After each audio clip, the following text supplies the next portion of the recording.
Hi, welcome back guys. This is your friend, the Scion Fanfics.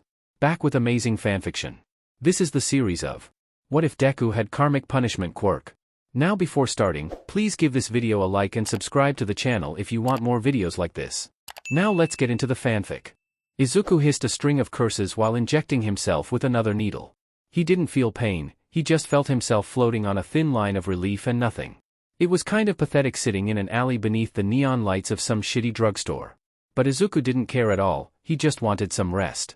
Rest from this shitty world. Rest from his pathetic self. He closed his eyes as he felt the liquid enter his system. Slowly, the reality blurred, and the boy could finally breathe. It was fine. Everything was okay. This wasn't self-harm. This was the prevention of the self-harm he might inflict on himself. He needed this. With a deep sigh, Izuku forced himself to stand up. The boy leaned heavily against the wall and tried to pretend like his vision wasn't blurred. He breathed out, I may have taken too much. The green-haired boy let out a crazed laugh as his eyes had trouble focusing. Izuku started to walk slowly, struggling to find some sense of balance in his body while still leaning against the wall. What a shitty way to live. I thought you were dead. Really funny, you know. Izuku rolled his eyes with an annoyed expression. He already had his standard safety glasses and white coat, while the boy put on a pair of gloves. Like I'm allowed to die. The man, Shun, shrugged. You never know. They were standing in a lab full of needles, notebooks, and all sorts of liquids.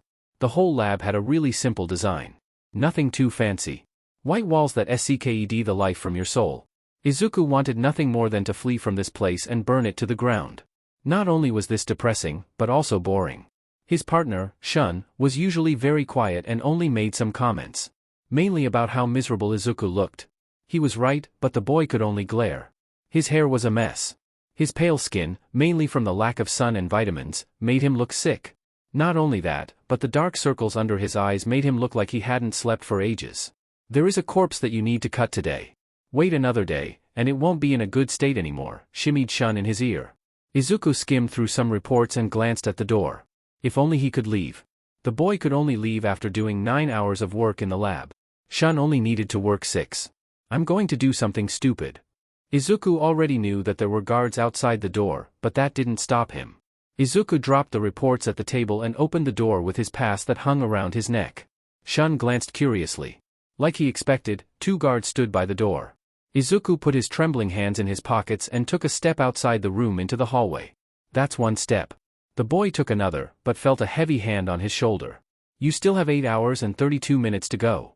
Izuku bit his inner cheek nervously. I need to use the restroom. The guards shared a look.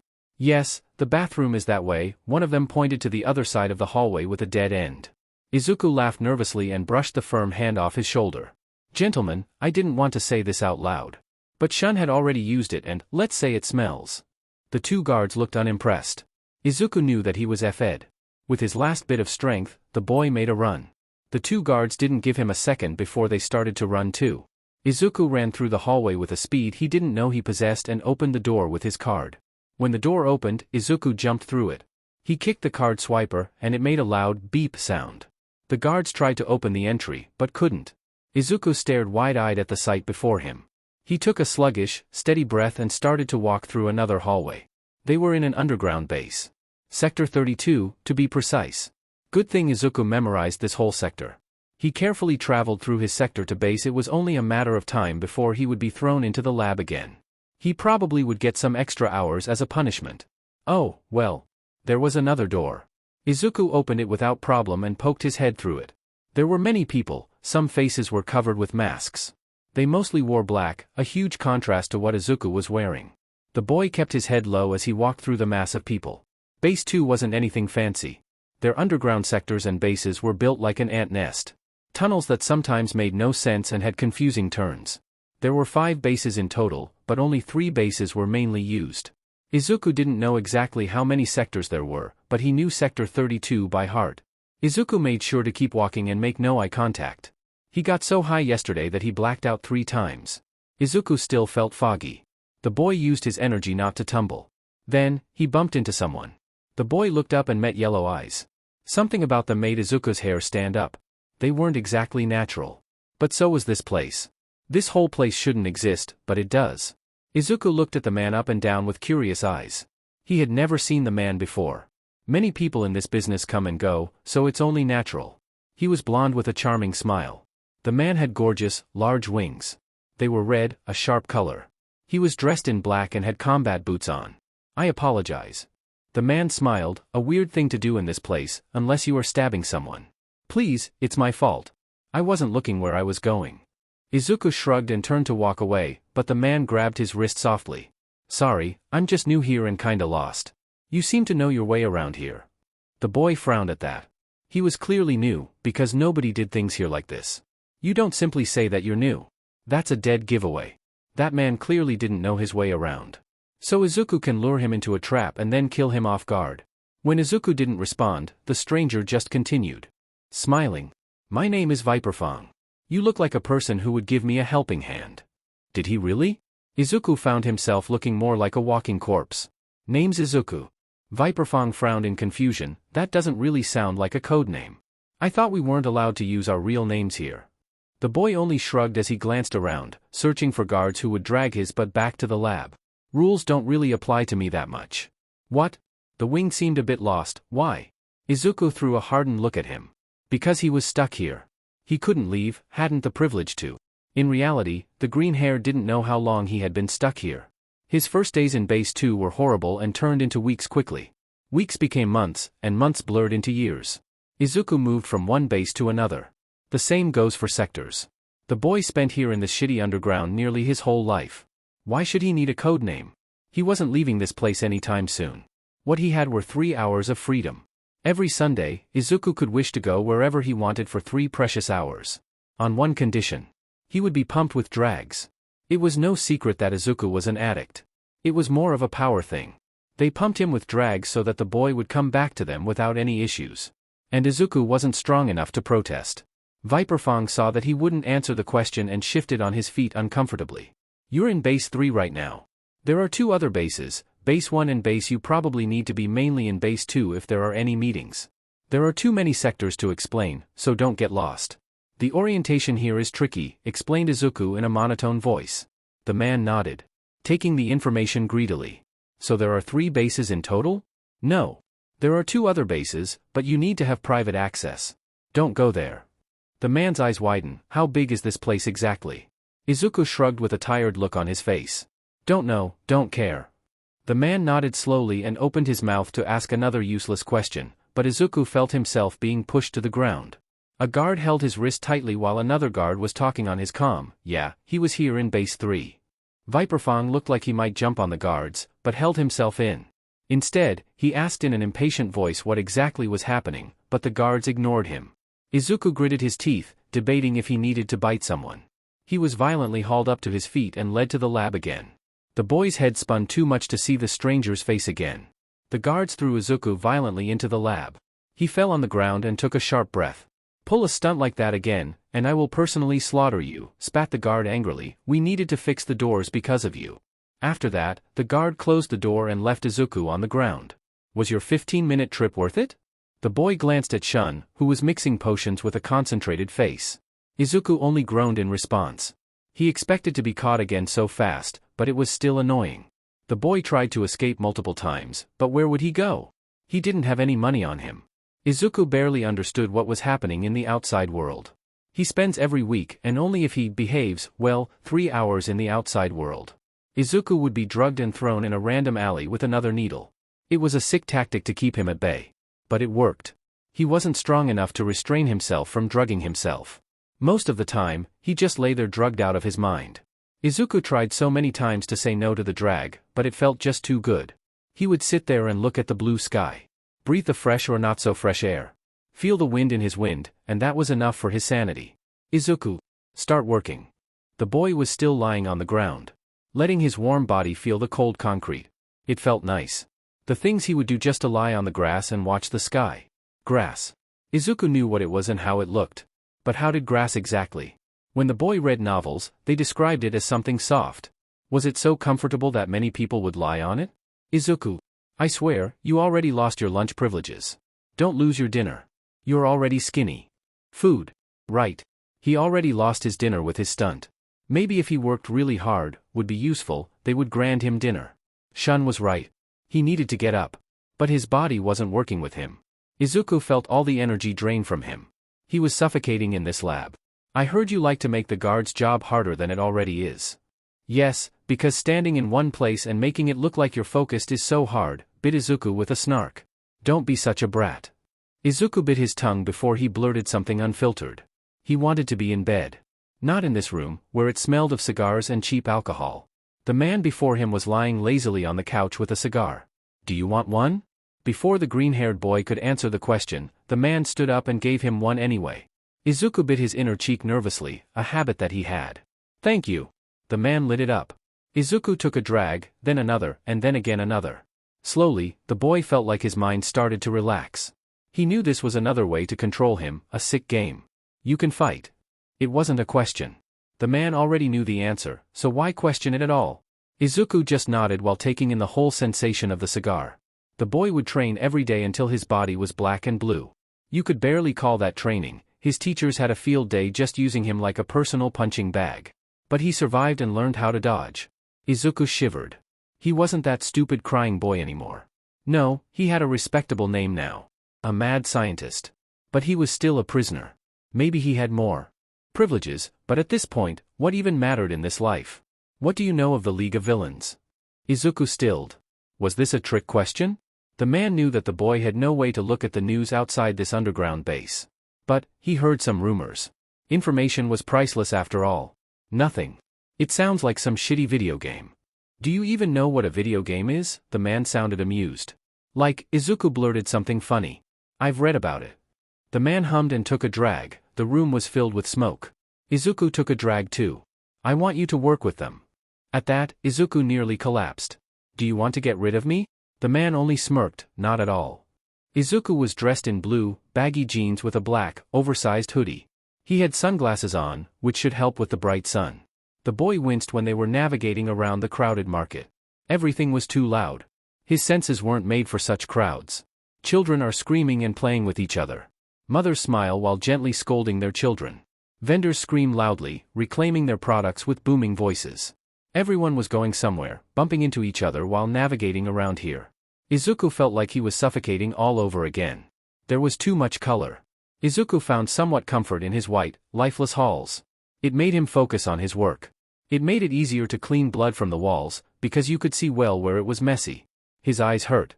For the first time in a long time, Izuku was glad. He was glad to have one in his life. He was with a guard. The guard wore casual clothes just to blend in. But Izuku knew better. The guard had a knife in his right boot and a dagger hidden by his belt. Izuku liked his dry lips and hid his hands in his pockets. It was his first time being in such a crowd outside the underground bases. Relax, muttered the boy to himself. The guard stopped walking, and Izuku bumped right into him. The green-haired boy looked in the same direction as the guard and paled. Heroes. Or at least they looked like heroes. Flazy outfits and overconfidence? Yeah, that sounded right. Izuku never saw heroes in real life and couldn't stop staring at them. So, they protected the public? They were casually going around, smiling and asking everyone to show their documents. What exactly was going on? Was this a trap? Did the heroes expect them there? Izuku felt his heart beating so fast that it wouldn't be a surprise if he collapsed right here and now. The guard grabbed his wrist tightly. With careful steps, the guard started to walk in the opposite direction from the market. Izuku frowned. They needed to meet someone at the heart of the market. Just have a conversation, less than 10 sentences, and dip. Izuku heard that the heroes are patrolling the alleys ruthlessly. So that wasn't an option. Bringing the League of Villains to Base 3 could be an option, but they refused. That was okay, Izuku supposed. He wouldn't want to go if he were in their place. So, a public meeting then. The guard's grip was bruised, and Izuku hissed in pain. The heroes saw that something was wrong with them and started to walk towards them. Izuku threw a glance at them, and the guard grabbed his wrist tighter. Don't look back, you stupid dumbass. Izuku threw a sharp, angry glare at the guard. But still obeyed. The last thing that he wanted was to get caught. They were navigating quickly around the market, and the heroes seemed to find what they were looking for. The guard cursed under his breath. Brat, let's split up. Lose these dumb heroes, will ya? I have your location, so I will find you after this. Izuku turned now really pale. It was already a whole experience being here in such a crowded place, let alone now being on his own. No dash, muttered Izuku. But the guard already let go of his wrist and went to the other side. The hero seemed to take the bait and follow him. Izuku took a steady breath and kept walking, keeping his head low and muttering apologies when he bumped into someone. He walked slowly, but steadily. With every step, his heart sped up. He wanted to go back. Back to the underground. It was maybe depressing as but he knew his way around there. Why shouldn't he? He grew up there. Izuku bumped into someone and muttered softly, "Sorry." "Oh. You look really pale. Are you okay?" Izuku looked up at the woman. She was smiling and looking worried at the same time. Her voice was soft, but steady. She was only a bit older than he, but looked so lively. Her hair was white and looked so soft. She held grocery bags in her hands filled with vegetables and fruit. But was he okay? Izuku wanted just one hit, then he would be okay. He needed something in his system, and fast. "Yes, I am," muttered Izuku. Sheet, he was supposed to get away. Not attract attention to himself. Did he fed everything up? The boy took a step aside to move, but the woman did the same thing. "Listen," she started again, "you look somewhat sick. Do you need a doctor?" Izuku just stared at her with wide, hollow eyes. He was thankful that she couldn't see his eyes because of the sunglasses. He opened his mouth to say something, but nothing came out. "Are you maybe scared of another villain attack?" she hummed thoughtfully. "I guess the previous villain attack spooked everyone a bit. But don't worry. My father is a hero and is doing his best to protect everyone. Oh. And my brother is graduating soon too, he would be the best hero." Izuku nodded slowly. She truly believed in her family. But what was she talking exactly about? Villain attack? The boy hadn't heard anything about it in his base. Then, she grabbed a red apple out of her grocery bag and gave it to him with a kind face. "Here, please, take it. It's still really fresh." Izuku wished that she would give him a cigar or another needle. Slowly, like a cautious animal, he grabbed the apple from her. "Thank you." The woman did nothing but offer a genuine smile. "Take care of yourself." Izuku nodded yet again. He seemed to be at a loss for words. Slowly, he started to walk away. The apple was tightly in his hands. Not even 10 minutes later, his guard came back for him. He was sweaty and looked tired. Like, someone was chasing him. And Izuku had a good idea who. The meeting was cancelled, and a party was sent to investigate what and who the heroes expected. Experiment number there we go, Izuku yawned while his eyes started to go blurry. He gently grabbed a mouse with his gloves and shushed it. It wasn't exactly distressed, just somewhat confused. But it sure wasn't spooked by humans at all. They were bred only for one purpose, experiment dummies. He grabbed a syringe and injected it into the mouse. At first, nothing happened. Izuku rolled his eyes and grabbed his notebook, ready to write that the experiment failed. But it let out a little shriek, and the boy jumped to his feet. "What the dash?" started the green-haired. But the mouse began to go feral, biting the cage and running in all directions. "What's up with you, little guy?" The mouse kept making loud noises and running disoriented. "Kill it. It makes me lose my concentration," shouted Shun at the other side of the lab, annoyed. Izuku only made a tisk sound with his mouth and kept staring at the mouse. It looked like he had more work to do than expected. The second time Izuku saw Viperfang was in base 1 was nothing like the other two bases. It was messy, and a lot of rules didn't apply here. Not that anyone tried to make rules for this place. Base 1 was like a rest zone for a lot of people here. You could do drags, drink, and smoke. But the most important thing was the fights. There was a ring in the center where everyone could test their fighting skills. It was more of a show-off, in Izuku's opinion. There were more than enough sectors to practice your fighting skills. Around the ring were stands where the people always stood and bet on the fighters.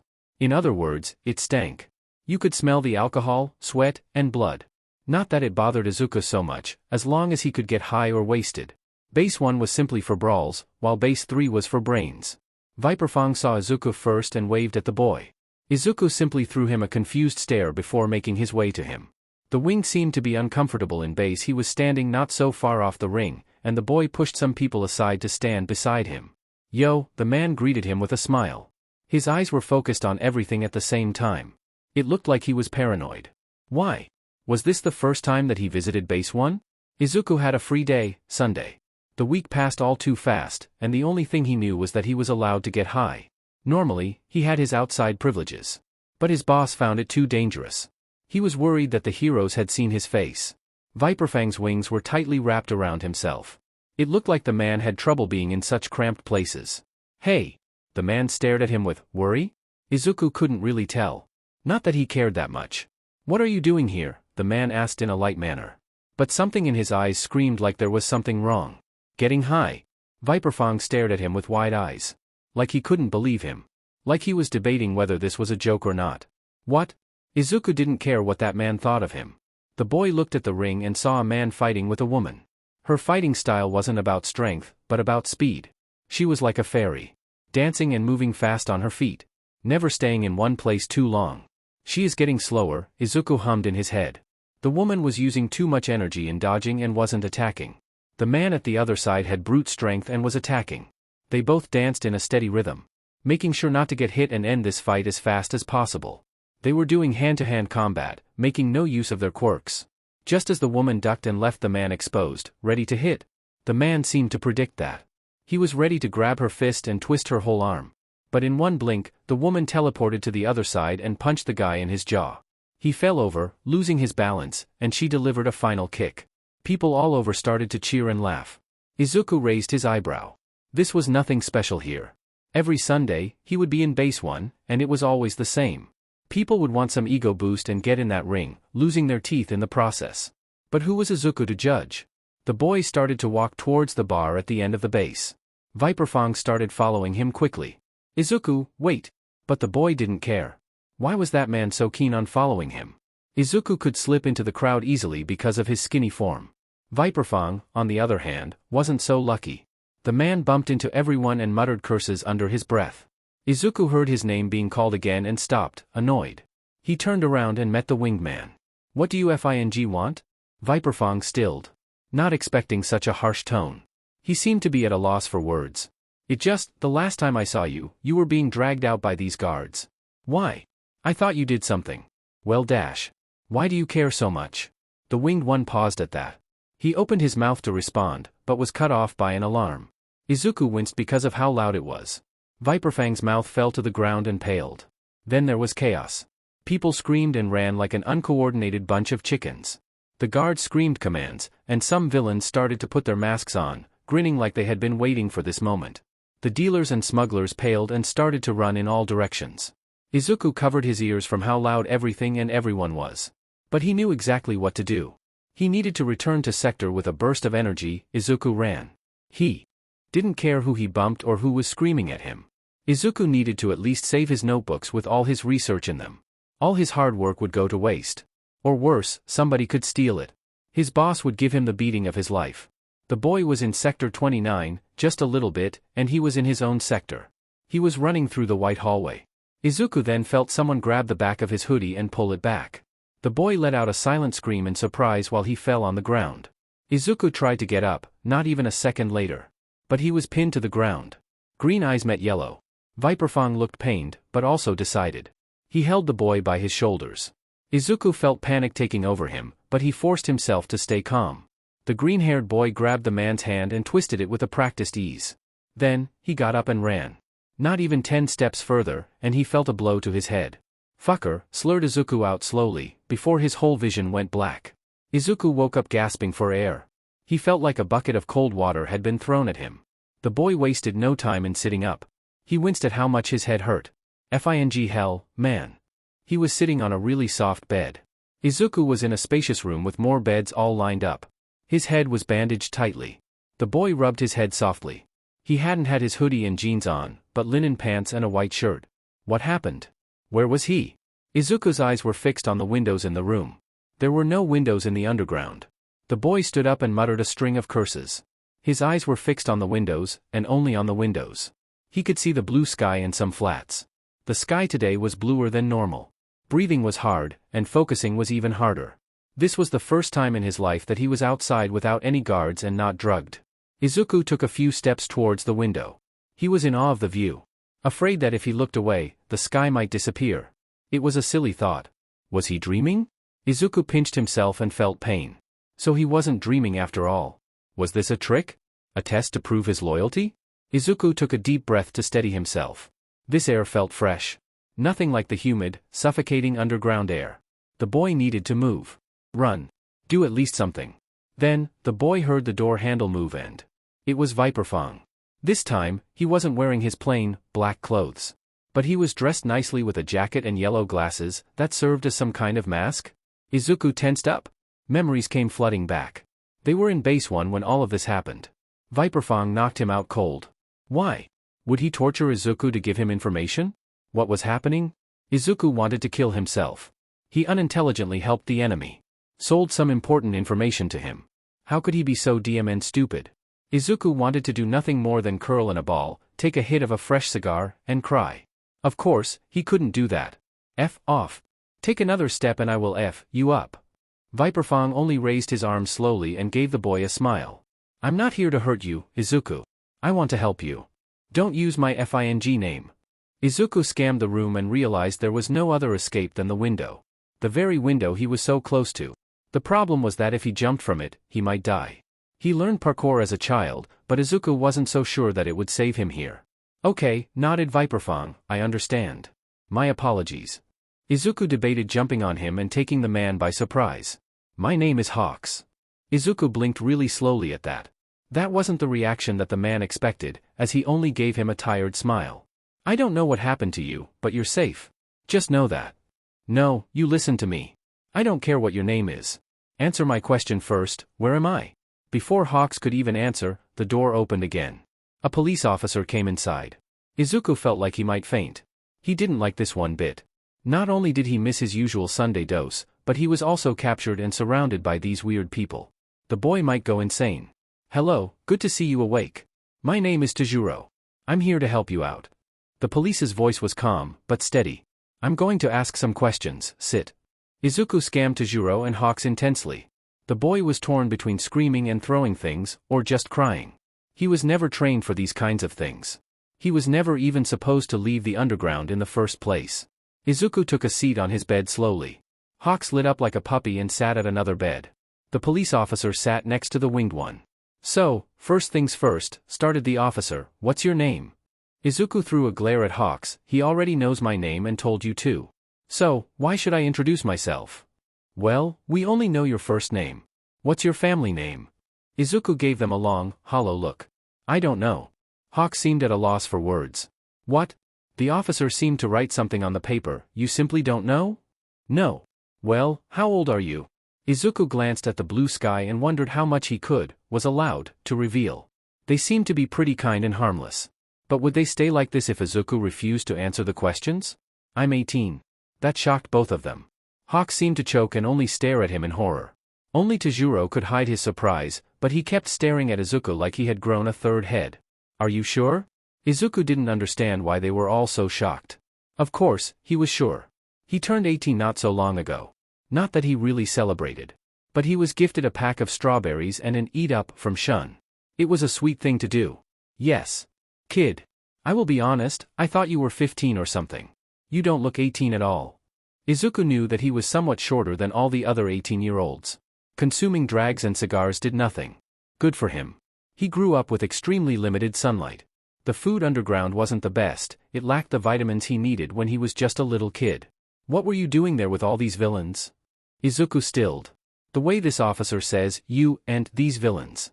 He thought that Izuku was the victim here. But was he? What made the boy so different from them all?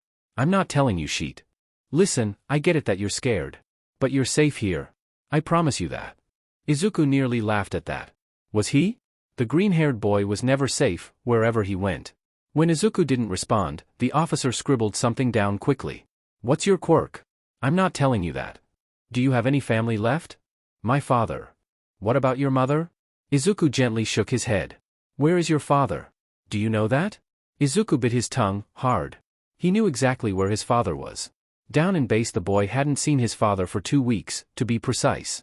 His father was a busy man, and that was fine. His father loved and adored him. Izuku knew that by heart. He helped the boy become a better person. Without his father, Izuku was nothing. When the officer understood that Izuku wouldn't answer, he sighed tiredly. The best thing we can do is look to see if you're still in the system. You're probably somewhere there. But we also need some more information about what was going on down there. Then you can SCK my dash.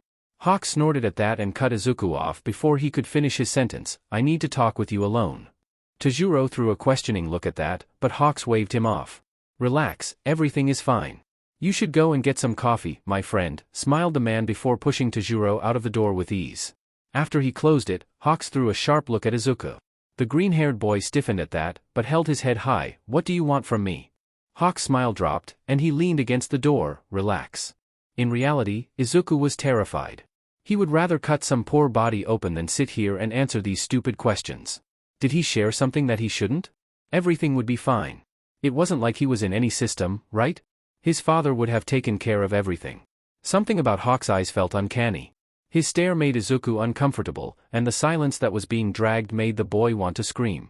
Izuku, their eyes met. Listen to me very carefully. Don't be so difficult and answer the questions. Do you understand me? Let that officer believe who the real victim here is, and you are one in reality. You're just a kid. You didn't choose this life. F off. I'm neither a kid nor some pitiful victim. Do you hear me? I have a blast every day there. I don't need you or your shitty advice. You know nothing, muttered Hawks with sorrow in his eyes. Do you hear me? You know nothing. Don't be so difficult and follow my lead here. I know what you did there underground. I heard some pretty crazy stories about you, Izuku. Izuku clenched his jaw shut at that. Sheet. But they don't know that. Only I know the truth here. Now, you need to make the whole Hero Commission believe that you are just a lost, confused victim in this story. Trust me, they are monsters when it comes to interrogation. Izuku shivered at that. He heard some messed up stories. The boy tried to focus on something else. I heard you grew up there. Makes sense, in a way. But that means you know your way around there. Know some important people, and you can surely remember what they look like. You are a walking trophy for the Hero Commission. So, Izuku, just do what I say. When Hawks was done with his talk, there was nothing Izuku could say. Because that was the truth. Why are you helping me? Because that's what heroes do. Aren't you scared of me betraying you? A hero should save everyone. And, besides, you aren't a bad person. Izuku opened his mouth to argue, but Hawks started to speak again. I told them that you were kept in a tiny cell. Most of the time, you were drugged or asleep and didn't know much. You didn't see any faces and didn't hear anything. You're a victim. Understood? You want them to see me as a victim. Funny.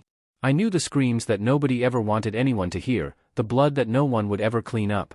These people you're talking about that were kept in tiny cells and drugged? They were my experiment subjects. I'm not one of them. You know what I did there. So, why defend me? Don't give me that hero complex bullshit. Hawk's eyes softened.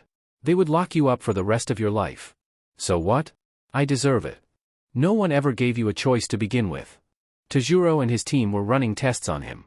They said it was a standard protocol. Were there more situations like Izuku's? The boy narrowed his eyes, desperately trying to know what Officer Tajuro was. They were little tests, nothing too serious. He was sitting on a chair and forced himself to breathe. Izuku was alone in a room with two men who were only a bit older than him. Hawks and Tajuro had gone to talk with each other. It looked like Hawks was on his side, but was he really? Would he sell Izuku for some promotion? His head was spinning, but he didn't dare to move an inch of his body. His back was perfectly straight and chin high. If these guys were anything like in the underground, they would slap him if he was slumping. Can you open your mouth and stick your tongue out, please? It's just to check if everything's fine with your throat. The man smiled kindly, already holding a little flashlight in his hands as he crouched to get a good look. The other one was scribbling some notes while humming softly. The boy couldn't help but look at his scars on his arms. It wasn't like it was a big deal. Everyone had scars in the underground, and it was completely normal to have them, right? These kept repeating the whole time that he was safe here and had nothing to fear. They treated him like an abused animal.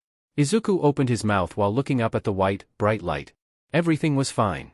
The green-haired boy forced himself to breathe through his nose. He kept staring at the bright light.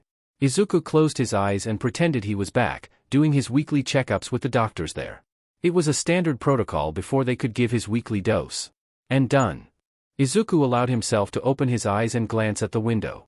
It was strange seeing the sky hang low and unfamiliar, and Izuku couldn't look away. Can you now look at this little light? The man smiled kindly. We need to see if your pupils work fine. Izuku groaned and hid his face in his hands. He wanted to go home. Even if that meant crawling back into the darkness. Tajuro couldn't find Izuku's past. Which wasn't so surprising, considering his father made sure of it. The boy tried not to smile when the officer seemed to scan all the files on his computer, looking for more information. They were sitting in a tiny room with one small window. It was more than enough for Izuku. There was a table with a computer and 3 chairs that were all occupied. Hawks kept throwing glances at the boy, almost questioning why there weren't any files on him. Izuku pointedly ignored him. He held his locket around his neck tightly, another nervous habit of his.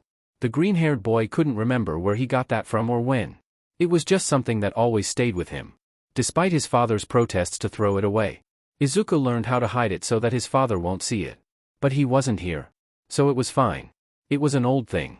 A small lock with a silver chain, engraved with faint geometric patterns or symbols. Inside were the words, "Freedom runs in our blood," engraved. It was almost laughable. It's impossible to find you here. With no family name or quirk, this can go on for days. The officer stared at the boy. Don't be a brat. What's your quirk? Izuku gripped his locket so tight that it was a surprise he hadn't destroyed it yet. He didn't want to talk about his quirk. No, please, he wanted to do anything but talk about it. The boy felt like the room was too small and felt Tajuro's eyes on him. Izuku couldn't expose it. He simply wasn't allowed to do that. All right, Hawks clapped in his hands, sensing his distress. For all we know, Izuku cannot exist at all. Tajuro hummed and then sighed deeply. Then we simply need to do a DNA test. We can look to see if there are any other relatives left. And then what? Frowned Izuku. I can go live with them? Everything is done then. Was it that simple? If so, the boy shouldn't fear anything. No. You are still in danger, and we can't let you roam freely. There are a lot of protocols we need to follow before all that. Tajuro stood up with a yawn. Izuku, please, follow me. We're going to take a little bit of blood from you to take a DNA test, okay? Izuku didn't think that it was a question to begin with. Keep me updated. I need to go, I have a meet-up with someone. Hawk stretched his shoulder and threw a warning glare to Izuku. The boy understood that he meant behave and rolled his eyes. Izuku closed his eyes and pretended that the needle was a calm-ion sheet, the things he would do to get one. And done. See, that wasn't so scary, smiled the nurse. They were in a doctor's office, and Tajuro grabbed the tube with blood. Izuku tensed up. His past would haunt him forever. The officer quickly left the room, and Izuku scanned the room. It was only him and the nurse. There was a window open, and they were on the first floor. If the green-haired jumped, he wouldn't really get any serious damage. So, Izuku ran. Shoyuta Aizawa wasn't doing well. His room was a mess of unwashed mugs and half-written reports. Papers were lying everywhere, and the man could only sigh. The curtains were shut for most of the time, keeping the light out of his room. The man knew that he needed to get up. The day had already started. He could hear his students laughing and arguing about some dumb show on the television. Aizawa could smell the food burning in the pan. The teacher knew he needed to get up and yell at his students to keep their eyes on the stove. That they didn't want any unnecessary accidents. They laughed easily now, louder than they used to. More confident, more whole. The dorms were messy, alive walls covered with photos and inside jokes. After lying in his bed for another 20 minutes, Aizawa sighed and got up tiredly. Pineapple definitely belongs on pizza. Mina said, grinning. Bakugou slammed his hands on the table. You're all idiots. Laughter erupted loud, chaotic, bright. Shiro was halfway to sticking tape over Bakugou's mouth when Aizawa appeared in the doorway, coffee in hand, hair a mess, dark circles deep. He didn't say a word. Just stared. The noise died instantly. He sighed. If you're going to argue, do it quietly. Some of us are trying to pretend it's a day off. They all mumbled sheepish apologies. Aizawa nodded once, turned, and shuffled away. As soon as he was gone, Uraraka whispered, smiling, he didn't even erase us this time. Todoroki took a sip of his tea. Progress. Aizawa went outside and sat on one of the stairs. It still felt strange calling them 3A. 3 years of chaos, loss, and triumph, and yet Aizawa still saw them as his first class. His problem children. His reason for getting out of bed. It was weird how they were nearly already adults. But Aizawa didn't consider 18-year-olds adults, just kids playing at being adults. How could he take them seriously? When all they did was scream and laugh the whole day. His whole body ached. The raid that took place in the underground base was supposed to be quick. Just in and out. Hence, that's why he came along. But there was always one idiot who would screw everything up. The alarms went off, and the whole mission came to a stop. Aizawa buried his face in his hands, rubbing his head gently. He was tired. The man knew he needed to be the perfect example, an example for his students. But he was too tired to care. He tried. That's for sure, but it wasn't enough. Then, his phone got off. Aizawa glanced at it, and it was Tajuro. With a confused frown, the man picked up his phone. Tajuro? What do you need? My office, now. The hero raised his eyebrow. The man sounded worried and bewildered. Did something happen? Why call me? I'm off duty today. Just come faster. This is important. Aizawa didn't even have time to finish his coffee. Tajuro's office wasn't in the official police headquarters. His office was a large building that had more than enough room for Tajuro and his team. Why does he need so much space? Aizawa had no clue. It wasn't like Tajuro had so many staff or even visitors. The hero still had his baggy, black clothes on. His hair was still a mess, and his mess was a frown. Aizawa still didn't understand why he needed to be here. He was tired. It was his day off, and he wanted to spend it cleaning his room and getting some sleep. Maybe watch a movie with his students. Kaminari and Mina were bothering him for a while to join a movie night. Maybe it wouldn't hurt to join once. When Aizawa saw Tajuro in his office, he didn't expect to find him in such a distressed state. The hero took a seat and felt something off. I'm just going straight to the point. In yesterday's raid, pro-hero Hawks had brought an 18-year-old with him from the underground. Hawks says that the boy lived nearly his whole life in the underground. He didn't know his last name, or didn't want to share. I'm not that sure. But there were no records of him. We did a DNA test on him, and it was a match with Inko Midoriya. Shoyuta Aizawa was ready for a lot of things. He was ready to be sent on an undercover mission or hear that one of his close coworkers had died. But he wasn't ready to hear his missing, older sister's name. His heart nearly stopped there, and he forced himself to take some steady breaths. Say what? I understand that this is a lot. But the boy that Hawks brought with him is, in fact, your nephew. Aizawa took a deep breath, steadying himself. You're telling me that this boy spent nearly his whole life in the underground? Where is he now? His mind was racing with things that he thought he had buried alive. The boy was alive, even after 18 years missing. Could he allow himself to believe that his sister was alive, too? Was he allowed to believe that childlike dream? Tajuro looked pained. He ran away yesterday. Aizawa nearly fainted right there. So, you're telling me that my missing nephew, who was missing for a whole 18 years, ran away yesterday? You had custody of him for one day, and you let him run away? In his voice was a dangerous undertone. To be fair, his state wasn't so great, and there was no way that he had such a big burst of energy. But I would take the fall and dash. You're telling me that you let him run away when he was injured? Are you out of your mind? Aizawa was just 13 when his sister and nephew disappeared into thin air. Nobody knew what happened to them, and many people would say that it was bad fortune. Aizawa felt hopeless at that time. He was weak and unable to protect his loved ones, even if he was the younger sibling. That's why he became a hero. But now, his nephew was alive. Aizawa didn't know if he was safe, but he was alive. And that was enough for now. What does he look like?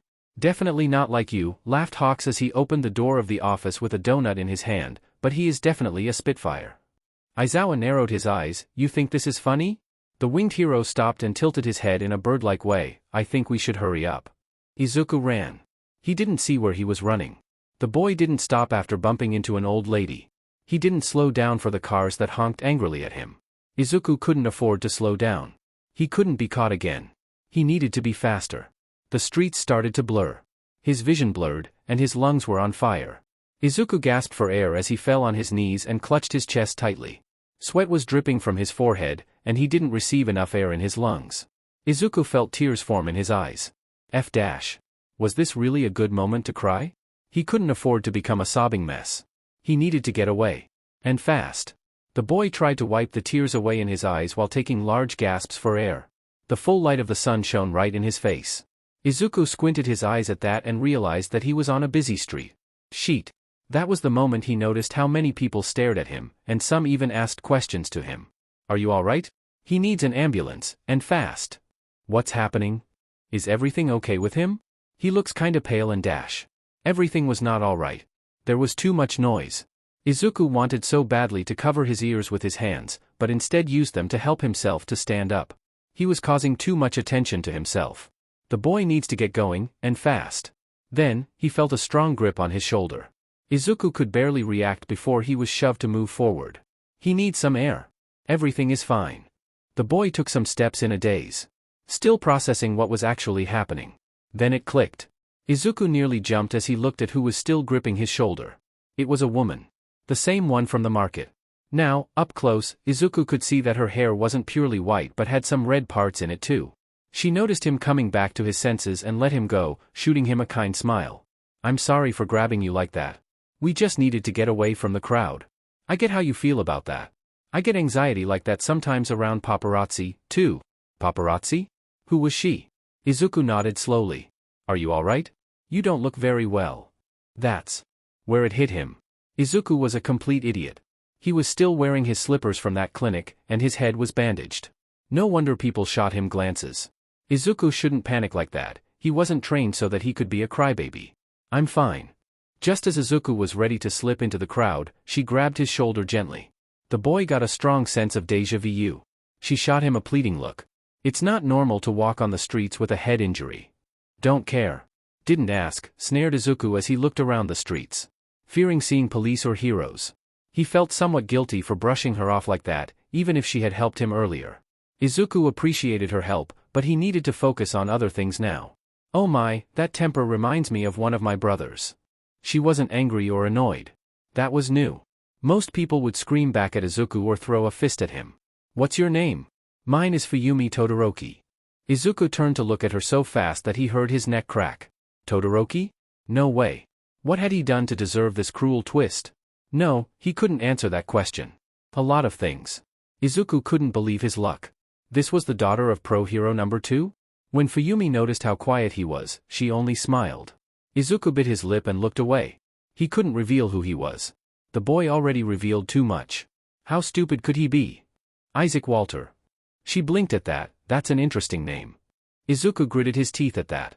It was kinda an extraordinary name. He picked that one out when the green-haired boy was in America with his father for a business trip to fit in there.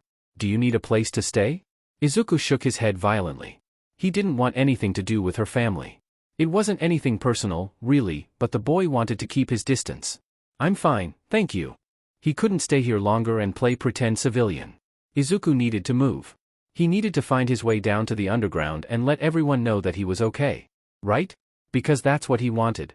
That's what he needed to do. But did he? There were no guards there. Izuku could think somewhat clearly. There were no drags pumped in his system, but he wished for another dose of calm ion, and there weren't trackers in his clothes. So, what now? Would it be that crazy to go with her? No, he needed to get back. Back to the underground. His father must be worried sick.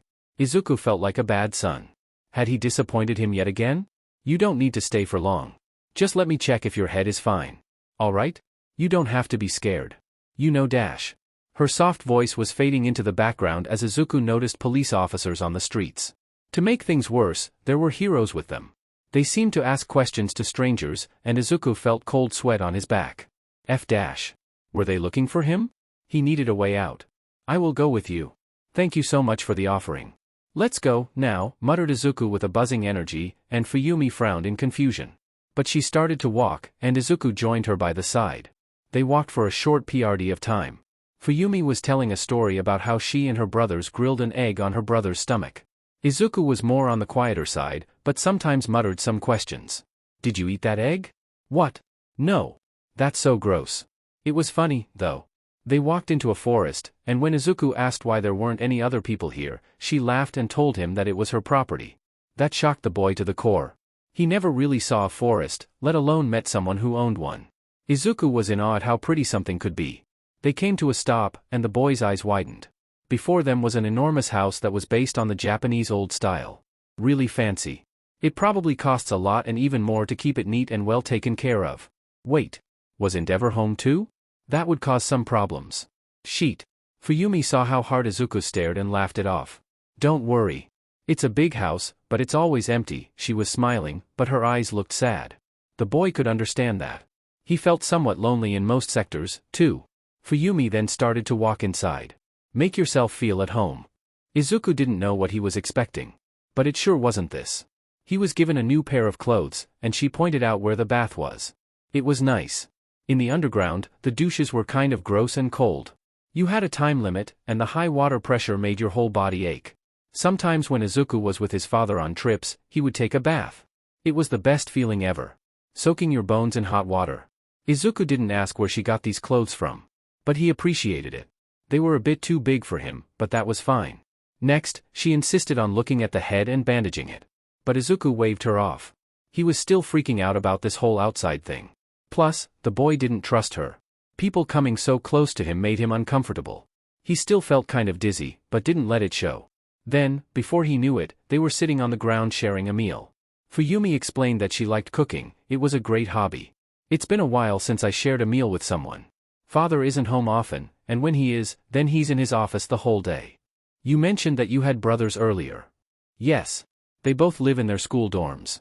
My younger brothers are very talented. Izuku took a bite of his rice. It must be sad living alone.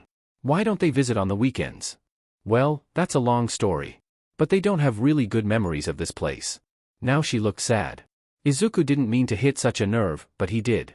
The boy took a deep breath and chose his words very carefully. I think that they are missing the best food ever. So, that's on them. Not on you. She looked up with wide eyes at him and laughed. It was a genuine laugh. Not the one Fuyumi used when she was on the market or helping him out on the streets. Lies. The meat is burnt and the rice is undercooked. A true culinary paradox, crispy and al dente. You've outdone yourself. Izuku then took a large bite of his dish and swallowed it without chewing. He flashed her for the first time a smile. I don't understand how you eat this. I should have called a chef to come and cook. But I wanted to give you a home-cooked meal and got lost in my thoughts. Truth to be told, Izuku didn't think it was bad or gross. He grew up eating conserved food or leftovers. It had no taste or flavor. So, now he was enjoying to the fullest. You could have told me it was supposed to be like this, and I'd believe you. Tastes great to me. Things went smoothly from there. Fuyumi didn't try to pry information out of Izuku and shared some more funny childhood stories. The green-haired boy didn't realize how tense his shoulders were until he relaxed.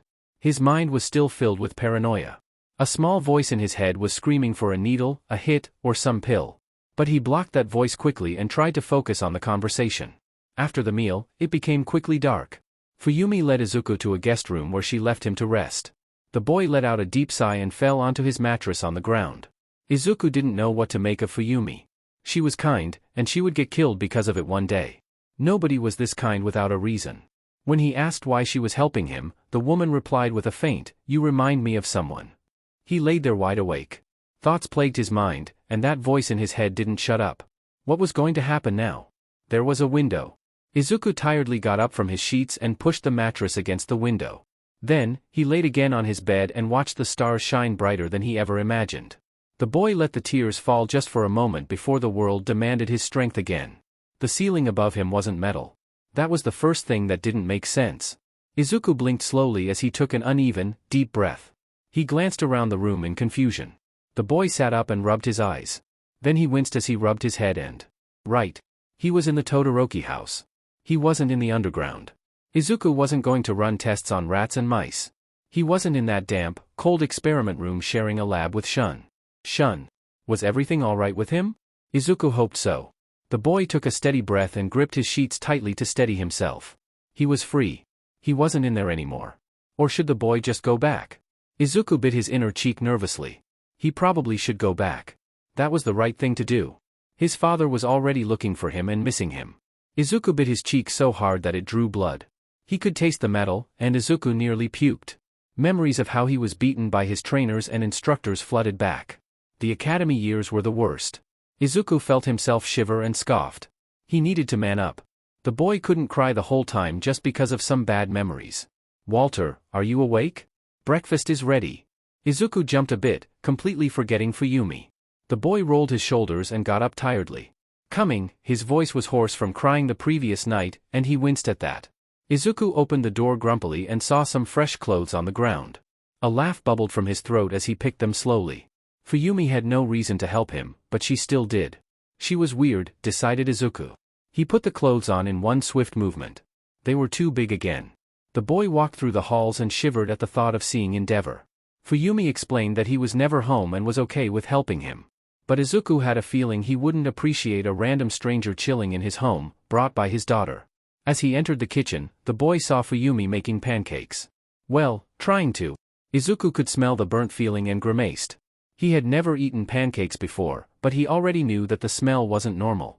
Good morning, Walter. Sit, breakfast is ready. The green-haired boy smiled and sat down. She gave him a plate with some pancakes and then sat at the opposite side. Good morning, too. Thank you for the food.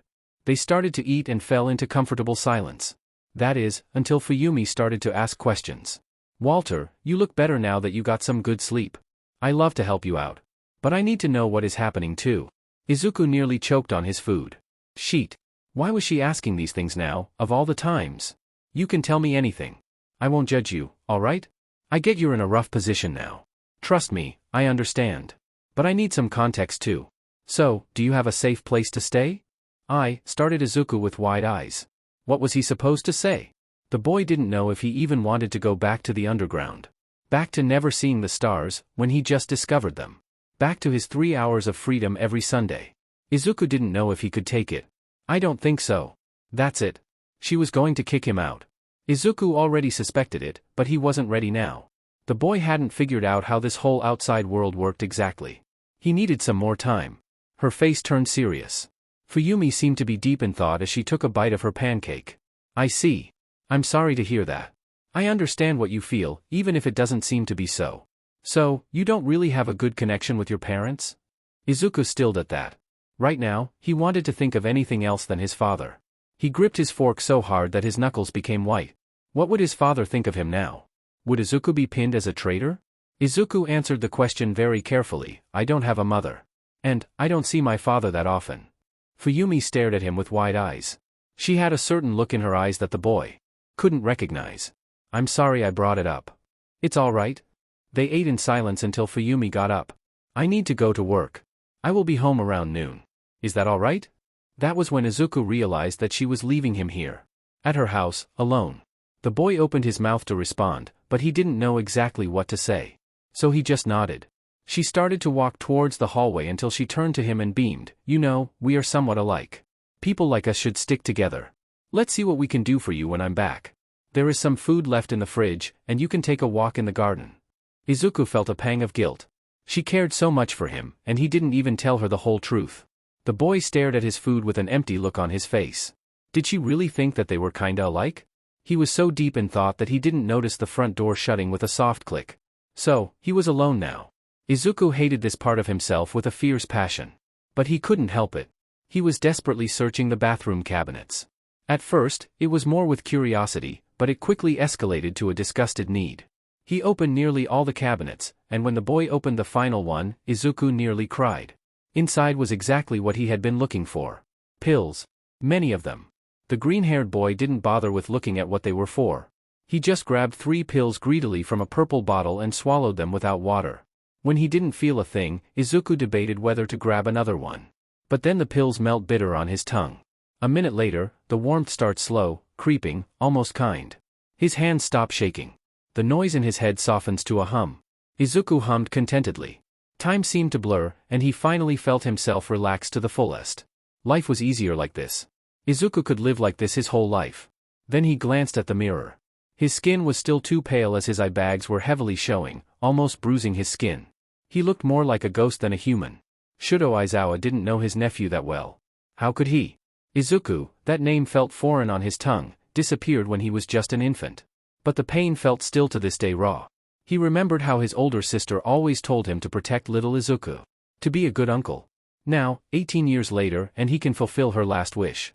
Hearing her last name hurts. The pain still felt raw and fresh. Even after so many years, the grief didn't disappear. Inko wasn't just his older sister, she basically raised him, too. It wasn't like they had abusive parents, no, not at all. They were just kinda, here. Always work-obsessed and never home. But Shoyuta didn't care. He had Inko, and that was enough. Until it wasn't. Relax, man. Stressing until heart failure won't help at all, chimed Hawks as he was leaning against the door frame with crossed arms. Aizawa stared at him, unimpressed. I'm serious, continued the winged hero, cramping here in your office isn't healthy, nor is it going to find little Izuku. He's injured. That boy spent most of his life in the underground. Now, he's roaming in the city or already back in that awful place. Hawks then took a step forward and closed the door softly. He walked to the bureau and took a seat on the chair. I'm not going to lie, that boy looked like a strong breeze of wind might push him around. But, he's a wolf in sheep's clothing. That information I gave you in Tajuro? It's fake. Aizawa stared at Hawks with his full attention. He frowned in confusion as he opened his mouth to say something, but Hawks beat him to it. You really think someone who lasted that long down there didn't get his hands dirty? Aizawa took a sharp breath and glared at the hero. Trust me, that kid is no ordinary kid. I'm telling you this because I know you would protect him. The Hero Commission wouldn't even bother and throw him in jail for the rest of his life. So, are you willing to learn more about your nephew? Izuku knew all too well that natural causes like infection or dehydration often resulted in a painful death. The academy had drilled it into him, never let your guard down, even if you didn't see any knives or guns. Infection was a painful matter. The boy remembered all too well the smell of the rotten flesh and the black skin falling off. Amputation seemed like a mercy. But without the right tools, that seems to be foolish. Almost impossible. The boy didn't remember his academy days. The memories were always at the back of his head. They lingered, and he couldn't let go of them. Izuku could feel his nose being broken in a spar match by his instructor. How his limbs screamed in agony when he was forced to stand in the freezing cold for hours on end in Siberia. He was lucky enough to survive. His early childhood memories were in Russia. Back when his name wasn't Izuku, but Izet. How he was forced to speak the language that didn't sound right. How his teachers beat him when he got a syllable wrong. Izuku wasn't supposed to survive the academy. His name was supposed to be on a long, dreadful list where all the other names were written of children who didn't survive. But he survived. It was honestly a miracle. Izuku wished quietly in the night that he had died. Everything would be easier. He survived because he was a coward. Too scared. Too timid. Too anxious. Izuku never expected himself to survive. It was almost laughable how he clung to his life in the academy.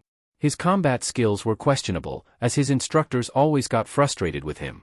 He had the speed and the creativity, but not the courage. His first memories in life always started at the academy. They were brutal, cold, and always cruel. That summed the academy up. Izuku wasn't exactly sure how he got there in the first place, but there was no going back from that awful place. The boy killed his first victim when he was 7. It was easy, nothing too wild. There was a man tied up to a chair. 1 second, he was crying and pleading, and the next, he went limp. Izuku could still smell the gunpowder as he held his pistol tight in his trembling hands.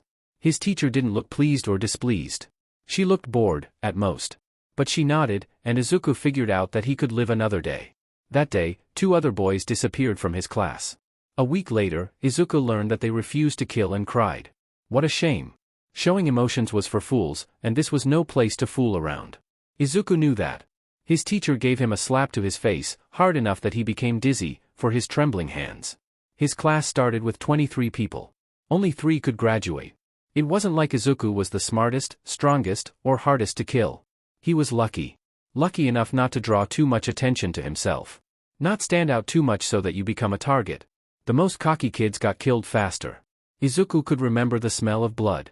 How his limbs ached from staying still in one place for hours to improve his stealth. When he was 8, Izuku was no stranger to killing. It was a regular thing to do in the academy. He never asked questions about who he was killing. Never. That was one of the unspoken rules. The boy needed to practice more on living targets, sneered the instructors as they pushed the knives into his hands. He graduated from the academy with neat results at the age of 13. He was one of the 3 people who made it out. But the thing was, they never escaped. Once Izuku graduated, his instructors told him that his father was here. The boy stood in his combat outfit with a straight back and head high. They told him to be ready for what? Izuku had no idea. He certainly had no idea what his father would want from him. Izuku, in all honesty, thought that his parents were dead. It wouldn't sting. But now, knowing that his father had abandoned him in the academy, made his heart ache. Izuku knew that he shouldn't be hurt. There was no place for his emotions, after all. Izuku hadn't even packed a bag when his father came back for him from Japan. He couldn't have any attachments. His instructors said to him that Izuku couldn't bring any weapons. What caused a little panic inside his chest, he always had 2 guns and a spare knife with him. Communication with his father was no problem at all. He was forced to learn 7 different languages after all. His father said that Izuku could be useful. That his brain had knowledge no other kid had. And so his life in the underground bases began. From one cage to the other. Now, Izuku stared at himself in the mirror. He wasn't back there. No. He was still at Fuyumi's place. The pale-skinned boy was still somewhat high from the pills. The boy violently shook his head so hard that he became dizzy. He dropped to his knees in the bathroom and nearly vomited. The boy gasped desperately for air as his lungs burned. Why? Tears began to form in his eyes. He couldn't breathe. Everything was too much. Izuku coughed as he gasped for more air that didn't reach his lungs. His whole body was shaking as he hugged his ribs. His gaping for more air became aggressive as his hands formed into fists. Why had he thought about the academy? He didn't want to be there anymore. He wasn't. Izuku let his forehead meet the cool, cold tiles in the bathroom. His head felt dizzy, and he could feel bile going up to his throat. Too late, he had 1 second to turn his head so that he wouldn't vomit on himself. He breathed heavily, and Izuku prayed that he wouldn't pass out in his own vomit. The world was spinning. Tears and snot were all over his face, and the boy felt disgusting. Breathe, he thought, just breathe. After what felt more than an entirely, his lungs started to burn less. He gaped for more air. Slowly, his body started to relax. Izuku was still shaking, but felt steadier. What was wrong with him? Every thought and memory from the academy was buried deep in his head. A pack of issues that he didn't want to touch. Izuku was lucky. He survived by pure luck, and actually, the academy wasn't real. It wasn't real. It wasn't real. It wasn't real. Nothing was real. Izuku lived his whole life in the underground bases. He never left Japan. He didn't know the Russian language like his first language. The boy dug his nails into his skin so deeply that it drew blood. Everything that happened to him wasn't real. These 20 people who died in his class? He had no idea about that. All the training and combat that he got? Izuku had forgotten everything. His cruel teachers and instructors? The boy shook his head as he clenched his eyes shut. He wasn't a product of the academy. Izuku stood up shakingly from the ground, grabbing the sink to support himself. When he looked into the mirror, he suppressed a scream from horror. He saw himself. When he was one of the top students in the academy. He was wearing his plain, black uniform. Back then, he never touched any drags. He had a healthy body mass, and you could see muscle under his black combat clothes. His eyes shone dangerously, someone who calculated every move and used words like daggers. This version was carefully broken down and rebuilt into something dangerous. At least, his mind was somewhat clear back then. "You fool," spat his reflection with a sneer. "Look at yourself. You're pathetic. You can't even deal with the reality." Izuku felt tears from his eyes again. He clenched them shut and gritted his teeth so hard that it hurt. The boy shook his head as the words that he wanted to say stuck in his throat. The student in the mirror eyed him with disgust written all over his face. "Are you serious? Can't you even face me?" His voice was filled with venom and disbelief as his expression filled with hate. Izuku wanted to say something, like shut up or go away, but found that he couldn't mutter a word. It was frustrating. And it wasn't real. Couldn't be. His reflection seemed to be done with him. Izet. Izuku moved before he realized what had happened. He stood straight as his hands moved behind his back. The boy held his head high, and he stood braver than he felt at that moment. He didn't mean to cause such a reaction. He hadn't heard his old name in a long, long time. His reflection seemed to be pleased, but only for one small second. "Why are you denying everything?" His voice was filled with disdain and a silent episode of rage. "You're acting unreasonably. You're a fool. I can't believe that you're me right now. You need to remember. Think. Izet. You're better than these pills that made you believe that you lived your whole life in that idiotic base." His eyes turned sharp like daggers, his lip curled in disgust. "Unless you don't want to remember. Live in a fairy tale, then. Make yourself the victim. But you survived 23-3 not purely out of luck. You're a killer." Izuku stared at himself with wide, fearful eyes. He shook his head. No. Please, not this. I'm not. His voice broke down. His reflection stared with pure hatred at him. He carried himself with elegance, even if he was mad. Now, he seemed to have had enough. For a terrifying second, Izuku thought that he might jump out of the mirror and strangle him to death. But instead, his reflection shot him a venomous glare. "You're a shame to the rest of the 20. Stop acting like a damsel in distress. You have a job to do. Remember the sacrifices. Remember everything that happened at the academy. UFING-. Somehow, this 13-year version of Izuku was way terrifying than any villain the boy had met. He had such hatred in his eyes that the 18-year-old froze in fear. When Izuku heard the word academy, he didn't know what happened. One moment, he was standing before the mirror. The other, he was screaming. The screams were coming from him, right? That was the only good explanation. But everything didn't feel real. The screaming, violence, it was like Izuku wasn't here. Like he wasn't the cause of everything. So, one moment, he was staring in the mirror. And the other moment, his hand was bleeding. He punched the mirror. Izuku glanced at the ground and saw the broken parts lying on the ground. But he also saw himself, a graduate from the academy, through them. The boy couldn't do it anymore. He broke down on the ground, screaming, as only some parts of his memories flashed through him. Izuku was running, urgency in every stride, his movements fueled by desperation.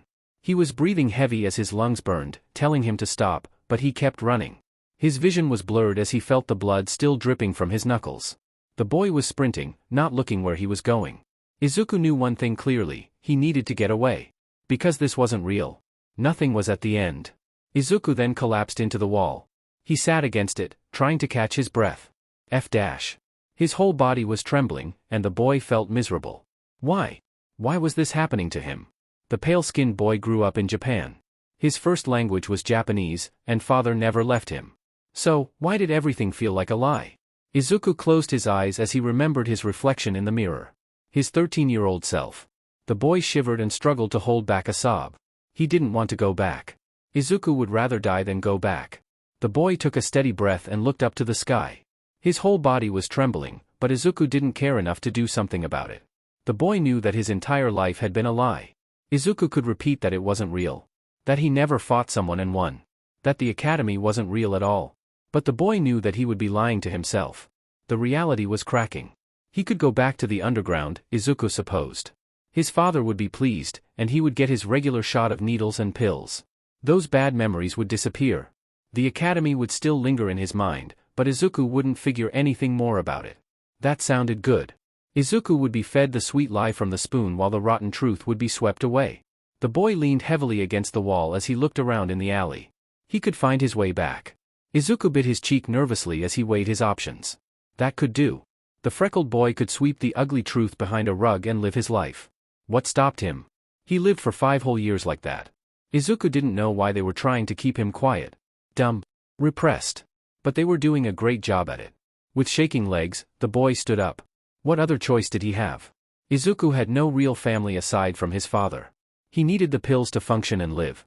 The boy couldn't do it otherwise then. He needed that stupid, dumb routine that he always had. Working until he nearly collapsed and sleeping so little that he was always exhausted. Because Izuku wasn't ready to deal with the academy just yet. He was content playing a scientist in a lab. He was slurring his feet as Izuku forced his body to move. Getting high and having a panic attack was no weak. Faintly, he heard a startled scream and nearly jumped. Izuku narrowed his eyes and glanced nervously where the scream came. He only dared to peek a little bit, and his eyes widened. 3 men were laughing as they cornered a boy who seemed to be still in middle school. Izuku cursed himself, just his luck. He glanced in the other direction and debated whether he should just walk away. He wasn't a hero after all. And never would want to be one. But then, Izuku heard a disgusting sound of bones breaking. When he looked back, the boy was lying on the ground, silently screaming as one of the men was stomping his ribs with his boot. He had tears smeared all over his face as his face twisted in a pained expression. Izuku winced at that. But the boy was young. He could survive some broken ribs, sure, it hurts. But he would live. Just as Izuku wanted to. Slip into the shadows, he heard laughing. What? Already crying? We should FING kill you for what your dearest daddy did to us. The man's voice was buzzing with energy as he laughed. His mouth twisted in an ugly thing. Izuku wanted nothing more than to walk away. But his legs moved on their own. One of the men saw him and sneered all ugly to Izuku. Hey. What you standin' here? Why you lookin' like that? This one seemed to be drunk. Izuku now noticed the obvious length and muscle difference between them, but kept his cool. He rolled his shoulders as he glanced at the poor boy on the ground, still crying. The freckled boy took a steady breath as he felt adrenaline being pumped in his system yet again. This wasn't good. Too late, he was standing now in front of them, and there was no way back. Let go of him. Look at him. He's already hurt, that's enough. His voice was trembling. The boy noticed him. He was still lying on the ground and covering his head with his arms, trying to protect himself as best as he could. Screw, brat. This ain't your business. The one who was kicking the boy stopped and focused his attention on Izuku. All 3 of them were staring at him, and the boy felt a shiver creep up. 3 on one small kid. Seems to be my business. That seemed to be enough. The drunk one wasted no time swinging at Izuku. The boy froze in fear as he heard a disgusting crack when the man's fist connected with his nose. Izuku seemed to be too shocked by what had happened as he fell on his butt with a terrified expression. Blood was pouring from his nose as tears started to form in his eyes. The man who was quiet the whole time chuckled softly. Yeah? Sit your butt down, stop trying to be a hero. Now, they were with 2 who were kicking the poor kid. Izuku got some blood into his mouth and gagged. The metallic smell made him dizzy as his mind was already somewhat fogged. The kid was screaming now, and Izuku only wanted to tell him to shut the hell up. Izuku was passing the screams as background noise as he lay on the ground breathing heavily through his mouth. His nose burned. Every part of his body did. Shut up, muttered Izuku softly. I said shut up. He wanted to focus, collect his thoughts. He couldn't work when this kid was screaming his lungs out. Of course, the drunk one heard him. The man barked out a sharp laugh and marched towards him. Whatcha said now? You fucking brat. Izuku didn't register the kick that he got to his stomach, only the pain afterwards. The boy gasped for air as he felt the boot land again into his stomach. Izuku used his hands to protect himself as he curled up. The kicks never stopped, and the boy felt sharp pain everywhere. Izuku started to cry silently as he prayed that everything would stop. The man stopped for a second, and the boy cried in relief. Oh, wow. EY. Come lookin' at this. He's weeping like a little beach. Even that kid didn't shed tears like that. The other two walked over them, and Izuku shrank in fear. But then, he saw the kid getting up, grabbing his backpack and running off with a limp. At least he kinda saved the kid, right? DMN, you're right. Yo, stop crying, you FING a-hole. The next thing he felt was a series of kicks, and Izuku cried out. They weren't set on stopping. They didn't even seem to be tired from kicking him like a rag doll. He was going to die here, Izuku realized with wide eyes. They were set on killing him and leaving his broken body in this alley. His vision blurred, body on fire. Pain radiated from his ribs, his bruised shoulders, but worse than the physical pain were the screams in his head. The chaos, blood, and dizziness were overwhelming. And then he saw him. Time seemed to slow down as Izuku stared with wide eyes at him. He was standing with a perfect straight back and impossible still. But the 13-year-old boy wasn't weak, that was for sure. Every inch of him radiated control, precision, and cold judgment. His dark, green eyes were piercing right into Izuku's soul. He was wearing the Black Academy uniform with combat boots and two twin guns strapped to his side. Izuku was sure there were all sorts of blades, daggers, and bombs strapped to him. You're pathetic, spat the boy, his voice cutting through the ringing in Izuku's ears. Can't you even stand on your own 2 feet? Is this really who you became? He pet his head like a bird and narrowed his eyes, disgust written all over his face. What have I become? Izuku shook his head, chest heaving. No, no, no, you're not real. Get out. The boy didn't look pleased at that. Don't lie. Don't pretend, and for certain, don't run. You know who you are. You know what we went through. Do you want to keep hiding? Do you want to forget everything? Izuku shook his head. No. I dash. You can't? Stop acting so DMN selfish. You can, but you refuse. Because remembering hurts, doesn't it? But I think living such a pathetic life hurts too, you know? Izuku's hands trembled as he clutched his head as if he could physically keep the memories out. Get out of my head. You vermin, screw you. I don't want to remember. I dash. The boy stepped closer with a sharp look on his face. You do. You've been running for 5 years. It's time to stop and face the truth, isn't it? How much more time do you simply need? Izuku's stomach turned as cold, heavy dread sank into his bones. You're nothing compared to me. Weak and soft. Izuku stared at the boy in front of him in horror. Go away, his tone was now softer, like he was pleading. The 13-year-old boy looked at him for the last time before walking off with a grace that only the top students in the academy possessed. Suit yourself. Aizawa wasn't exactly fond of Kigo Takami, Hawks, but he seemed to know how to get a job done. Especially if the topic was Izuku. The dark-haired man didn't like to show his panic about the control of the situation to anyone. But it was kinda hard to hide it when it was about Izuku. His nephew was a lost cause. There were so many things that simply didn't make any sense. I like donuts, especially the chocolate ones. The strawberry ones are a bit overkill. Way too sweet, you know. Aizawa took a deep breath, trying to focus on the papers that were spread on his bureau, but these ones with little pieces of marshmallow are kinda cute, though, not sure how they taste. The man took a deep breath as he calmed himself down. Aizawa gave a pointed stare to Hawks, who was leaning against his bureau, breathing in his neck, while spilling crumbs everywhere with his pack of donuts. The winged one was playing with fire, and he seemed to know that too. Hawks was probably enjoying every second of it, that fucker. But he looked like he wanted to help, too. Aizawa was seconds away from strangling the man. He said that Izuku was somewhat complex and there were many layers of trauma bundled around him. The dark-haired hero wanted to know everything that Hawks didn't reveal in his reports, but was waved off. Something like he wouldn't understand, which was complete bullshit. They were talking about Aizawa's nephew. We should probably patrol in District 24, all the metros lead there after all. Hawks grabbed the map with his chocolate-stained hands and shook his head. Nope. What makes you think he would be there? That won't do. Aizawa grabbed the map back, a bit more aggressively than he should, and scanned the arena. District 12, then. There are a lot of criminals, he might want to blend in. Hawks tilted his head, and Aizawa saw that the man was really thinking, and hard. He might act childishly and inconsiderately, but when he had a job, it was done neatly. He could respect that. Aizawa stared at the map with thoughtful eyes. Izuku, the man wondered, where are you? Izuku woke up with the biggest headache ever. First, he couldn't figure out where he was exactly. Then it all hit him. Izuku let out a low whine as he tried to sit up. Pain flared right through him, and he suppressed a scream that was building right from his throat. It hurt. Everything. If Izuku was honest, he was surprised to open his eyes at all. Weakly, he felt his head and saw dried blood. The boy couldn't do it anymore. He tried to vomit, but nothing came out. Only some saliva and some blood from where he bit his tongue by accident. Izuku felt all emotions at once. Fear. Shame. Frustration. Sadness. Fury. How could he be so stupid as to let himself get beaten up by these men? Izuku decided that sitting was too much energy and rolled over to his right. Would anyone notice him here? Would they call the police and an ambulance or decide that Izuku was just some junkie?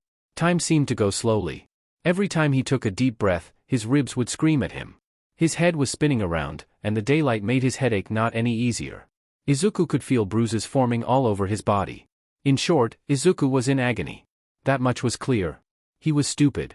Izuku didn't understand why he ran away from Fuyumi's house. He winced at the thought of her coming home and discovering her broken mirror. The pain in his knuckles was still lingering. He was going to die here, in this PSS-covered alley.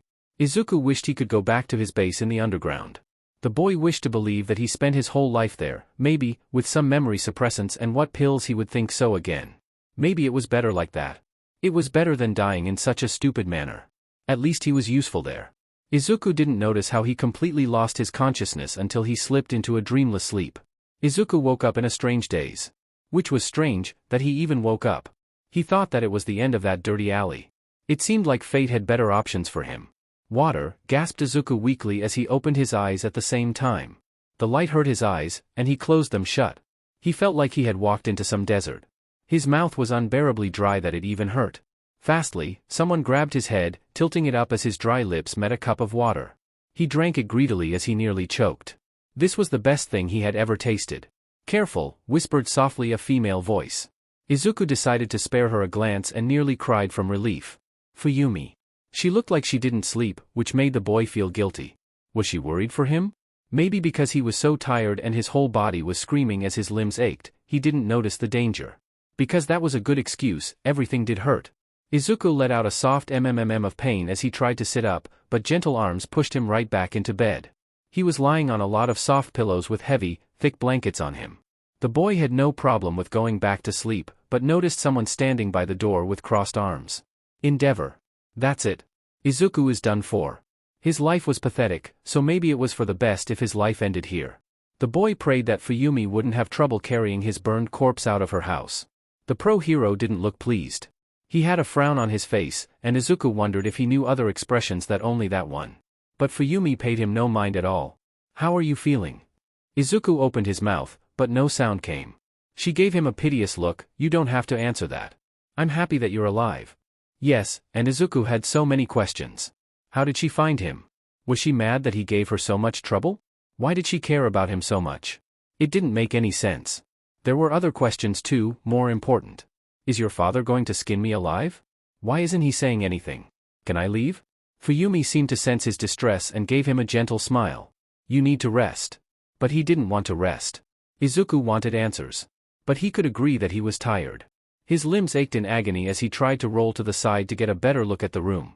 It was a simple room, nothing too fancy in the Japanese traditional style. Isaac Walter.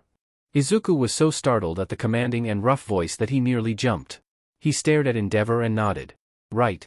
That was his name. Fuyumi didn't appreciate that. Leave him alone. Don't you see it? Walter is tired enough and doesn't need you to question him right now. The man gave her a grim look and rolled back his shoulders. I just want to know more about who is now in my house. Izuku winced at that.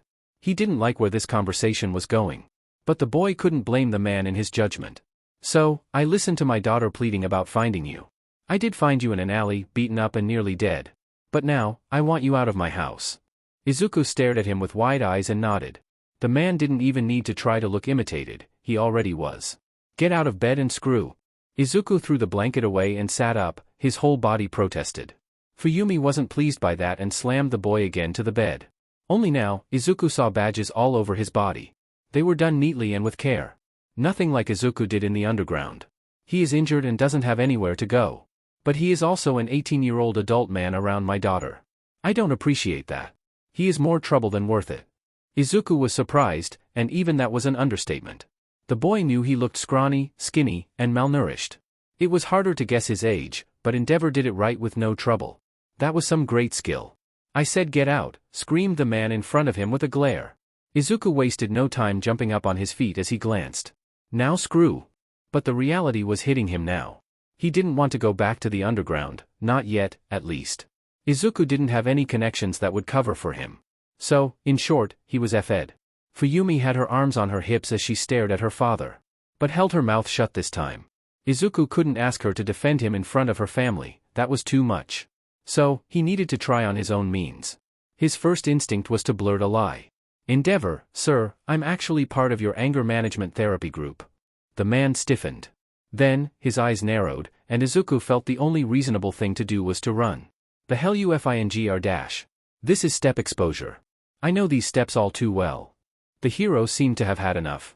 He took 2 large steps, and Izuku jumped away from him, scared out of his mind. Okay. I'm sorry. I'm studying domestic flame distribution. The man stopped as he looked baffled and bewildered. This is for research. Yeah, no, Izuku F'd up. Izuku doesn't know how exactly he got what he wanted. Till your injuries are better and you can walk freely around. You hear me? Then you'd better screw, grumbled Endeavor as he glared at Izuku. Maybe he took pity on the boy. Or saw through his lies just how desperate the boy had been to stay. That didn't mean Endeavor trusted him. Not a chance. The man would always throw glances at Izuku even if the boy did nothing else but lie in his bed. Fuyumi was thrilled, to say at least. This is the first time in ages he stayed at the house for more than a few hours. Yeah, maybe because he didn't trust Izuku home alone with Fuyumi. Who knows what kind of person he was. Izuku slept the whole time. It was just easier like that. He didn't know exactly how many days had passed. Maybe just 1 or 2. But the bruises started to heal slowly. His nose didn't ache the whole time. He still felt unbearable pain when he breathed too deeply, hence his broken ribs, but Izuku figured out he could live like this. Not only that, but Fuyumi was giving him painkillers throughout the whole day. Izuku knew he should say no and never look back at them. But the temptation was too much. The boy thought about his father. Was he worried about Izuku? Or more annoyed? The freckled boy bit his inner cheek as he closed his eyes and wrapped himself around the blanket. He didn't want to think about it. Because the only sane option was to go back. But it was so nice lying here. When Izuku woke up in the Todoroki house, all badged up and cleaned, he freaked out. Did they see the scars on his body? Would they ask questions about it? But Fuyumi quickly shushed him and told Izuku that a private housekeeper cleaned the boy up a bit, and a private doctor bandaged him up nicely. That was at least something. But how longer he stayed here, how more paranoid Izuku became. The boy knew that they were looking for him, and that freaked him out more than it should. Not only that, but the police were after his butt too. It would be easier if he had died in that alley. But that wouldn't do. Izuku took a deep breath and shakingly stood up. He couldn't stay here anymore. Not with Endeavor, that was watching the boy like a hawk. Izuku couldn't mess up. He needed to get out. Maybe Izuku could stay here. The Todoroki house wasn't homely or cozy, but it gave the boy a cover. The freckled one didn't know how long he could stay here before his secrets would be found out. Before, police would come knocking on the door or worse, his father. Endeavor was somewhat scary and cold in Izuku's books. But he allowed the boy to stay, even if he was a complete stranger. Fuyumi was a kind soul that Izuku didn't deserve. So, Izuku folded his bed properly. It was the last thing he could do. And with that done, the boy slipped into the window as he ran away from the Todoroki house. He did a lot of running in his life, that was for sure. Izuku had no real plan. He only thought about how not to get caught by the 2 parties. The police and his father. But he had no idea what to do next. Izuku was truly alone now. Panic started slowly creeping into his chest. What should he do now? The boy supposed that he could always go back to the underground. They would welcome him with open arms and even reward him for his loyalty. But as Izuku stared at the blue sky, he craved more. He couldn't go back, not yet.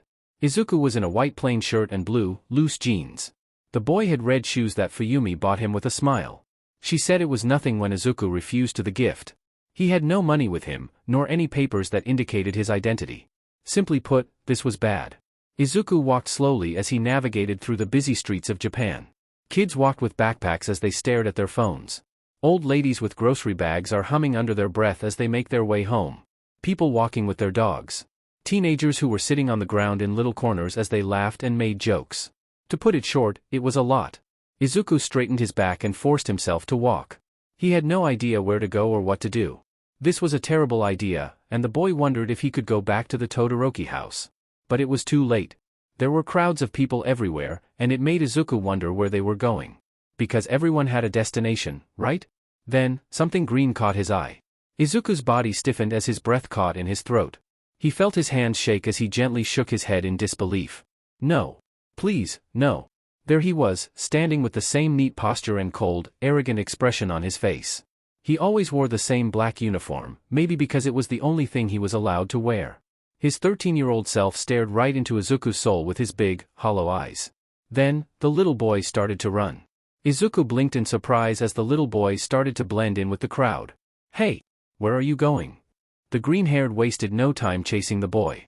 His running was messy, nothing compared with how the little boy ran. The kid ran neatly and dodged everything and everyone with effortless grace. Izuku didn't have that much luck. He bumped into everyone and had no time to apologize. The 18-year-old was chasing a hallucination, or maybe an effect of drag withdrawal. It was hard to tell. Can you stop running? Stop. I want to talk. About what exactly? Izuku didn't know it himself. He needed to make sure that this person wasn't real. He was only an illusion that Izuku saw as an effect of the drags or the withdrawal. But the kid was stubborn. He ran without a problem while Izuku's lungs started to burn and his body ached. This wasn't good. But he needed to catch him. Make sure that it was just his mind playing tricks on him. The streets and the people started to blur altogether while Izuku's eyes only focused on the green-haired boy. He nearly got run over by a car because he wasn't looking, but Izuku didn't care. He ran faster, trying to catch up. Then, the kid turned sharply and jumped into an alley. Izuku wasted no time, slamming himself into the alley's wall as he felt sharp pain coming from his ribs. Stop, gasped the older one while staring at the younger one. His 13-year-old self finally slowed down as he looked lazily at Izuku. Like they didn't run a whole marathon through the city. If what, his younger self looked unbothered. He leaned against a gray, dirty door. He was standing next to an apartment that had seen better days.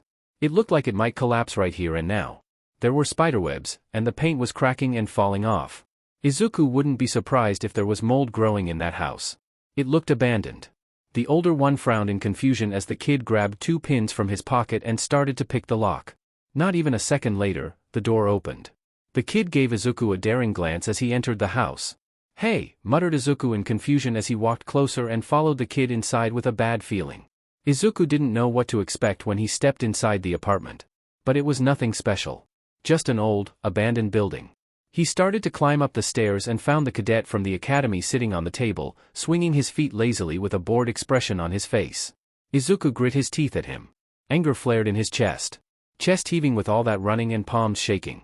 His body was screaming for rest, and he felt sweat dripping from his forehead.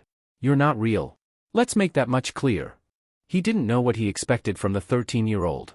But it was certainly not this. The kid had cold, calculating eyes like sharpened glass. Then why are you talking to me? Because I'm hallucinating. Izuku yelled as he waved with his hands. Because I'm stressed? Because this doesn't make any sense. His reflection seemed to be unimpressed. So that's the excuse you're going with? Hallucination? He scoffed at that. Typical. You always were the weaker one. Izuku stared at this uncanny version of himself. He didn't like this, not a bit. I'm not. His reflection jumped off the table and took a few steps closer to Izuku. He was walking like a predator. Izuku took a few steps back until he was touching the wall. I don't get why you try to bury your past. But you did well. You had 5 years after all to do that. Look at you now, where are your skills now? Lost, I suppose. Look how you walk, you can't even fight. Izuku closed his eyes for a second, praying that if he opened them again that this version of himself would disappear. When he opened them again, he saw an unimpressed look. Izuku breathed heavily. You can't be real. Are you someone's quirk? The kid laughed at that.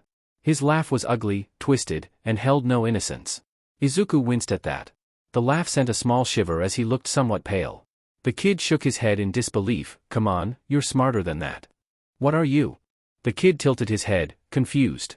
He had disgust written all over his face. Isn't it obvious? I am you. And just like that, the kid disappeared again, leaving Izuku confused and somewhat scared. Just what was wrong with him? Izuku then let himself fall as he sat against the wall. He could only throw his head back as he held his tears back. The boy couldn't cry, not now. But he couldn't be strong either. Izuku didn't know how long he had been sitting on the cold, dirty floor. But he remembered that he must move, do something. He just didn't have the energy to do so. The apartment had surprisingly no mold in it. It was far from nice, but in an okay state. But the walls were far too small, it made Izuku believe he was suffocating. Slowly, the boy stood up. He felt like breaking down again. Izuku walked in a daze. He doesn't remember walking past the hallway, the stairs, the creaking door. The floorboards groaned under him. It was like the boy knew where he needed to walk. He moved to the small living room, scanning the dusty shelves. Empty. Izuku's throat tightened. It felt like he was trespassing in a place where he shouldn't be. He walked further in, past the peeling wallpaper. Everything was wrong, but at the same time, it made sense. Izuku couldn't shake the weird, creepy feeling. Then, a noise. A soft clink beneath his shoe. Izuku froze. He lifted his foot and saw nothing there. But his hand moved anyway. Izuku's heart was beating so hard and fast that he might get a heart attack. He pressed his fingers along the corner where the wall met the floorboard. Nothing. He paused. Izuku held his palm near the wall. And he felt it, a faint draft where there shouldn't be one. Izuku felt sweat drip on his forehead as his hands trembled. He tapped lightly. Hollow. So, it was a hideout panel. Izuku felt sick, like he might vomit. His fingers shook as he dug nails under the floorboard and pulled.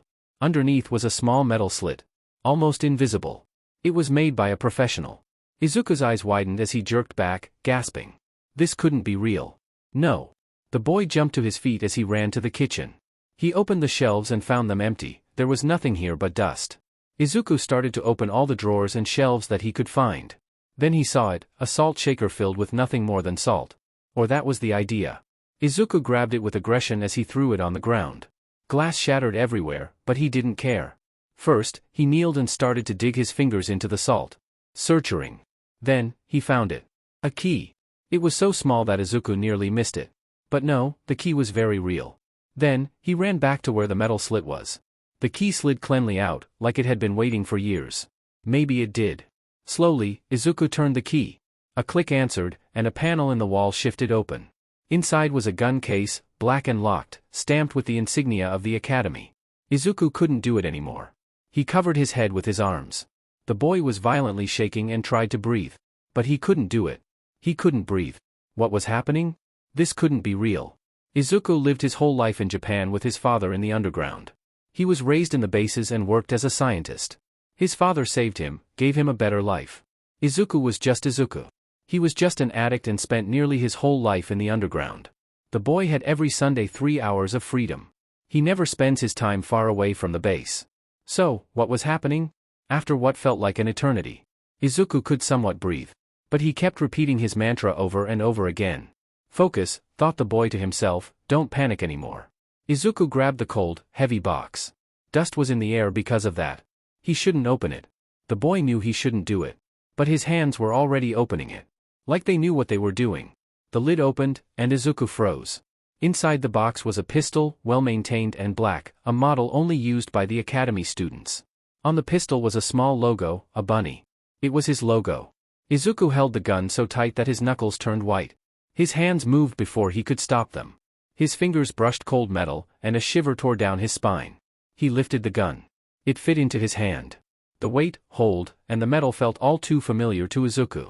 His heart pounded as his vision blurred. Izuku stood up and stumbled back in fear and shock. This wasn't right. But the truth sat heavy in his palm. No, gasped Izuku. He threw the gun away as his legs finally gave out. This was too much. Izuku couldn't do it anymore. He should have stayed with Fuyumi, with her home-cooked meals. The boy sank to the floor as he stared at the gun with wide eyes. He couldn't look away. He just couldn't. Every time Izuku threw that cursed gun away, he picked it up. He tried to put it in the box again, but his mind screamed at him to go get it. Like he was being unreasonable, an idiot. But the boy didn't want to see it. Because he was scared. Izuku didn't know who he was, used to be anymore. And that scared him more than it should. After some hours trying to hide it, he even threw it away from the window and then went after it. Izuku gave up. He was now lying on the couch. It sagged in the middle, and the cushions were flat, hurting his back. Izuku had an idea to sleep on the floor, but brushed that idea away. It was nighttime. Izuku didn't know why he stayed in this apartment. Maybe because he didn't have a better place to stay. But he felt somewhat okay with staying here. It could be worse. Now, Izuku was inspecting the gun. He knew he should do something better, like take a shower or go find some new clothes. But instead, he chose to look at his gun in wonder. It had to be Izuku's gun. The boy didn't know why the bunny was his logo. Did he make that up?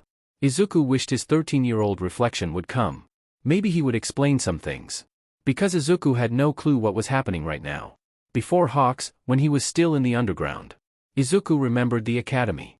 It was just a place that the boy dreaded and nothing more. But now, Izuku started to remember. Why? Did they feed him memory suppressants that strong in his meals? But if that was a theory, where were his skills? Izuku remembered his reflection moving with grace. Running while dodging people is like second nature. Blending in the crowd like crazy. So, where were these skills? Because they were the same person. Maybe 5 years of doing nothing did the job. He hadn't had the chance in the underground to work out or sleep well. The food wasn't good either. All the theories made Izuku's head hurt. The boy frowned and hugged the gun tightly. He didn't remember a lot of things and didn't want to. It was fine, everything was okay. The first sound Izuku heard wasn't his heartbeat. It was the click of his thumb instinctively switching the safety off. His eyes snapped open. Izuku's fingers were clenched so tightly around the gun that for a moment, he thought it was part of him, fused into his bones. After a few seconds of breathing and looking around the apartment, he softened his grip on the gun. He didn't remember learning to do that. Or not in the underground at least. Not in Japan. Yet the muscle memory was familiar. Izuku rubbed his eyes tiredly. It was way too early for this. As he looked outside, it was still dark. Too dark to worry about this sheet. His back hurt as he shifted to his side. The shitty couch did nothing to ease his pain. He held the gun in his hands, not knowing what to do with it. Izuku grimaced as he inspected the gun yet again. It wasn't bad to have some protection. The boy just stared at the gun with blank eyes. There was a tiny carving. A rabbit. That was his own mark, wasn't it? Izuku was sure about that. So, was his life just a product crafted in the academy? If Izuku thought about it too much, his head became dizzy. But everything kind of made sense. His stomach twisted as he jumped from the couch and gagged, but nothing came out. He still held the gun tightly in his hand. Images hit him like a brick. Not fully memories, just flashes. A hand that forced a pill between his teeth. Needles. Hands gripping his jaw. A syringe. Izuku shivered at that as his heart was beating wildly in his chest. The room felt too small, and the air too thin. This can't be real, muttered Izuku as he stood shakingly with trembling hands. This is wrong. I grew up here. I was in Japan. I was with my father the whole time. That wasn't real. It can't be real. They told me dash. They. Who were they? Sneered a sharp voice with even sharper eyes. Izuku felt like a cold bucket of water had been thrown on him. He snapped his head to look at him so fast that it made a popped sound. Perfect posture. Calculated eyes. Small body, but filled with muscle that Izuku didn't possess anymore. Weapons strapped to him. Why couldn't he leave Izuku alone? But the kid only stared at him with a mocking expression. Still, he was asking the right questions. Who were they? His mind was blank. See, mocked the little boy, you are remembering. They drugged you, idiot.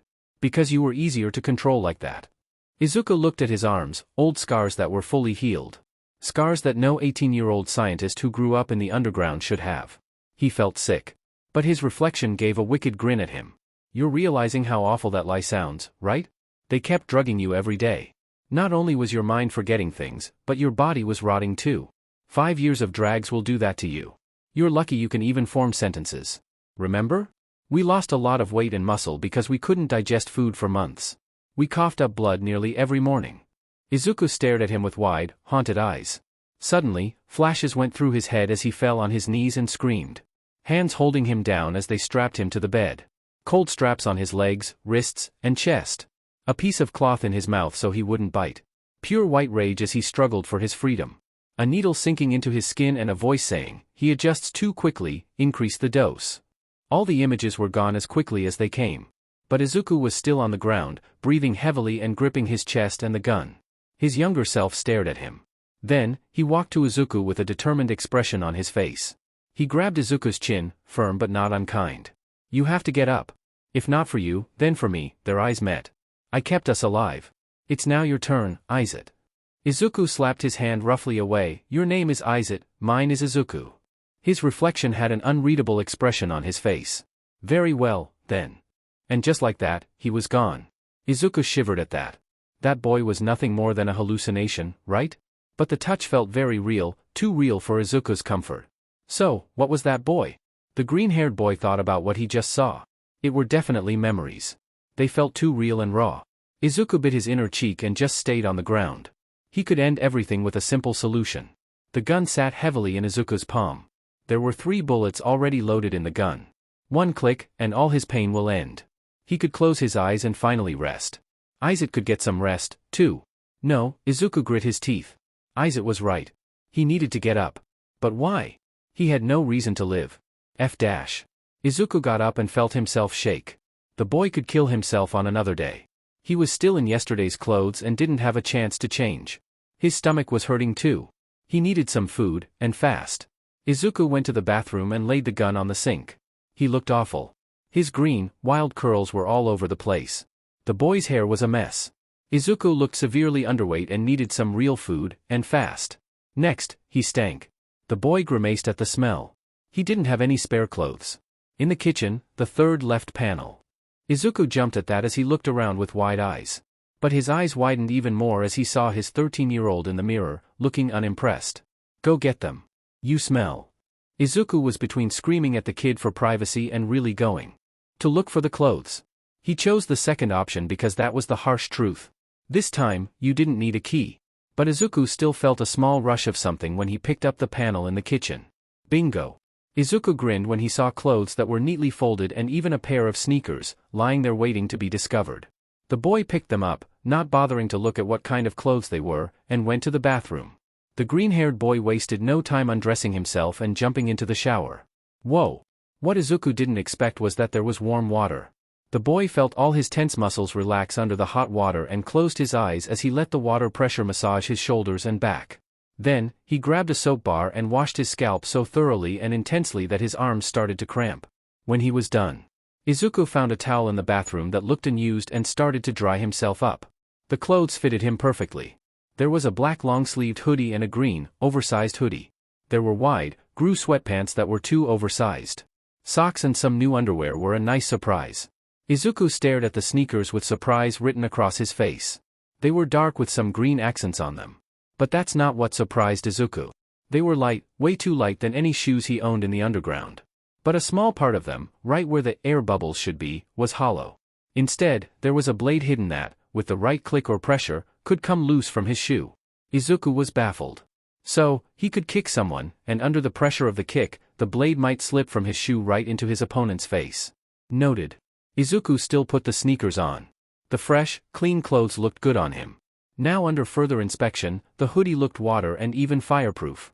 There was a hidden pocket sewn specifically for his gun and an extra blade. Izuku stopped and stared at the gun. His gun. Should he carry it with him? Was that a bright idea or more like a foolish one? Izuku cursed himself and slipped the gun into his pocket, but first made sure the safety clip was on. His pants looked normal, for the most part. Izuku suspected that they were fireproof. But his pants had way too many hidden pockets inside, and the boy suspected it was for needles and blades.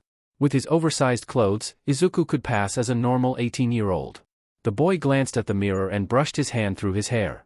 He found a pair of scissors in the kitchen and started to cut his overgrown, dead hair. His 13-year-old self had way too short hair. It was an academy protocol. But in the underground, Izuku's hair was always dirty and overgrown. The boy didn't care that much and just tucked the hair that was in front of his face away. Today, he was going to get rid of his disaster hair. Slowly, Izuku started to cut his hair with delicate care. In the academy, his hair was always forcefully trimmed, while in the underground, nobody bothered to trim Izuku's hair. The boy couldn't do it himself because he wasn't allowed to have a pair of scissors in his possession. And scalpels were strictly used on his subjects. Now, Izuku could choose what he wanted to do with his hair. It wasn't exactly long, but not so short as in the academy. The boy never cut his own hair. So, it was messy and uneven. But it was Izuku. The boy had messy layered hair, his green curls poked everywhere. But it was Izuku's choice. He liked it. Izuku knew he was being watched long before he heard the footsteps. The boy's hair stood up as he felt his heart speed up.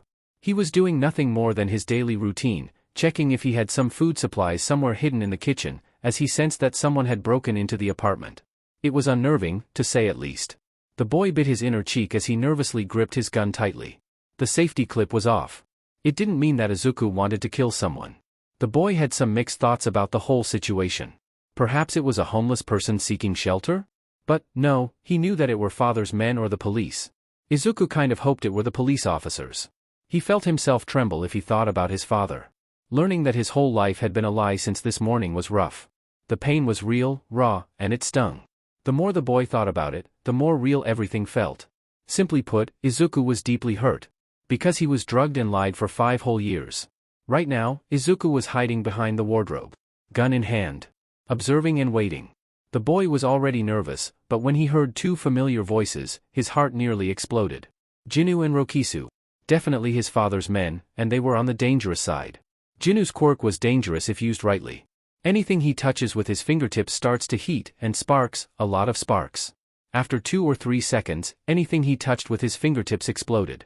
The more surface the object had, the bigger and stronger the explosion. Izuku grimaced. If Jinnu touched him, it would burn his skin off, but he wouldn't explode. Rokisu's quirk was tricky. He could drain anyone's physical energy from within 2 meters. The man took that energy, and that's why he had so much raw power. He left his victims feeling weak and dizzy. Simply put, the situation didn't look good. His first instinct was to escape. But Izuku had a feeling that they had set up traps for the window and the door. Jinnu loved to set up traps with his explosive behavior. His only choice was the rooftop. How was Izuku so stupid? He let himself be cornered. "I'm telling you that brat is here," snorted Juni. "Can you believe that? We were sent to get him back as if he didn't have anything else to do." His tone held annoyance as he rolled his eyes. But he started to take his gloves off. Rokisu didn't reply, but he narrowed his eyes as he looked around. This place is nasty. They were way too close to Izuku's hiding spot. The boy closed his eyes as a wave of fear washed over him. If Rokisu came even a bit closer, he would feel the boy's presence. Sheet. This was bad. How did they know his location? Izuku had been careful. Izuku didn't want to go back. That much was clear, but there wouldn't be so much choice left if they were going to take him with them by force. Words couldn't describe how Izuku felt. "Relax," snarled Izuku next to him, who was also kneeling. But he had a weirdly calm expression and a gleam in his eyes. No 13-year-old should be so relaxed in a situation like this. But Izuku wasn't an average teenage boy. Izuku nearly screamed in surprise, but bit his tongue instead. He was half used with his reflection coming and going back and forth. "You have a gun with exactly 3 bullets. This is more than enough." When Izuku looked like he might argue, the boy waved him off. "Look at their quirks, this won't be a hand-to-hand combat. So, that gun is your best chance." Izuku nodded slowly. That sounded right. Then, the little boy gave the older one a cruel smirk. "The best defense is attack, remember?" And like that, the boy pushed Izuku up on his feet with unnecessary force. The 2 men noticed him instantly. Izuku heard small pops crackle like firecrackers and let out a string of curses. He had just enough time to duck before sparks burst through the pipes. The boy inhaled through his teeth. He had 3 bullets and 2 targets. Izuku could make it. He saw Jinnu grin, wicked and amused. Izuku ducked behind the couch just as a snapping sound of cracks destroyed the wardrobe. Pieces of wood and splinters were scattered all over the place. Jinnu and Rokisu were toying with him. Good. Izuku had a small chance then if they weren't taking him seriously. "You don't have to be so difficult," muttered Rokisu. "You know they want you back alive." "Yes," grinned Jinnu with his sharp teeth. "Alive, not whole." The boy flinched at that. Izuku swallowed hard as he gripped his gun in a bruising manner. They were coming closer. This wasn't good. He forced himself forward, stumbling up the narrow stairwell. Jinnu cackled an ugly laugh as he sent small explosions across the walls of the stairwell. Izuku heard himself scream and climbed the stairs faster. Finally, the boy was on the roof. But not without Jinnu and Rokisu fast on his heels. Jinnu looked thrilled. Like a cat playing with its food. While Rokisu looked somewhat bored. Izuku looked around and was ready to run, but felt a sharp pain in his leg. When he looked down, it was bleeding, and the boy prayed that it wasn't infected. But he couldn't stop here. His body was still in recovery. His ribs still hurt, and Izuku felt his leg screaming at him to sit, but he couldn't afford to do that. 3 bullets. Focus. Rokisu rolled his shoulders with a yawn. "I always wanted to beat you up with your smart mouth, brat." Izuku felt like suffocating. But he forced himself to breathe even if his legs shook. At least he didn't drop the gun. The boy lifted the gun with shaking hands. He couldn't let Jinnu or Rokisu come closer, even for a bit. Izuku would definitely lose. Running wasn't an option. The 2 men were way faster than the boy. Jinnu seemed to have had enough with waiting. He lunged at Izuku with wild speed and sparking hands. The boy tried to jump away, but was too slow. A burst of flame exploded at his feet, knocking Izuku off balance as he fell hard on the floor. 2 slow, mocked Jinu. Izuku gritted his teeth. And fired. The bullet grazed the man's thigh. Jinu hissed loudly with a pained expression. Rokisu appeared behind the boy, and Izuku jumped to his feet. Since when did he sneak so close to the boy? He didn't see him. But he felt his quirk. Izuku's breath hitched as he felt his strength being drained from him. His vision blurred for a heartbeat, and he felt his legs grow weak. But he couldn't afford to lose. Izuku scrambled a few feet away from them as he leaned on a rusted air conditioning unit with blood dripping from his body. 1 bullet wasted. 2 bullets left. Rokisu seemed to check on Jinu as the man hissed angrily and held his thigh. Maybe this was Izuku's chance to escape. But Jinu raised his head and glared right at the boy. Sheet. They have a pattern, look. 1 rushes. 1 follows. Separate them, Izuku, whispered the 13-year-old inside his skull. Right. Izuku took a deep breath, gripped the gun tighter than ever, and moved. His whole body screamed, his lungs were on fire, and his vision blurred. Jinu took the bait. What a fool. You little rat, yelled Jinu as he chased the boy recklessly fast. Rokisu was behind him, slower but with confidence. Izuku stopped suddenly and sharply turned. He raised the gun with a glare and fired. The bullet hit Jinu in the head. There was a 6-second where Izuku could see the blood flying from his skull and the man hitting the ground. Rokisu froze as he looked at Jinu, who was now a lying corpse on the ground, and screamed. Izuku had a clear target. This was his chance to put a bullet into Rokisu's skill. He raised his gun, but didn't pull the trigger. Couldn't. Instead, Izuku ran. He ran on the rooftops while his mind was freaking out. He killed Jinu. Izuku just took a life with his own hands. He couldn't stop running. Not when he felt tears start to form in his eyes and felt the exhaustion kicking in. He just needed to get away. Away from Rokisu's screams as he mourned for his fallen friend. Just what had Izuku done? Izuku doesn't know how he feels about killing that man. The boy couldn't believe that Jinu was dead. Even if he saw him bleed out before him. It was unreal.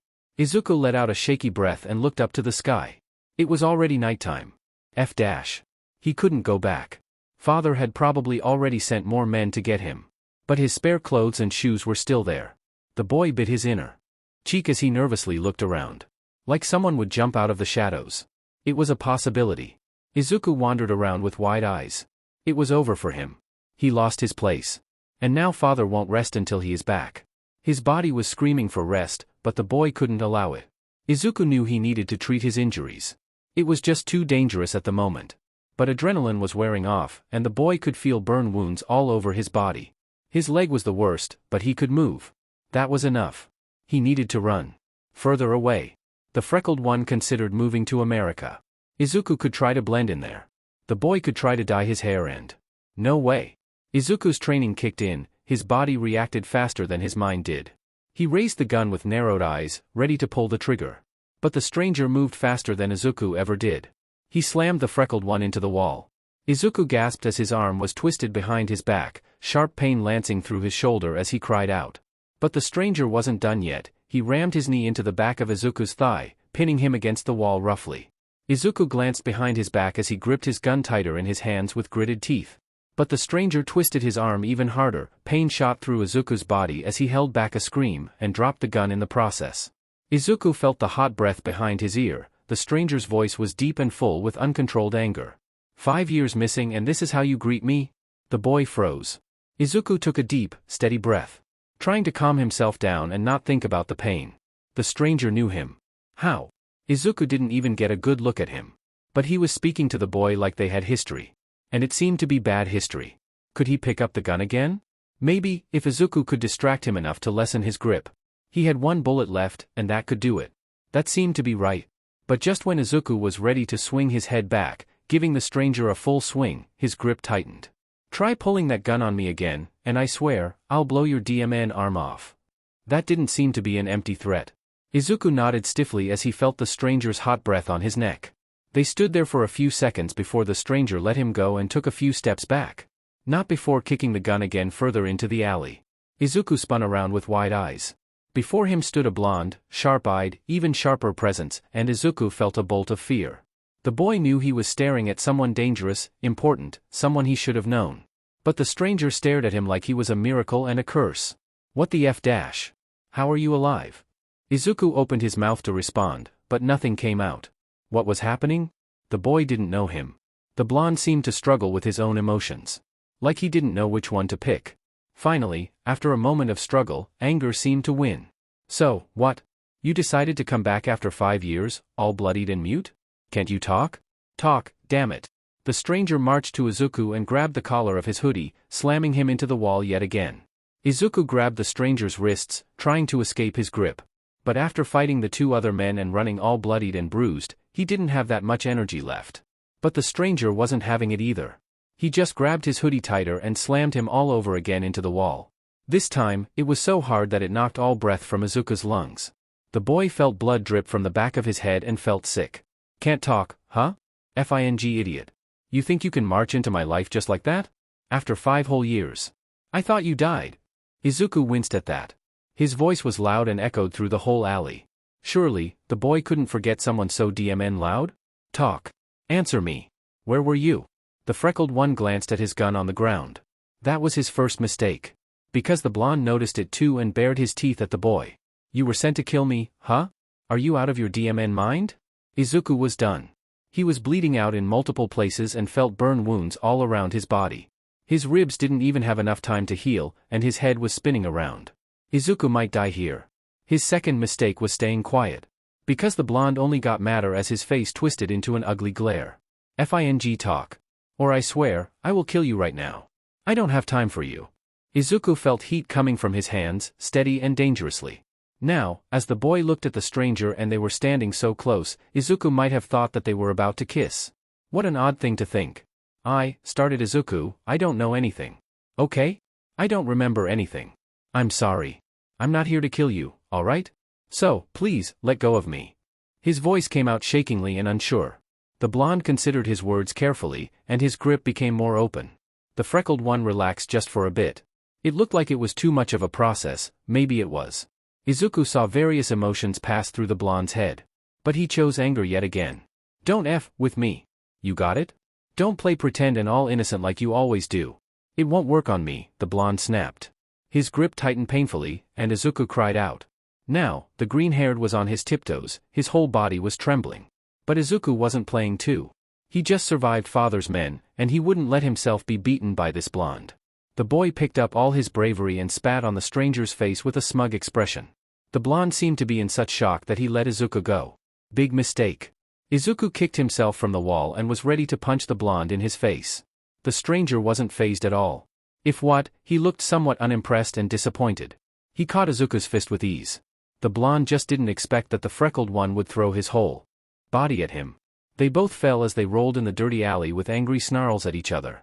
The blonde was taller and stronger than Izuku. Obviously. He seemed to have a good diet and worked out every day. Far cry from Izuku, who spent his days in the lab or sleeping, maybe even getting high with Shun. But Izuku was stubborn. The boy even bit the stranger's arm when he tried to pin the freckled one down. But the exhaustion and blood loss seemed to catch up to Izuku. He was just so DMN tired. Although he couldn't lose without a last kick. Izuku tried to claw the blonde's eyes out with a shout, but the stranger caught his arms and jumped to his feet. There was a minute where they just stared at each other. Finally, Izuku got a good look at the stranger. He had spiky blonde hair with red, sharp eyes that glared down at Izuku with judgment. He was wearing a school uniform, his red tie tied loosely and incorrectly. Definitely on purpose. The green-haired boy could see the muscle through his uniform. Now, up close, Izuku could see hearing aids in his ears and wondered if he had gotten these from birth. The blonde was staring at Izuku. Expecting something. But Izuku didn't know what. And he was way too tired from this. Sure, he kinda remembered the academy. If that was what the boy referred. But it were only pieces. Never a real memory. Just fragments that his broken mind tried to form. Look, I don't want to hurt anyone here, alright? And I didn't lie about not remembering anything. I really don't know. I'm sorry. The blonde didn't move. He didn't react. Just kept staring at him with these sharp, red eyes. For an uncomfortable minute, Izuku debated whether he could just run away and never look back. The blonde's face twisted, not with sadness, but with pure outrage. Like, Izuku personally insulted his whole family tree. What did you just say? He snapped. For an awkward second, Izuku thought his hearing aids weren't fully working. Don't screw with me. Not right now. 5 years. 5 DMN years, and this is how you show up? Limping and bleeding, whole spitting on me. Izuku wanted to apologize yet again. But it wouldn't change anything. But he still wanted to do that, this time on his feet and properly. With shaking legs, he managed to find balance and stand up. Even if his whole body was screaming in agony. He managed to bow, keeping his head low. I'm sorry.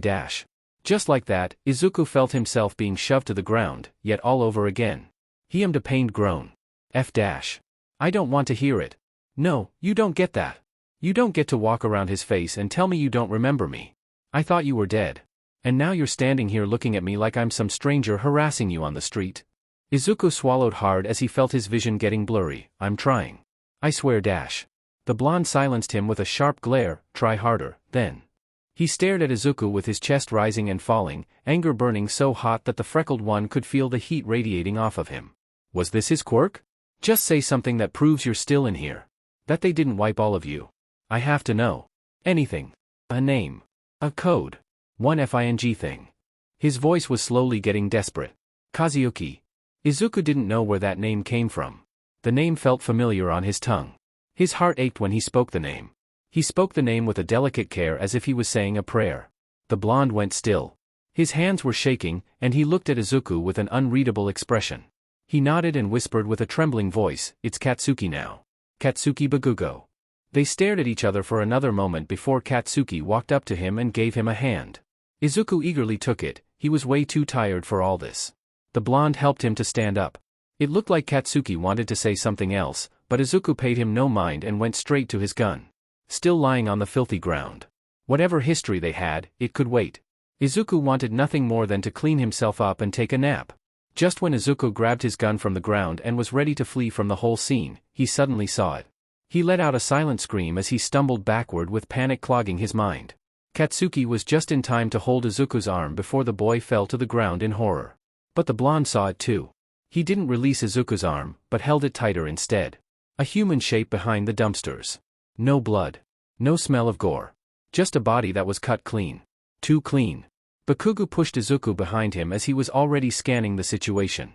Stay behind me. Izuku felt cold dread wash over him as he stared at the body. It felt like looking at Jinnu. Don't tell me what the F I need to do, he muttered as he took a step closer. Inspecting the body with the gun tightly in his hands. Cutting corpses open was his job after all. The blonde ignored his comment and crunched close enough to inspect with narrowed eyes. They heard a click, so quiet that a normal person wouldn't even hear it. But they were both trained. Their heads snapped to the sound and met Stain. Standing on the fire escape and looking down at them. He was unblinking and looked at the boys with interest. Izuku was already bloodied and beaten up. He didn't have enough energy for this. His ribs hurt as his body screamed, and he gripped the gun so tight that his hand started to bleed. His leg was screaming for a rest, and Izuku felt his body shake from pure adrenaline and exhaustion, yet all over again. There was just so much that a body could take. He just wanted to collapse. To give up. 3 fights in a day seemed to be too much. Izuku didn't have any energy left to spare. But the boy was still standing. If he was going to die, then the least Izuku could do for Aizen is die on his feet with some honor left. In the underground, there were a lot of nasty rumors about this man. It was no secret that everyone held fear and respect for Stain. 2 academy experiments. I'll end you together. Katsuki's body tensed too. He was trembling. At first, Izuku thought he was scared, too. But when the boy saw his face, there was a pure, manic grin on it. Let's kill him, Aizen. Izuku felt like his heart might jump out of his chest. His fingers shook, but he held his gun tight. There was no time for self-pity. Bakugou cracked a grin as he blasted forward, explosions snapping sharply from his palms. Izuku felt his mouth fall on the ground. So, this was his quirk? That was so cool. Unlike the wild chaos Katsuki was, his movements were tight and efficient, each blast calculated and sharp. Stain wasted no time dodging with terrifying speed. Izuku froze as his fingers tightened around the gun. 1 bullet. His body felt fragile, almost hollow. He was thin, underpowered, and his muscles burned. But he was fast. Maybe not so fast as Bakugou, but just fast enough. Stain lunged for Bakugou, blade flashing. Katsuki dodged the blade as he rolled on the ground. Izuku could only gape at what was happening in front of him. Bakugou wasted no time in shooting an explosion at Stain. The man jumped away with a snark. The 2 of them were participating in an elegant, deadly dance. Izuku could only stare with wide eyes. Katsuki stumbled, just 1 step, but that was enough for Stain. The man could make a tiny cut on his forearm and liked his katana. Izuku stared with a gaze of disgust at the killer. What did he just see? And if that wasn't weird enough, Bakugou fell on the ground. Stain smirked wickedly. He lifted his katana to end the boy and Izuku pulled the trigger. The man jumped away, said. Izuku felt cold sweat all over him. He missed. The green-haired boy felt a manic laugh escape him. They lost. Izuku wasted his only bullet. Stain bared his teeth at the boy. He walked over to Katsuki, slow and almost tauntingly. The freckled one knew he should do something. But his body was frozen. "Do something, you coward," hissed Izuku with fury on his face. Standing next to Stain and Bakugou with a hardened look. Something in Izuku snapped into action as he saw his reflection staring into his soul. The green-haired activated his quirk. His quirk wasn't flashy. It didn't give him power. It took it away. Izuku's ability reacted to other people's quirks. When someone tried to use theirs, his quirk answered by turning that power inwards. Not copying it. Not canceling it. Punishing it. Izuku knew this because he tested it. Carefully and fearfully. And every time, it hurt him too. Stain's body reacted violently against itself. His muscles seized, joints stiffening as if they refused to cooperate. His hands locked up, fingers numb and unresponsive. It wasn't pain like an injury, it was the body rejecting its own strength. Stain hissed. "What is this dash?" Izuku felt it too. His vision blurred as his quirk always drained him fast. His limbs felt lighter than they should, like they might snap if he moved wrong. But Bakugou was on his feet. That was enough. Izuku collapsed at the same time as Stain in sync. The blonde looked angrier than normal as he walked to the killer, sparks flying from his hands. "You are dead." The hero killer seemed to realize in what position he was. Stain gripped his katana tighter as he glared at the two boys. "Next time, I won't hold back." And just like that, he vanished like a ninja in the dark shadows. Bakugou seemed like he was ready to chase Stain. But stopped. The blonde slowly turned around, facing Izuku, who was still on the ground. The freckled one looked at him with wide, fearful eyes. What did this Katsuki Bakugou even want? Was it smart to just lie there while the blonde stared at Izuku with an unreadable expression? Izuku's vision blurred again. Then, Bakugou was in front of the boy, saying something. "When did he get here?" The freckled one tilted his head in confusion. The blonde's lips were moving, saying something, but Izuku couldn't figure out what. The only thing he heard was a ringing sound in his ears. Izuku felt something dripping from his head. Slowly, he lifted his hand to the back of his head. It was blood. Right. His head was bleeding. "Can you hear me now?" "Izuku. Don't look at the blood. Can you hear me?" "Yes." Izuku nodded weakly. "Not Izuku." Katsuki paused at that. "What? You are confusing me. Speak in full sentences." "I'm not Izuku." Apparently, that was the wrong thing to say. Because the blonde was no longer kneeling by Izuku, but standing and glaring at him. "Fine. Play your games. What's your name now?" "Izuku." "Izuku, what?" "Just Izuku." Katsuki stared at him like he was an idiot. Maybe he was one. Katsuki yanked Izuku upright, slinging one of Izuku's arms around his own neck while his other arm wrapped firmly around Izuku's waist. It was awkward. Izuku was all sharp angles and unsteady weight, and Katsuki was taller, forcing him to hunch slightly to keep Izuku from tipping over, but it worked. "Don't make this harder than it has to be," Katsuki muttered. Izuku nodded weakly, letting himself be dragged along as they started moving, their steps uneven but steady enough to get them going. "Where are we going?" asked Izuku as he looked at the sky. There were stars. The boy made it his own mission to count them all. Katsuki's jaw clenched as he looked straight forward. His grip was tight, but not painful. He was covered in mud, and his uniform was messy. "Where were you?" Izuku blinked slowly. "What? Where were you?" 5 years passed. "You look like you're on the doorstep of death herself, and not in a good way." Bakugou paused, he liked his dry lips. "You changed." 5 years passed? "So, the last time that we saw each other, we were 13, right?" Katsuki looked somewhat lost. "Yes. That's the age we graduated from the academy." "So, we were in the same class?" "Yes. 23-3. Where is the other one?" At that, the blonde stilled. He looked at Izuku with a haunting expression. "I hate you." There was no real heat behind his words, but Izuku felt a sharp pain in his chest. He pushed the feeling down, not ready to deal with it. "Why?" His voice was not louder than a whisper. Izuku decided they weren't close enough for these emotions. This conversation held something deeper than it already was. Izuku thought that they weren't that close for this conversation, but Bakugou thought otherwise. "Because I have no place for you in my life. I moved on. I decided to make my own path in life, and such bullshit. Understood? You're not part of it. I'm in my last year of the hero course. You can't come after 5 whole years in my life and expect me to make room for you." Izuku was staring with wide eyes at Katsuki. His face didn't look familiar, not one bit. But his voice did the trick. The boy recognized the way his loud, booming voice carried through the alleys. I understand. But in reality, he didn't. Why was Bakugou speaking to Izuku like they were close? Like, this information was supposed to hurt the boy? Don't get the freckled one wrong. He was hurt. It wasn't his lungs that burned. His body trembled because he overused his strength and quirk. It wasn't his bleeding head or his bloodied hands from gripping the gun too tightly. The burns that he got from Jinnu. No. It was a different kind of pain. It was on a deeper level. But Izuku couldn't name it. Katsuki grit his teeth. Why am I even bothering? You don't remember shit. He let out a single, broken laugh that carried through the alley. They really effed you up on this one, nerd. Izuku didn't agree or disagree. What did they even do to you? This time, their eyes met. Izuku reeled back, not expecting so much fury in his glare. But Bakugou paid no mind. They were supposed to kill you for the stunt you pulled. But, I suppose you were their favorite. It would be a shame to dispose you like that. Izuku's steps faltered. Bakugou gave the boy a long look. I wished you had died. The words landed clean. No heat. No hesitation. Izuku turned slowly. Listen. Don't. Bakugou's hands shook, clenched at his sides. Don't you dare soften it. His teeth grit. You surviving didn't save you. It ruined you.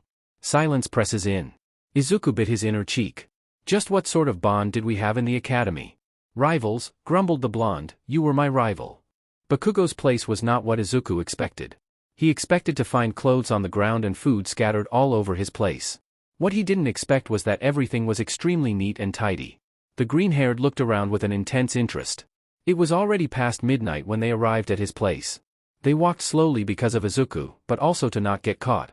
The two of them were exhausted. This is not my house, muttered Bakugou as he took a glass of water in the kitchen. Izuku nodded. That explained why this building was also in an alley, but it looked better than Izuku's previous place. It didn't look like it was on the verge of collapsing. Were there some secret weapons hidden that Izuku wasn't aware of? The boy limped to the kitchen, too, not caring if the floor was getting dirty with mud or blood. He mirrored the blonde and grabbed some water as well, drinking it greedily, not caring if that water spilled on the ground. Bakugou looked at Izuku with disgust, but the boy didn't care at all. He wasn't done with only one glass. The green-haired grabbed a second and even a third glass of water. When he was done, Izuku collapsed on the kitchen floor. All the adrenaline left the boy's body. What now? He escaped father's men today, but could he do it again? His thoughts were cut off by the blonde who threw an aid kit at him. Izuku's eyes snapped at Bakugou, who looked like he wanted to be anywhere else than here. Without a word, Izuku opened the kit and started to clean and bandage his wounds. Izuku didn't know how much time had passed. He didn't have the energy to ask for new clothes, so he just put his old ones on again. When he was done, the green-haired had no energy to get up. His eyes became heavy, and Izuku realized he could use a nap. Let's make a deal. The blonde was leaning against the wall with his arms crossed. He had an angry glare on his face and looked like he wanted to be anywhere else but here. Was he here the whole time? Izuku nodded. He didn't know what to expect. I don't know who is after you or what they want. But don't you dare to bring that trouble to me. I have a new life, one where you aren't part of it. But I owned you, so here you go. This apartment is yours. Do whatever you want with it, I don't care. Just don't be in my way anymore. Just like that, the blonde threw Izuku's gun to the boy. It glided on the ground right to the boy. And without another word, the blonde walked out of the apartment, slamming the door loudly behind him. Izuku stared at the door for a long time. He didn't know when, but somewhere between staring at the door and holding the gun, he fell into a restless sleep. Aizawa was leaping from one building to the other with unmatched grace. It was like his second nature for him. It came as easily as breathing. He stopped at the edge of the building and took a deep breath with his eyes closed. There was just so much going on in his life. Aizawa needed a break and some good sleep. But could he really do such a thing? Knowing his nephew was there somewhere. Or maybe not. Maybe he was already too late, and his nephew was lying dead somewhere in a dirty alley. These plagued him like a disease. Guilt filled his soul so much that his own students asked him to take care of himself. But how could he? Aizawa felt like he had failed his older sister in every aspect that he could. Somewhere, her son was hurt and maybe dead. The only thing that she wanted was for her child would grow up healthy and loved. Aizawa rubbed his eyes with his hand tiredly. She wouldn't want him to get burned out. But Hawks was the pillar opposite of Aizawa. The man insisted that Izuku was fine. Izuku, the name tasted sickly sweet on the man's tongue. Aizawa shook his head gently. He needed to focus. Sheet. He needed to stop with his own research for a week. Izawa gritted his teeth as he stared at the city in front of him. The man needed to let the research rest on the police. He and his class needed to go to the yearly forest training camp. Izawa groaned in his hands, annoyed. He hated it every year with a passion. Izuku was never alone these days. Izuku made it his own personal goal to follow him around and report every single thing he did wrong. The small boy had the most stubborn expression that Izuku had ever seen. It annoyed him to no end. Izuku would never admit it to a soul, but he thought it wasn't that bad. He wasn't lonely. If he were, the green-haired boy would simply go crazy. "You are going to end us both," observed Izuku with narrowed eyes. Izuku rolled with his eyes, "Relax." That wasn't enough for the smaller boy. Because he looked Izuku up and down with sharp, calculated eyes. "I can't believe you." Izuku felt annoyance creeping up on him. Really, it wasn't hard. He was hurt. His body screamed the whole time, and every time Izuku wanted to take some painkillers, Izuku started to scream in his ear the word, addict. So, he just faced the pain raw. "Listen," the green-haired turned to the smaller boy, "I'm just boiling some pasta. How can you have so many comments on it?" "Because you're doing it wrong." Izuku rolled his eyes for who knows how many times again. "If you know so much, you can make it." Izuku snapped his mouth shut. But still glared daggers at Izuku. It was almost funny, seeing someone standing in such a perfect posture and looking like an angry kitten. Izuku didn't know what he was doing either. But just boiling some pasta wasn't hard at all. And besides, he was starving. The freckled one would eat almost anything. He had taken a shower and changed into some spare clothes that were in the closet. Just a black shirt with some sweatpants that were somewhat too baggy on Izuku. His locket rested heavily under the shirt. His hair looked funny. An untamed mess with uneven bangs. Izuku stared at Izuku's hair like it was a personal insult. Izuku snorted. The kid could be somewhat funny, even if he didn't mean to be. When his pasta was done, the boy ate it hungrily. It was just dry pasta without any sauce. But it tasted like heaven to the boy. Izuku stared at Izuku with an unreadable look. "You have no manners." "Didn't ask." "Don't care." The boy looked like he might shoot Izuku right here and there. About shooting, Izuku glanced at his gun. He had no bullets left. Sheet. Maybe he could look around this place and find something? It was an option. Without his gun, he didn't have any other way to defend himself, well, his quirk. But that wasn't an option. Izuku could still feel his own body twitching in pain when he used it on Stain. Every time he used it, the green-haired felt like dying. His quirk was no good if Izuku couldn't even stand up after. "Speaking about yesterday," Kazuyuki, breathed Izuku. "What do you know about him? Tell me, everything." Izuku shot a glare. "Dismissed. Next question." "Hold on. He said his name was Bakugou Katsuki, but you know him as Kazuyuki. Tell me." When Izuku didn't respond and just kept glaring at Izuku, the taller one pressed harder. "Come on, tell me. I want to know more. You could have asked him yesterday."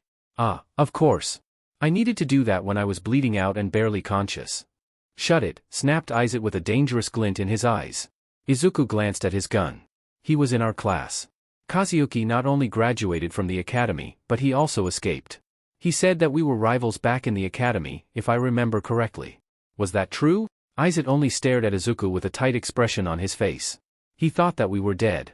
Kazuyuki, Katsuki, whatever his name is, believed that we died. He said that we pulled a big stunt or something like that. Did we do something?" There was a tense silence.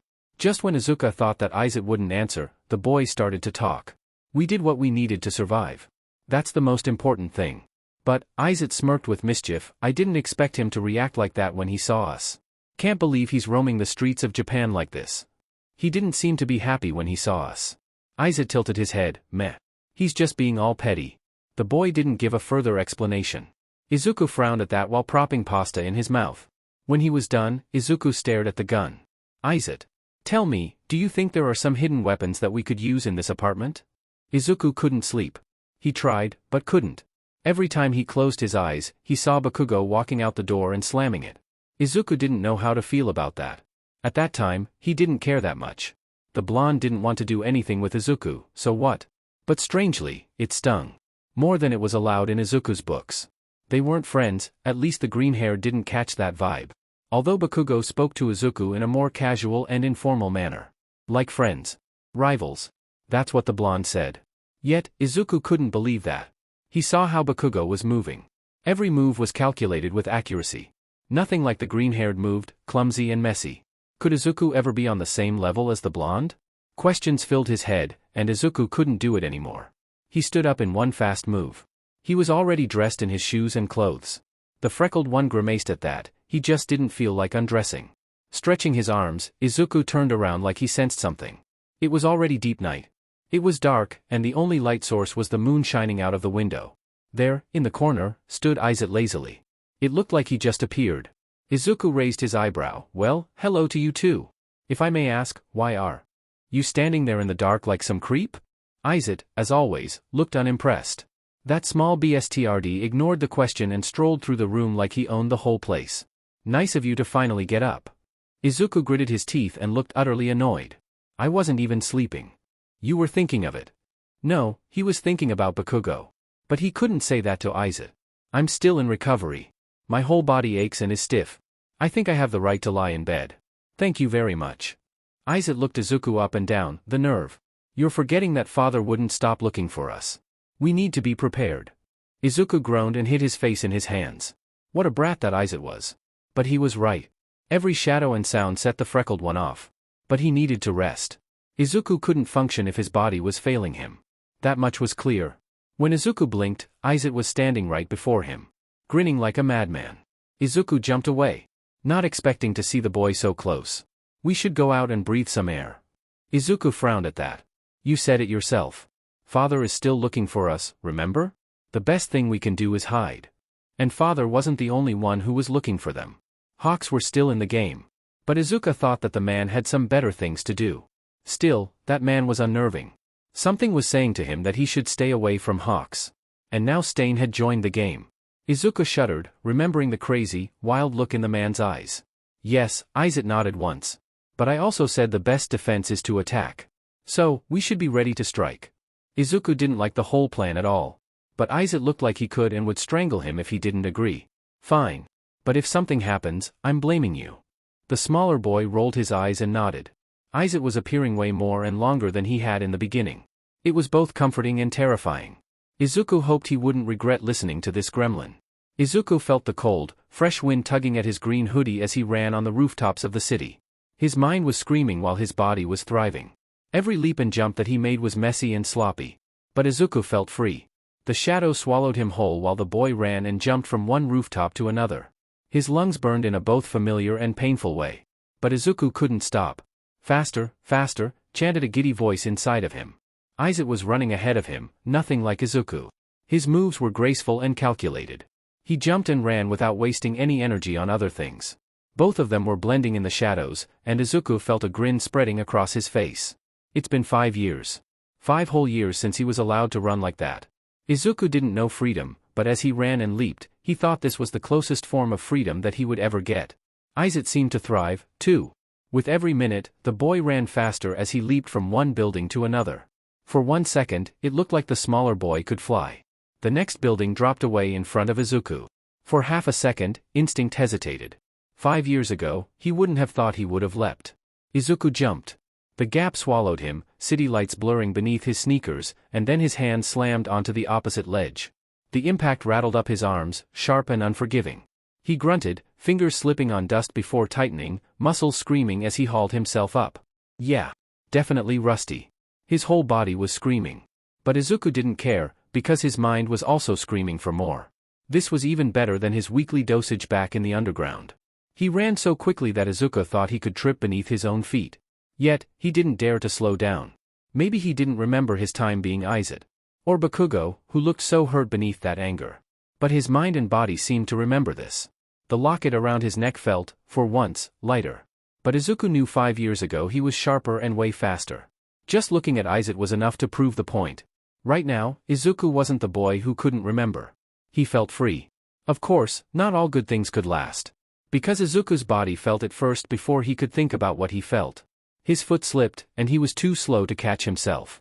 A silent scream made his way through Izuku's throat as he fell. He expected to hear a sickening crack from his skull. But he didn't. What Izuku heard was a thump sound, and he could feel new bruises forming all across his body. Izuku gasped as he felt his body curl up on instinct. The boy felt his body trembling as adrenaline left his body and reality sank in. Holy crap.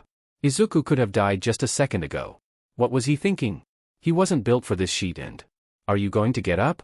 Or are you going to lie in that dumpster like a pathetic loser? Izuku's voice seemed to pull Izuku back to reality. Right. He had all his limbs and was breathing. And apparently, lying in a dumpster. Izuku got up with shaking hands and a dazed look. He climbed slowly from the dumpster and winced at the smell. Great. Just FING great. Izuku stared at Izuku with disgust, all written over his face, you stink. Izuku breathed out. It could be worse.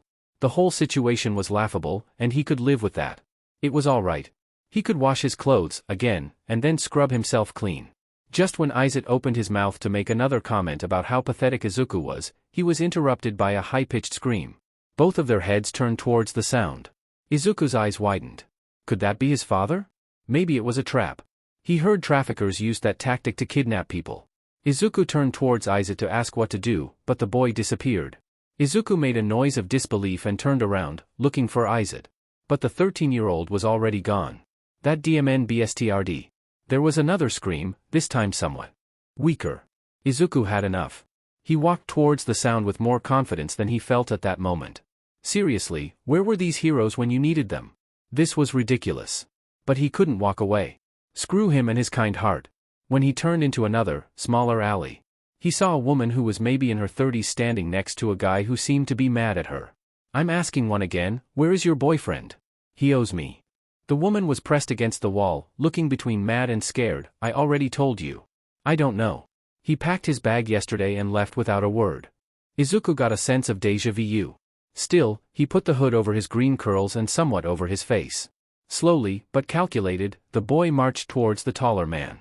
Maybe, if he sneaked up to him, he could end this real quick. But the woman's eyes widened as she saw him. The man noticed. He turned around and saw Izuku, who was now grimacing. Yikes, there went his whole plan. Oh, well. She clearly has no idea where her boyfriend, or ex is. Leave her or I will call the police. That was a 100% an empty threat. Izuku didn't even own a phone. But the guy wasn't having it at all. You little brat, spat the man. The woman stepped between them, surprising both of them. Sunmyo, leave that poor boy alone. He's just a kid.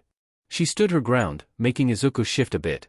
The man raised his eyebrow and gave her a mocking smile. I feel for a treat today. There was a small second where Izuku swore he felt the air becoming thinner. It was a strange feeling. The air felt suddenly wrong and heavy. It was like the calm sea right before the storm. The small, dirty alley became blurry as Izuku's vision shifted. The woman was saying, pleading something to the man, but Izuku couldn't hear it. His ears only heard an annoying ring. The man looked into Izuku's eyes and smiled. The air shifted. Izuku's ears popped violently, pressure slamming inward like invisible fists. Izuku screamed in agony. He could feel his vocal cords, but couldn't hear them as he fell on his knees. His hands clamped his ears. Warmth spread across his hands. When the boy glanced at his hands, they were red. His ears were bleeding. That's where it hit him. The sound vanished. No traffic. No wind. He couldn't hear the woman screaming at the man as they argued. There was just a suffocating silence. Izuku grabbed his hair as he screamed. His eyes were so wide you might think they were about to pop out of his skull. Blood. There was blood dripping across his neck. Izuku couldn't breathe. He felt the blood spreading and dripping now behind his back. Izuku was standing before him. His mouth was moving with rapid speed, but Izuku couldn't hear a single thing. The bleeding boy paid him no mind. He gripped his own hair so tightly that you could think he would rip it off his scalp. Why was this happening to him? Izuku curled into a small ball on the ground. He breathed way too fast as he screamed yet again. The horror was setting in. Did he lose his hearing? Was this forever? Izuku was kneeling beside him, gesturing something with his hands. Talking in rapid speed, Izuku couldn't read his lips. It was probably about calming down, that everything was fine. But it wasn't. Izuku was flipping out. He didn't expect that the man would attack him just like that. The pressure that the boy felt in his ears was unbearable. The man is now in a screaming match with the woman. She stood before Izuku, shielding the boy as she glared at the man. He was pathetic. Weak. Pitiful. Izuku glanced up and saw the woman lying on the ground now, too. She wasn't moving. The boy felt all the breath knocked out of him. Was he going to die here, too? The man stared at him with a smug expression on his face and Izuku's whole vision blurred yet again. The man was crushing the boy with more pressure. Air manipulation. Holy FING sheet. That quirk was a tad too dangerous to have. Izuku felt his whole body crushed and screamed yet again. It echoed through the alleyways. The man's lips were moving. But Izuku was in too much misery to even think about what the man was saying. Izuku locked eyes with the man and the man looked horrified at the boy. Nothing visible changed. No aura. No shadow stretching along the ground. Nothing out of the ordinary, if you didn't count the thin, sharp air around them. And yet, something arrived. Izuku could admit that the man's power was exceptional and outstanding. It was too bad Izuku's quirk was better. The man's breath hitched as a sudden chill crawled up his spine. It felt like something stepped too close behind him, close enough that he could feel warmth at the back of his neck. A slow, steady breathing brushed his skin. The man spun around, but saw nothing there. Izuku lifted his head as he cracked a wicked grin. His quirk had activated. It didn't manifest as claws or smoke or darkness you could point at. You couldn't see it, but you sure as hell could feel it. A presence that didn't exist in the world so much as in your nerves. His quirk wasn't a shield or an attack, it was a rule enforced by his own nerves. If you act against me, you feel it too. The man had enough and snapped his fingers, ready to kill Izuku. The air compressed again, harder. Izuku screamed as he closed his eyes in pain. But at the same time, the man flinched. He fell on the ground and clutched his head, confusion flashing through him. His quirk didn't spare him, it balanced the suffering. Izuku had no real power over his quirk. He didn't feel exactly the same pain as the other person, a bit less. But it still stung like crazy. Yet, Izuku could control one thing. His quirk was always hungry. It was like trying to control a feral, wild horse as he sat on top of it. It always tried to smash Izuku, to make the boy fall and crush his body. His quirk was a dangerous beast that didn't know the word enough. Izuku tried to control it with Stain. Make the hero killer back off just enough. But then again, Izuku never felt like he could control it fully. Not right now. Not with Izuku, who lost one of his senses. The man in front of him was on his knees now, breathing hard and eyes darting as if trying to spot something. Izuku gripped the roots of his hair again. He could still feel the dried blood around his ears. The boy felt like going insane. "Go away," cried the boy. "I didn't want to summon you. I didn't mean to. Just go." But it stayed.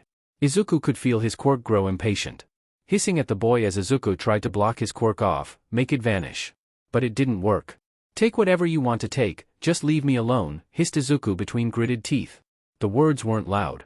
They didn't need to be. The presence moved. Izuku closed his eyes as he heard screams and desperate pleads that happened just in front of him. He didn't want to hear it, didn't want to witness it. How that thing ate the man alive. Izuku didn't know how long he stayed there. Long enough that the man in front of him stopped pleading. Long enough that he felt the smell of blood fill the whole alley. Long enough that he felt the presence leave, and his quirk not acting up anymore. Long enough that the man was nothing but a bloodied corpse. Izuku got up, even if his body was trembling. It didn't matter. His eyes skipped over the man. Not wanting to see the crime scene. But his quirk only hissed greedily at him that it wanted more and more. The boy made his head fall back as he sucked a large breath. His eyes skimmed through the alley and saw the woman, who was still lying on the ground. Unmoving. Izuku walked closer to her. With trembling hands, he felt her pulse and she was alive. The boy felt relief wash over him. Holly, she was alive. Izuku didn't know when she could wake up, but he needed to hide the body. His quirk was still humming under his skin. Demanding more. Izuku lifted his hand toward the corpse and summoned his quirk. Slow and steady. Nothing too wildlike by Stain when his body was fragile and mind weaker. Or just now, when Izuku was in great emotional distress. He was still in emotional distress. But that bloodied mess couldn't stay. His quirk activated. It jumped on the body yet again. Izuku looked away. He winced as he heard bones snapping. But when it was quiet, Izuku felt his quirk being drawn back again into his hand. This time, the alley was clean. No trace of murder. There was no blood on the floor or walls. No body, too. When Izuku looked at the woman, he felt his quirk humming. Greedy for another dinner. The freckled one felt his quirk activating and Izuku bit his hand. Hard. It stung. He felt the metallic taste of blood in his mouth and nearly vomited. His hand was bleeding and had teeth marks. Yet, that didn't matter. Izuku needed to learn control his quirk more. He couldn't let it eat people from left to right. The woman stirred. Good. Izuku walked towards her and shook her gently. After she didn't react, the boy shook her more violently. The woman's eyes flew open, and when she saw Izuku's bloodied figure, she sat straight as she stared at him. Before she could say something, Izuku pointed to his bloodied ears and shook his head. He made a motion with his hands that looked like calling. The woman seemed to realize that he meant calling an ambulance and maybe some police, and nodded as she fetched her phone from her pocket. That's it. Izuku didn't know why he walked towards the scene. He didn't know what possessed him to help her. But something like warmth spread across him. It felt nice. Even if he was bloodied, bruised, and potentially deaf. She was busy calling, making wild hand gestures. Izuku stood up. Although she grabbed his hoodie, there was concern written across her face. The boy understood her concern, but didn't want the police on his tail. Izuku shivered as he thought about Hawk's cold, calculated eyes. He tried to give his best small, comforting smile. Then, just like that, Izuku yanked her hand away and ran right back into the darkness. Right from there, everything was a blur. Izuku didn't remember how he got back to his place. How he stripped himself naked and went into the shower. How he dressed himself up and wrapped himself in a blanket so tight it felt suffocating. It was like watching someone in third person. Izuku felt like nothing was real. Until the sun was up, and he realized that he hadn't slept the whole night. He was still wrapped in a blanket, lying in bed. It was like a bucket of cold water was thrown at him. Izuku jumped from his bed and ran through the hallway. Panic is taking over. Finally back to the world of hearing? There in the living room sat Izuku on a stool. What? Breathed Izuku, bewildered. What happened? Whose clothes am I wearing? The boy looked at himself, who was in an oversized shirt and loose jeans. Relax. Izuku clicked with his tongue. You really got riled up yesterday. Like DMN, take a break, will you? Izuku took a sharp breath. Right. The boy remembered the parkour. The alley. The woman. The man. His quirk. His hunger. Izuku seemed to feel his distress and waved him off. Accidents happen. Our quirk is hard to manage, even harder if we are in a breakdown. Izuku winced at that, gripping his shirt and fiddling with it, but Izuku continued, he was ready to kill you. It was him or you. Izuku felt a hysterical laugh bubbling up. Why is that every time I go out, something crazy happens? Izuku looked unimpressed with the older boy's emotional distress. If you had a weapon with you, then you could avoided the situation. Maybe. Right. The smaller boy was keen on using a weapon. Izuku and Izuku had looked all over the place for hidden weapons, and they found them. A small knife, but Izuku didn't trust his clumsy self to wield it. Even if Izuku seemed to protest. There were bullets, just what Izuku needed. But for some reason, he didn't want to touch the gun. Next, there was a bomb. A flash and sound bomb. Claimed Izuku. That could be useful. But again, what if Izuku set that off by accident? You know what, said Izuku. I'm done with fighting. Too much happened in a really short time, and I'm just tired. After a beat, he added, we shouldn't have left for Yumi. She's kind. Izuku rolled his eyes at that. You're such a crybaby. Me? Cried Izuku out. I actually killed a man yesterday in one of the most brutal ways possible. Excuse me for wanting to live a life without violence. As he said that, he could feel his quirk buzzing under his skin, begging to be released. Izuku bit his inner cheek and took a few deep breaths. Who am I even kidding? Izuku's eyes scanned Izuku. I seem to forget that you're not even real. He rubbed his eyes tiredly. I'm going insane. Slowly but surely. The 13-year-old glared at the older one. And I see you're still delusional about my existing. Izuku groaned. Izuku never knew his mother. When Izuku asked Izuku about it, his reflection only shrugged. It wasn't like the smaller boy showed interest in her at all. Maybe there was a reason for it, or maybe not. It was hard to decide. But still, Izuku was staring at himself in the mirror of the bathroom. Observing every detail of his face like a painter ready to go to work. He had more soft feathers. But his jaw was sharp, and all the baby fat disappeared long ago. His green doe eyes looked somewhat uncanny and eerie. However, it was a rather pleasant shade of green. Viridian. Izuku asked himself if he got it from his mother.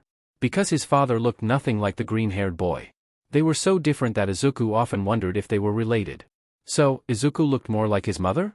How would she look? The boy never asked or thought about his mother in the lab. Not really, he had his father and that was enough. But surely, someone needed to birth Izuku. Izuku seemed to be keen on not answering any questions that the older boy had. It annoyed Izuku to no end. But it looked more like Izuku didn't know the answers himself. Okay, Izuku didn't know a thing. Izuku too. So, was there a way to get any information? Was she even alive? Probably not. An unpleasant and hurtful thought crossed Izuku's head. Maybe she didn't want him? That's why she gave the boy away? No. That couldn't be it. I don't get why you're so keen to find our mother. Really, this isn't important. Izuku was brought back to reality through Izuku's voice. The boy was sitting on the stool in the kitchen, playing with the gun. His posture was perfect, even his outfit. There wasn't one hair out of place, and it was kind of creepy. Izuku asked himself every day just what exactly the boy was. A hallucination? Was Izuku slowly going insane? A withdrawal effect? Izuku needed to smoke. Soon, the boy promised himself, 1 pack of cigarettes won't hurt anyone. Aren't you curious? Izuku walked up to the smaller boy with his arms on his hips. Looking absolutely tired of the Izet. Izet rolled with his eyes, unimpressed. He stood up with grace as he made his way through the tiny apartment, circling around Izuku like a predator. Well, dear Izuku, it doesn't count if I'm curious or not. At the end, does it matter? Yes, it does. Izuku was growing frustrated with the smaller boy. Sure, he was a tactical genius and knew how to battle. But he lacked one important thing, emotions. Izet could express some of his emotions and needs, sure, but he couldn't understand feelings. Why? She is probably dead somewhere in a trench, bit Izet without any heat. Izuku's mouth fell open. Nobody learned manners to this brat? You can't say that. That's so disrespectful. Izet wasn't getting it, though. Why? That's probably the truth. And even if she were alive, what then? We are strangers. Yes, maybe. Still, that's so wrong to say. But Izet wasn't getting it. Of course not, he had the same emotional intelligence as an air fryer. Probably worse. Well, if you find her, you can write her a thank you card for carrying us for 9 months in her womb, and then delivering us at the doorsteps of the academy, where death is even kinder than that. Izuku stared at the Izet with wide eyes. Was he serious? Izuku couldn't tell. No, he must be joking. Did he know what joking was? Well, yes. Izet seemed like someone who would use his serious behavior to mess with people. Izuku shook his head, it didn't matter at all. Instead of looking for our mother. Think about how we could cross borders. How sooner how better. Maybe even this evening. Izuku groaned. Sheet. That's right. The boy was nothing more than a ball of anxiety. With his father's men, Hawks, and now Stain, Izuku couldn't relax for a moment. He needed to get away from this cursed place, and fast. Izet was right, after all. How sooner how better. At least you aren't crying about how all of this isn't real. I'm glad. Izet had a teasing look on his face. But it was also filled with something else. Something more ominous, even sinister. Shut the hell up. I ain't FING talking about that with you. Izuku's whole body tensed up. He didn't want to talk about it. Not now, and ever probably. Even now, this whole thing didn't feel real. Hit a sore nerve, sneered Izet. Izuku blinked and jumped a few steps away when he saw the smaller boy standing way too close to him. Izuku felt a shiver down his spine. This 13-year-old could be scary if he wanted to. He looked amused, though. My whole life seemed to be an ugly lie. Izuku bit his inner cheek. He felt suffocated and wished Izet would leave him alone. A weird feeling hit Izuku, longing to go home. But where was home at this point? The academy? The underground with his father? Hawks and that police officer said that they were going to look for Izuku's family, but would they accept such a freak like him? Even Bakugou seemed to be sad when he saw Izuku that other day. The blonde never came visit or give answers to Izuku's questions. The green-haired boy took a few deep breaths. When he opened his eyes, when did he even close them? Izet was gone. Izuku needed to smoke. There was a small store 10 minutes from his place. They sold cigarettes and such things, just what Izuku needed at this moment. Money was maybe a small problem, but he would figure out what to do just fine. So, with just some sweatpants and a loose shirt, Izuku made his way to the store. Izuku wasn't even 5 minutes from the store when he saw something that made his knees weak. Because there, on the television in a bar, stood Bakugou screaming how he would kill everyone and such. The green-haired boy didn't know what possessed him, but he walked into the bar with his eyes glued to the television. The blonde was dressed as a hero costume. It was dramatic, but it fitted him. Izuku couldn't believe his own eyes. But that wasn't so hard, was it? Bakugou said something before leaving that he was in the hero course or something like that. Yet, seeing him on the television in action did something to Izuku. Because he was marvelous. Bakugou was facing a villain 5 times his size. But he wasn't alone. Next to him stood another hero, who had a ridiculous outfit, if Izuku was honest. They were charging and taking defense all together. Izuku couldn't look away, no. Because Bakugou was moving with such grace and calculated precision, only Izet seemed to match him. Bakugou Katsuki was splendid. Outstanding. He's awesome, right? A voice right next to Izuku chirped. The green-haired boy jumped back, somewhat shocked. Right before him stood a girl of Izuku's age. She had pink hair and an energetic aura around her. She wore loose pants and a black top. But her arms held muscle. Izuku snorted to himself, so a sleeper build? Yes, right. No, I mean, of course. Izuku wanted to die. Where was his gun when he needed that cursed thing? The girl didn't mind his stuttering as she smiled at him, all teeth. I never saw you here before. You see, I live just around the block here. Great. Just his luck. Right. Well, I've lived here for a while, you see. Must have missed you. Izuku bit his inner cheek through habit and looked somewhat sheepish. The girl tilted her head, considering it. You're right. This is somewhat of a shady place. Guess I won't know everyone here around. Now that Izuku glanced around, the bar was empty. Save for a few drunken BSTRDS who were glued to their seats. Heck, what did she even lose here? Like she sensed his question, she straightened. My cousin owns this bar. I hang out sometimes here. Maybe even work here when I feel like it. Izuku nodded slowly. Because what did he even need to do in this situation? He looked back at the screen.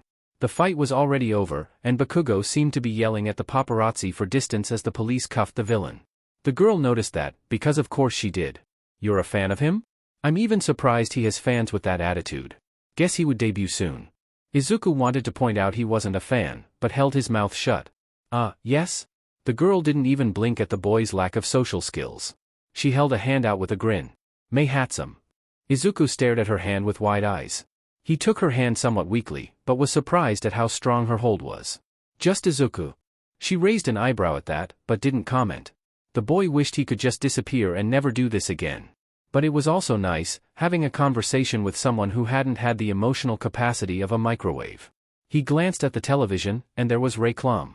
Izuku bit his inner cheek at that. Hatsum took notice of that. Are you interested in heroes? Izuku nodded with hesitation. Was this a conversation that he liked to have? Me too. We have so much in common. Let's sit down and talk, screamed the girl with too much energy. Izuku winced at that while the costumers didn't even blink. She must always like this, if they didn't react to her volume. Stuttered Izuku with confusion written all over his face.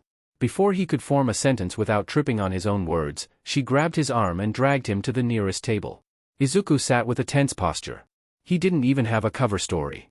Well, here goes nothing. So, Izuku, how old are you? 18. Hatsum paused at that. Her smile wavered slightly as her eyes narrowed at him.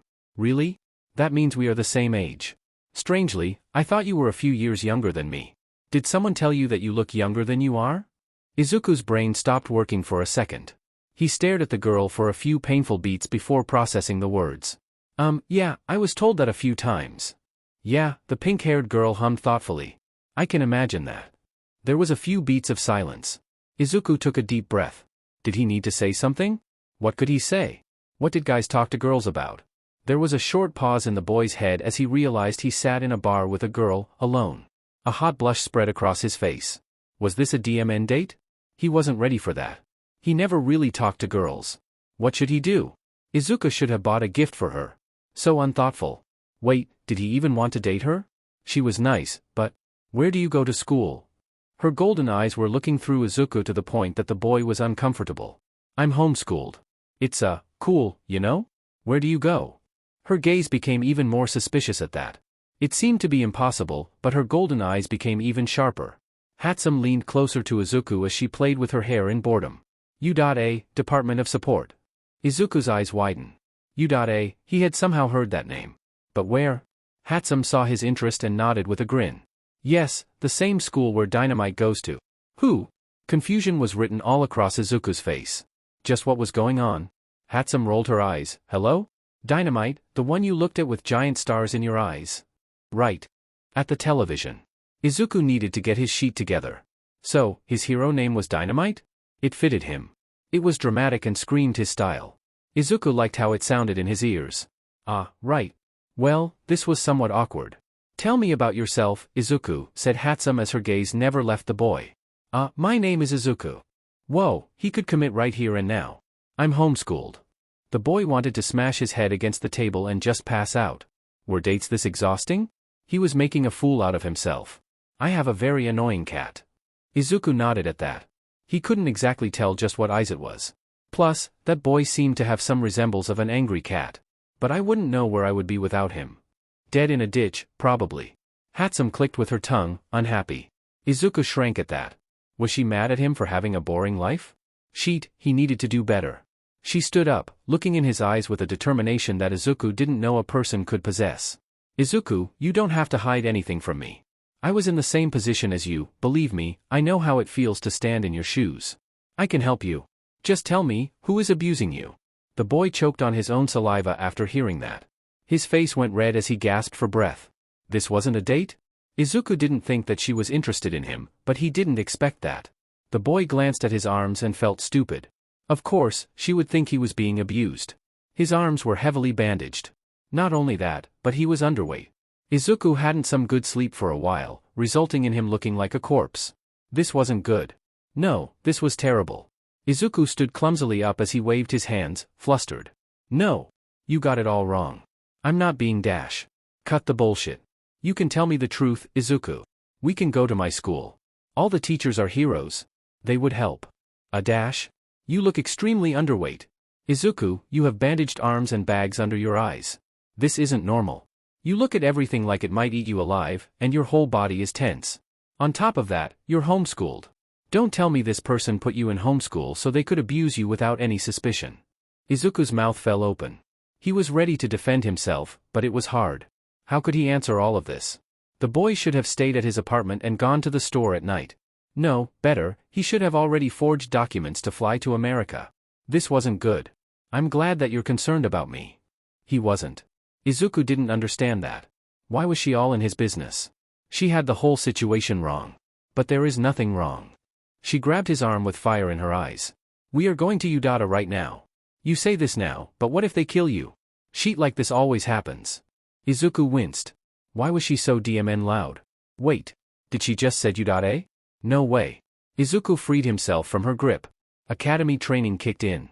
Before she could process what just happened, the boy was already out of the bar. Running through the shady alley like crazy. He couldn't go to Udate. The boy wasn't looking where he was going. One moment, he was running, the other, Izuku was on the ground. The boy hissed out of pain as he felt the impact of his fall. Sheet. Of course, this would happen to him. There stood a man looking at Izuku with disgust and shock. Both emotions collided into something that the green-haired boy couldn't understand. It was something deeper. Something meaningful. But Izuku didn't think he understood just what it was. Then the man's eyes flashed with so much wrath that Izuku's hair on his back stood up. What exactly was happening? The man wore a dark trench coat, which flashed dramatically behind him. When Izuku saw his face, his first thought was that his eyes were stunning. But looking at his whole face made the boy pause, because half his face was burnt off. It didn't look disgusting, just made Izuku wonder how that happened. His hair was pitch black and spiky. Izuku heard footsteps, this time more urgent as if that person was running. Hatsum. She would demand him to follow her to Udate, but he couldn't do that. Worst case scenario, his name would be spread, and father would hear about it. Izuku couldn't go back. Never. The man looked at Izuku with an intense, burning gaze. What is it? His voice was deep and had a rich undertone. He spoke with a nice accent, not the one that drunk BSTRDS used. His words were articulated and well kept. Izuku reeled back at that. This wasn't what he had expected. I can't go back to him, begged Izuku. He didn't know where that came from. It was like that was everything the man needed to hear. Because 1 second, he heard Hatsum scream his name, and the next, a black pit swallowed him and the man with ease as Izuku's vision blurred. Izuku felt nauseous. There wasn't any pain, not exactly. His vision became blurred in lines as his body felt all cold and then hot. He stumbled back, hand pressed against his stomach and mouth to stop himself from vomiting. Everything was too much. The smell of alcohol hit Izuku as he took a step back. The feeling of wooden planks under him, and his vision went all white and black for 1 second. He forced himself to breathe through his nose a few times and not to vomit. What happened? Izuku's vision focused, and he blinked in shock. Did you kidnap a minor? A high-pitched voice screamed with a giggle. Izuku's head snapped to the side to look who it was with wide, scared eyes. It was a girl. A girl with blood dripping all over her. Izuku reeled back as he stared at her in horror. Where the F was he? She gave him a bloodied smile. The boy could see that the girl possessed fangs. She had blonde hair that was styled into 2 spiky buns. Blood was still dripping over her school uniform. Heck, she couldn't be older than Izuku, could she? He asked to be kidnapped. Izuku's eyes snapped to the man. Unlike the boy who was on the verge of vomiting, he looked completely fine. Aside from his scars. The boy took a deep breath and cursed himself. Where was his gun when he needed it? Absurd, you could use that word to describe the whole situation. Looking around, he was standing in a bar. He looks absolutely frightened. I say you forced him with you, teased the girl with a grin. I did not. Now, shut the hell up and go wash yourself up. Or what? Her expression was as light as her voice. It didn't hold any venom or heat. But Izuku still took a small step back. Something about that girl, aside from the blood all over her, made the boy on edge. Stop bickering and go wash yourself up. Both of you. A steady voice at the other end of the bar spoke calmly. Another person? Izuku looked up, and his mouth fell open. It wasn't a person, not really. But there he stood, a shadow man with a bartender suit. Izuku couldn't see his skin, but he had the form of a human. Just wrapped in dark, violet shadows. Just what was going on? Was Izuku high and passed somewhere, and this is just a weird dream? Izuku pinched himself just to make sure he wasn't sleeping. Ouk, no. This whole situation was very real. Both of them groaned in annoyance. But only the girl made a move to leave. Soon enough, she disappeared into another room. The man just walked lazily to the bar and poured a drink for himself. Izuku had no idea what it was. Then, the man drank it all in once. When he decided that it wasn't enough, he just started to drink straight out of the bottle. And what's your name, young man? Izuku was forced to take his eyes off the heavy liquor bottle. Suddenly, the boy was very aware that he was standing in a bar with strangers. When Izuku didn't answer the question, the shadow man just continued to wash glasses. My name is Kurojairi. The green-haired boy slowly nodded, trying to piece a puzzle together. Kurojairi. Did he ever hear that name before? So yes, then where? Kurojairi turned pointedly to the scarred man who was still heavily drinking from the bottle. Mind explaining why you have brought a child with you, Dabi? Dabi. It was a short and powerful name. The man waved his hand dismissively. Found the kid crying on the floor and took care of it. He nodded to Izuku, who turned somewhat red. I'm not a child, muttered the boy as he looked nervously between the pair of men. Dabi's eyes shone right at Izuku. Really? You're like, what? 15? Izuku stood somewhat straighter, trying and failing to imitate Izuku with his perfect posture. I'm 18 years of age. Before Dabi could throw a comment about his appearance, the blonde girl came back. This time, all the blood was gone, and she looked like a normal, ordinary girl. But you look like a baby. You're so short. The boy scowled at that. It wasn't his fault that his growth spurt was held back. He lacked many things in the underground, like sunlight and proper food. On top of that, his body was pumped with all sorts of chemicals. I'm still growing. Uhu. I'm Toga, she smiled at him with all her teeth. Izuku nodded, but didn't give them his name. No way. Toga narrowed her eyes at him and his bandaged arms. Did Dabi do that to you? Across the bar, the man just threw a glare at the girl. F off. I didn't touch a hair on him. The girl hummed as she made her way to the couch. She jumped on it and stretched her legs with a yawn. Are you sure? He looks pretty scared. Dabi stopped abusing alcohol for a small moment and pointed his finger at the girl. I was not the one covered in blood here. Toga just shrugged and stuck her tongue to him in a teasing manner. Izuku felt like an intruder watching the conversation unfold. The way that they all talked in a familiar and casual manner made Izuku uneasy. Dabi locked eyes with Izuku and pressed the bottle to his lips. There was a moment where his eyes narrowed, and Izuku felt like he was in a dangerous game. The boy took a step back and shook his head lightly. I am sorry, I didn't mean to intrude, I was just running, and then dash. Yeah, I noticed, said the man dryly. Izuku felt all of their eyes on him, sharp and assessing. Whoever these people were, they weren't normal civilians. His instinct screamed danger. Dabi stared at his bandaged arms. His gaze was so intense that Izuku shifted on his feet. The man frowned as he took another slip from the bottle. You got a name, kid? Izuku didn't answer. He didn't trust himself to answer the question without his voice shaking. Relax, Dabi said lazily, looking at the near-empty bottle. If we wanted you gone, you wouldn't still be standing. He paused for a split second. It looked like he was considering something. Are you running from something? Or someone? Izuku didn't know if he should answer that. Well, yes. Not only was his father after his butt, but the police and Stain too. After a beat of thinking, he nodded. Dabi stared at him and snorted. Yeah, I get that. Izuku waited for him to explain more. But he didn't. He chewed his inner cheek and took a deep breath to collect himself. This time, his voice was steady.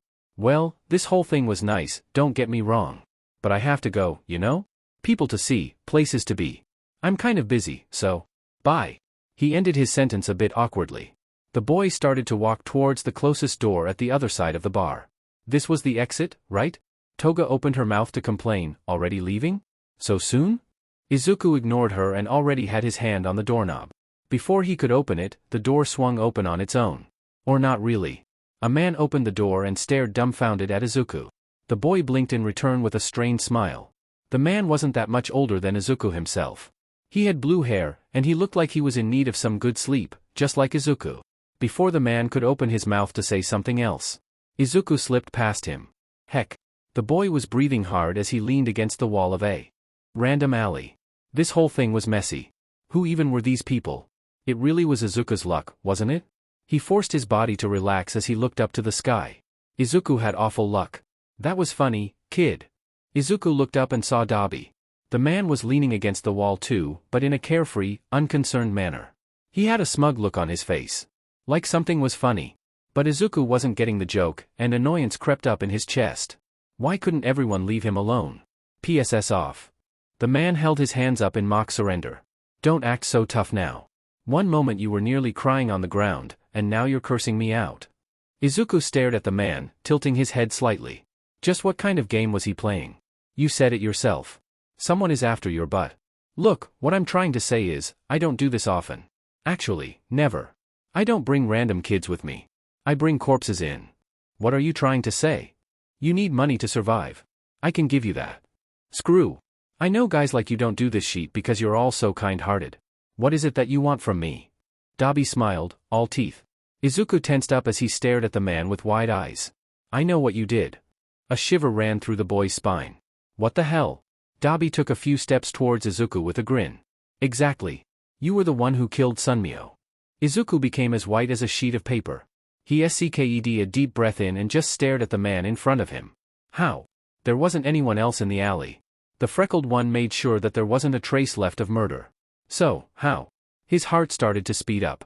But everything was fine. It wasn't like Izuku killed someone for the first time. Still, the pressure didn't go away from his chest. I have to admit, I'm impressed. Sunmyo was an idiot, but he wasn't weak. His quirk was extraordinary. I'm a bit sad to see someone die with such ability. He grinned with a bit more teeth as he locked eyes with Izuku. Dabi didn't look sad at all. If anything, he looked pleased. It was the funniest thing in the world, for him.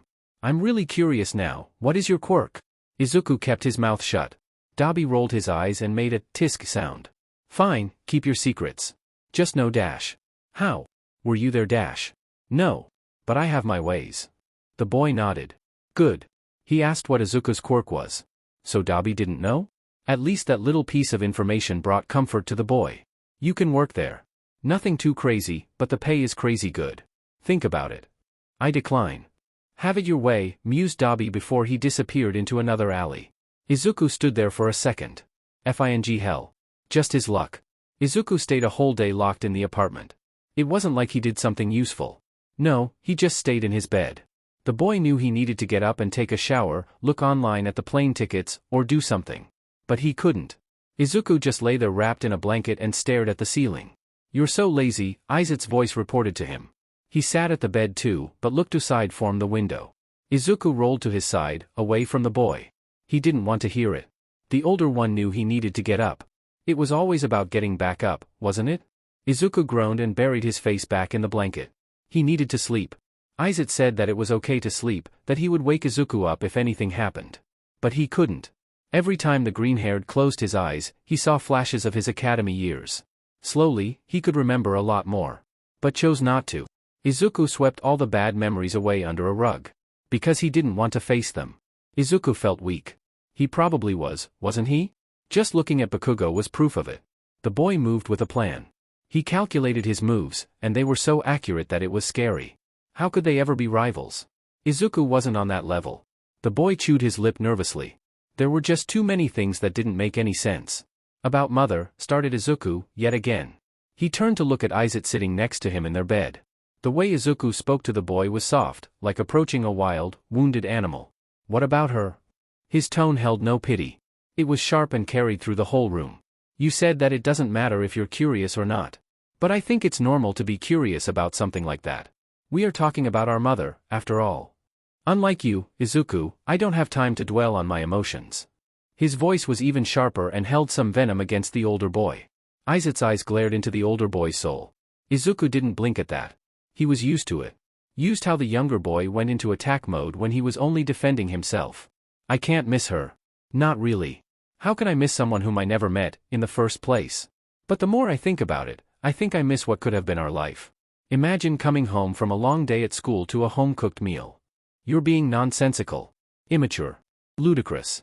I am. Izuku's voice was barely a whisper. A strong contrast between Izuku's harsh voice. The two of them stared at each other. Then, the younger boy scoffed and looked away. I don't care about anyone but myself. That's not true. You care about me. Because I am you. That's fair. But I don't believe that. Izuku turned now away from Izuku.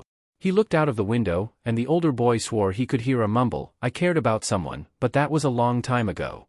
Izuku stared at the television screen. He couldn't look away even if he wanted to. After a whole day of doing nothing. The boy decided to eat something and then figure out the best way to get to America. Fake documents were one thing, money was another. Izuku didn't think he could go back to the Todoroki house and ask Fuyumi for money. So, getting a job was it. But he needed money quickly. That left him with another option. Dabi. But the boy didn't know if he wanted to cross that line yet. Right now, he sat on the couch with a bowl of ramen noodles he found in a cupboard. It wasn't real food, but Izuku could live with it.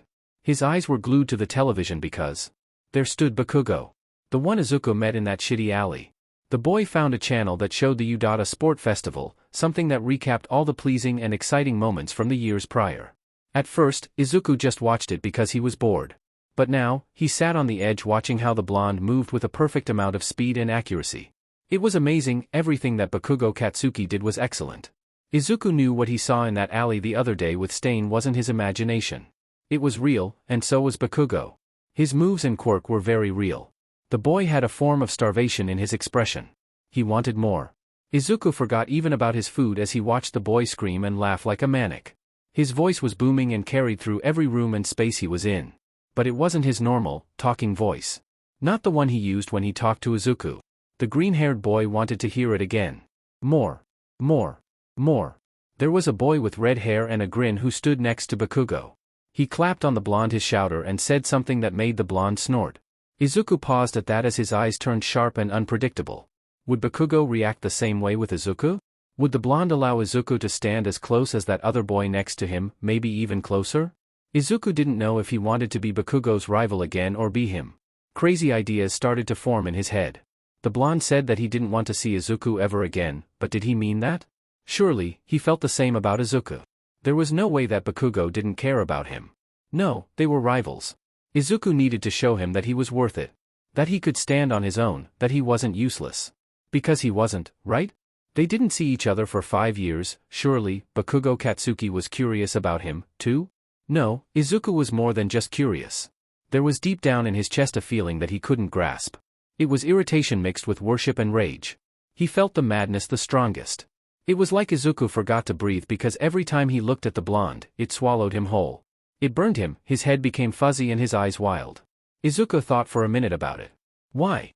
He didn't care, or not that much, when Bakugou walked away from him and slammed that door. The boy was shocked, yes, but not mad. There was a deeper reason for it. Izuku glanced around the apartment, but didn't find Izuku. Where the hell was he when the boy needed him? Izuku grabbed his cold ramen and started to eat it slowly. The television was showing now reclame, and Izuku suppressed an irritated sigh. Surely, all this went way back to the academy. There was no other way. Bakugou may have even felt the same as Izuku. The green-haired boy never forgot how the blonde looked at him in that alley. He had a hectic, wild look on his face. Izuku still couldn't point a finger at what all that meant. But he wanted to figure it out. You look like you're going insane. Izuku's head snapped to the voice, Izuku. He was looking at the older boy with a glare and had his arms crossed. Stop being all weird. Izuku blinked slowly, and then again. You were in the same class with Bakugou. It wasn't a question, but it was slightly phrased as one. Izuku raised one of his eyebrows at that. The older boy grew slowly frustrated with that. Kazuyuki. I want to know more about him. Tell me.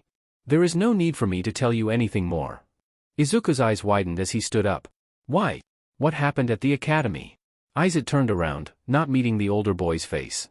But when he spoke, there was a mix of sadness and anger. I don't want to speak about it at all. Just like that, he was gone.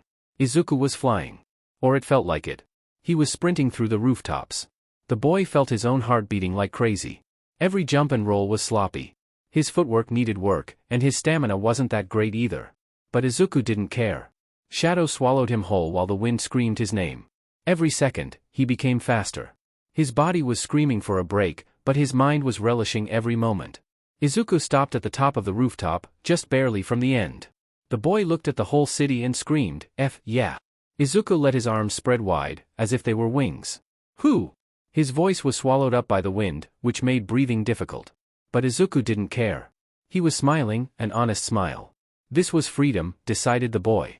And he would fight tooth and nail if someone took it from him. Fighting addiction was tough, especially when you worked in a bar.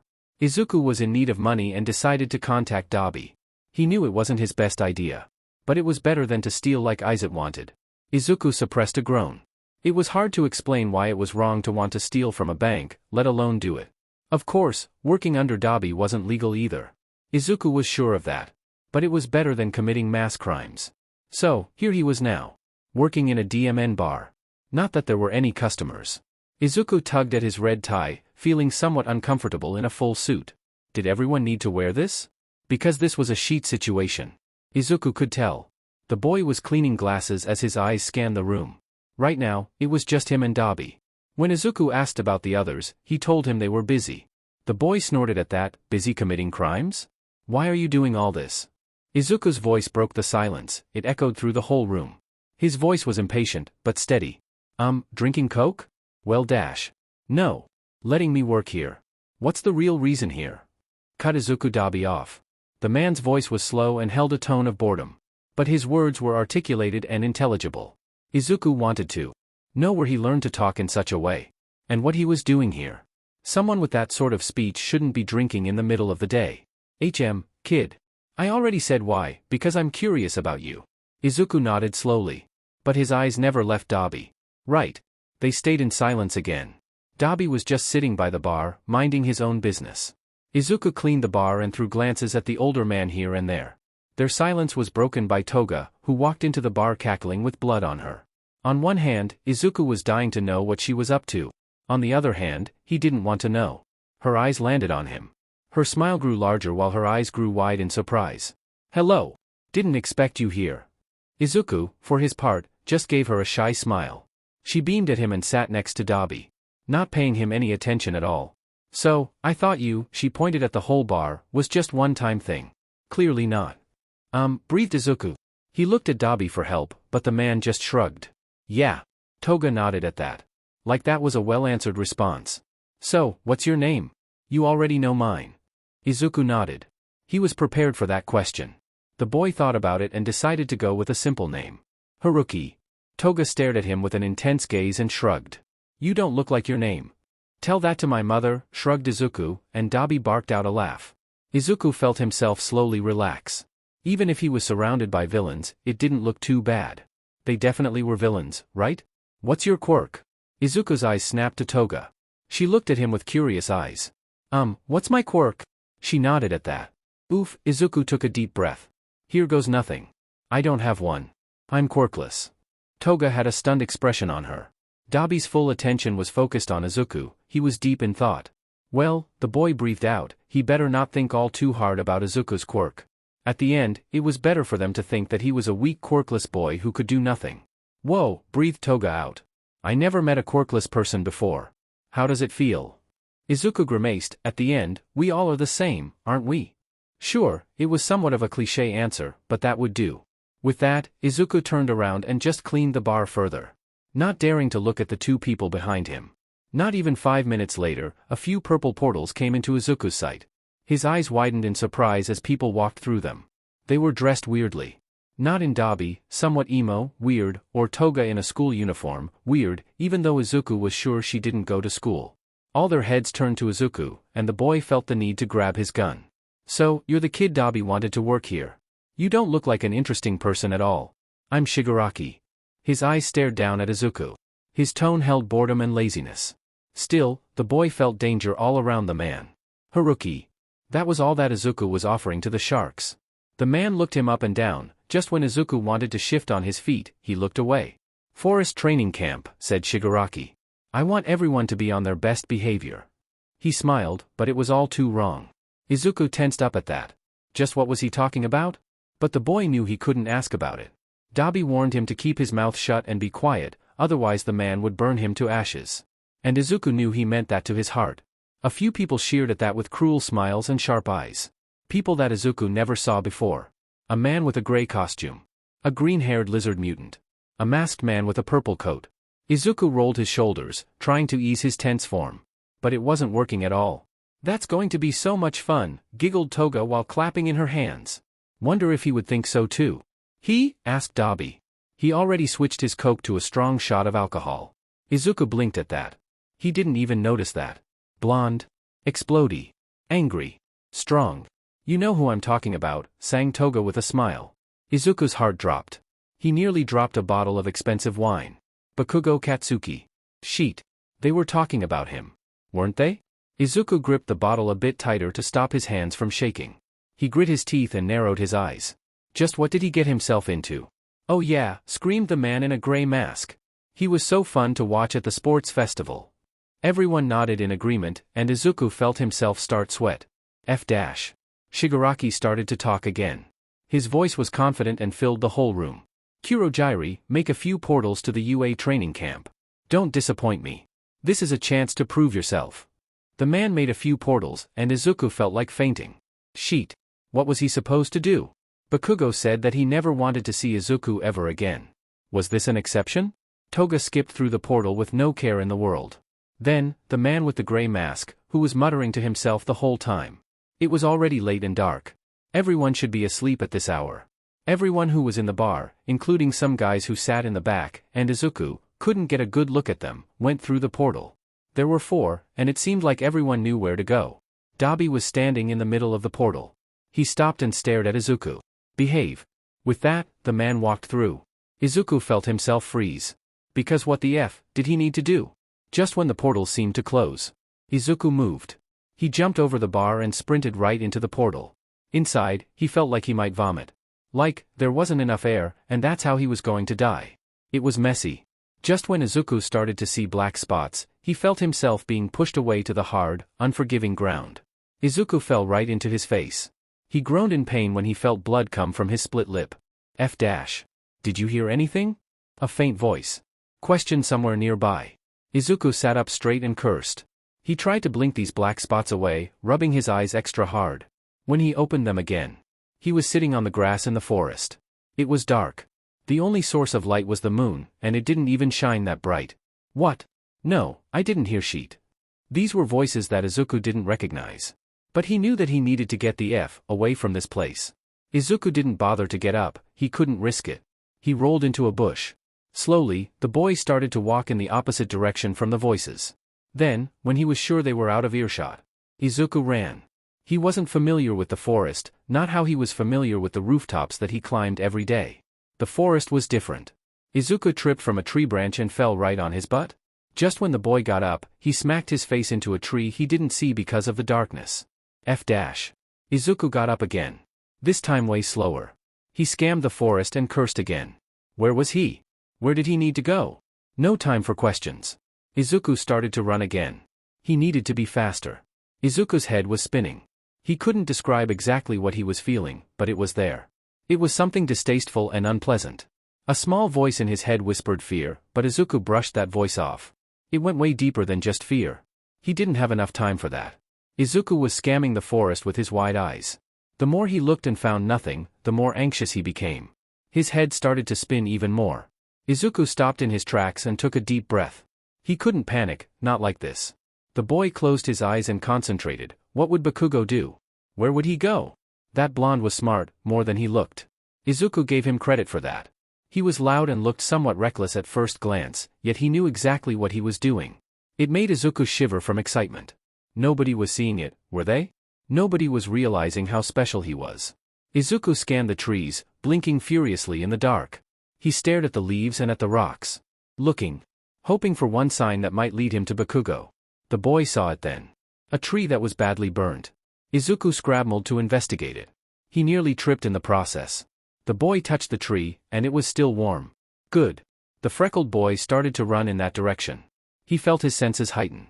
His legs moved on their own, sprinting and jumping over the rocks and the obstacles in the forest. His eyes became sharper, even in the dark, he could see everything that was happening around him. Izuku could feel Isaac close by him. He could feel the smaller boy run next to him, his presence was strong. Even if he was not visible, Izuku felt Izuku's heartbeat next to him. It was, strangely enough, comforting. Just a bit further, thought Izuku as he ran, I'm nearly there.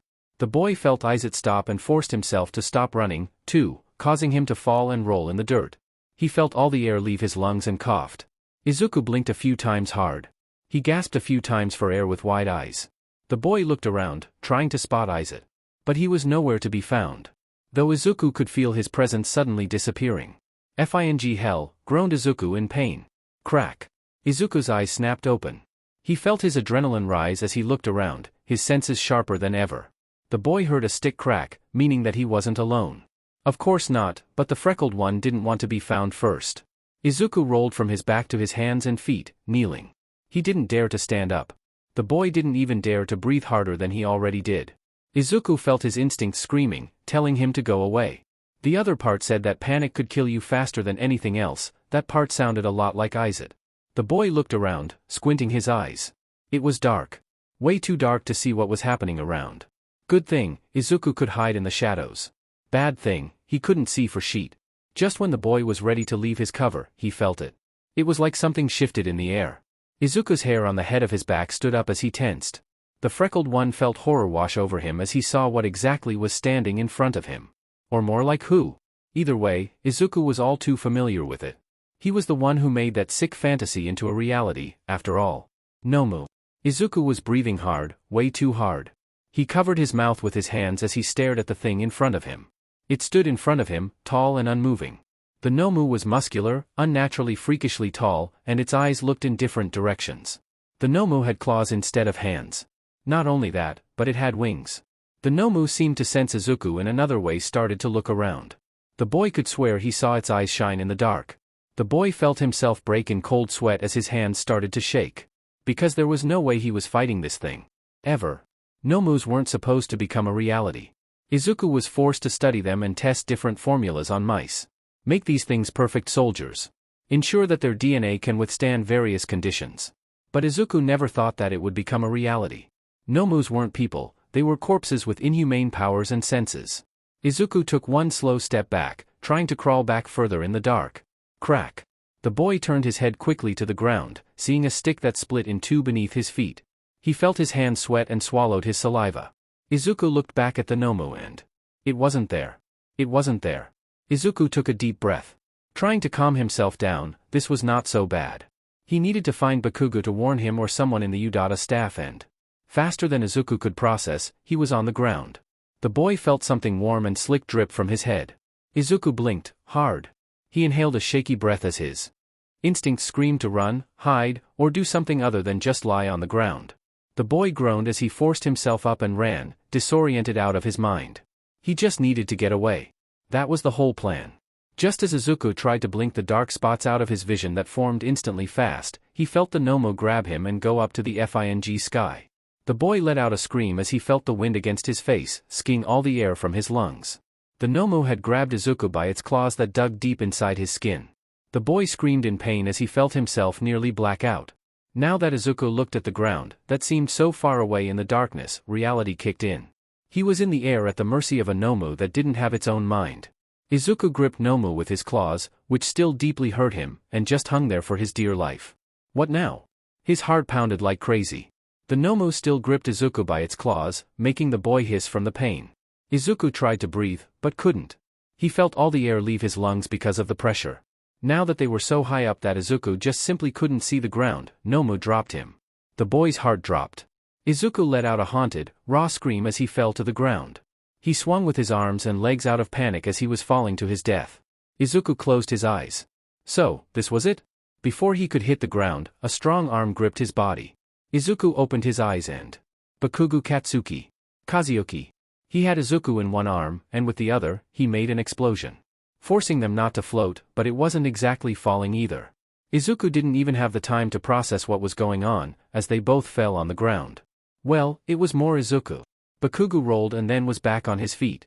Izuku blinked hard, making sure he wasn't imagining shit. Then Bakugou yanked him to his feet, not caring that the boy was bleeding. The blonde narrowed his eyes. What the F do you have on? A suit? Are you joking with me? Izuku looked down at himself and felt his cheeks heat up. Shut it. But it was the truth. Izuku felt weird in a suit and wished to change his outfit really badly. He saw red beginning to form on his white blouse and winced. This wasn't good. But Bakugou wasn't done. He slammed Izuku into a tree with no hesitation. "I told you to mind your business. I said that I have a new life." Izuku curled up in a ball on the ground. The blonde's words didn't pierce through him. The only thing he could focus on was pain, and that he was bleeding. "Sheet. You shouldn't be damn it here. I already warned you that I don't tolerate sheet from you." Izuku blinked with his heavy eyelids. He stared at Bakugou's face. It had an angry look on it. The boy shivered, not knowing what to do exactly. Izuku debated standing up, but decided not to.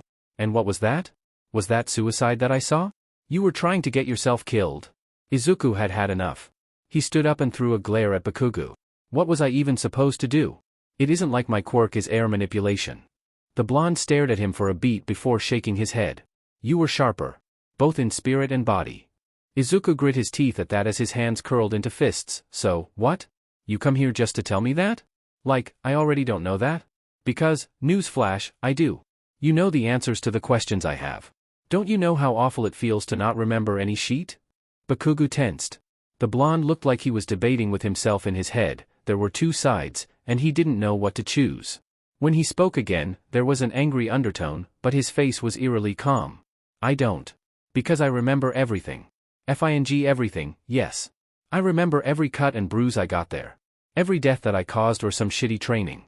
So, I despise you because of that. You don't carry the burden of that all. Understand? You can go on with your pathetic life, do whatever you desire. I don't have that privilege." Izuku froze. There were multiple things he wanted to say. To just scream and prove that he hadn't it easy either. That he had struggles, too. But compared to what Bakugou said, were they heavier than his? No. The blonde stared at Izuku with an intense look on his face. It seemed like he wanted to say more, but couldn't. Not right now and maybe never. Izuku didn't exactly know. The green-haired boy chose his next words carefully, not wanting to get slammed against a tree again. "You're right. I don't know what you feel, or even should feel. I don't know what kind of burden you carry.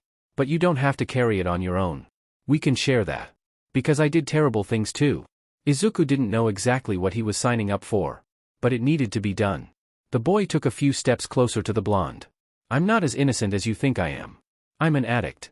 I smoke a lot. I did horrendous things. Like cutting animals open, or worse, experiments on humans. Did you see that inhumane thing? The blame is partly on me. And I think we need to move before that thing comes back." Bakugou just stared into Izuku's eyes. There was anger. Of course, even if the boy kind of forgot a bit about the blonde, he always associated him with anger. Bakugou and his anger. It was a match made in heaven. But there was something else, too. Something that Izuku couldn't read so easily. Hurt. Bakugou was hurt and covered it with anger. It went deeper than just hurt and anger. But Izuku couldn't recall what. A laugh escaped from Bakugou. It was high-pitched and absurd. It didn't even sound like it came from the blonde. Bakugou started to laugh even harder, so hard that he gripped his stomach. It was hysteria, realized Izuku. Bakugou's eyes were wide and filled with a manic glint. Whispered the blonde. "They really did a number on you." Izuku took a step back when Bakugou came closer. Before Bakugou could scream, hit, or even kill Izuku, a deep voice screamed out, "Bakugou. There you are, man." Izuku turned to look at the person. He was tall and had a lot of muscle. On top of that, the person had red hair. But he didn't look injured, just somewhat tired. When he saw Izuku, his joyous expression became sharp. Izuku had just the time to roll to the side as his hand became rock hard and hit the tree behind the boy. Before anything else could happen, Bakugou stepped between them. "Kirishima, you don't need to worry about him. He's a villain. You dash. I'm not," cut Izuku through. "I'm not a villain. I am." Bakugou shot the freckled one a murderous expression that suggested that Izuku keep his mouth shut, just an unfortunate civilian caught up in the crossfire. He made a small bow before this Kirishima guy. "I'm sorry." The red-haired boy looked beyond confused. He narrowed his eyes but still returned the bow. "I'm sorry too. I could have hit you really hard there." Bakugou nodded at both of them and cracked his neck. You losers are really a sight to look at. Where are all these villains? Let's kill them."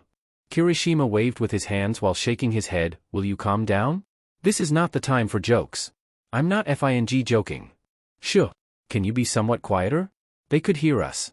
Izuku felt all the blood drip from various places out of his body and head. He sucked a large, deep breath and gripped the tree for support. Kirishima noticed and hissed in panic. Sheet, you're bleeding. Of course, F-. What should we do? Man. Bakugou didn't share the same idea as his friend because he only side-eyed Izuku. Kirishima and I are going to check on others and maybe hunt some villains. Stay here and don't get in trouble, nerd. Kirishima opened his mouth to argue with his friend about this.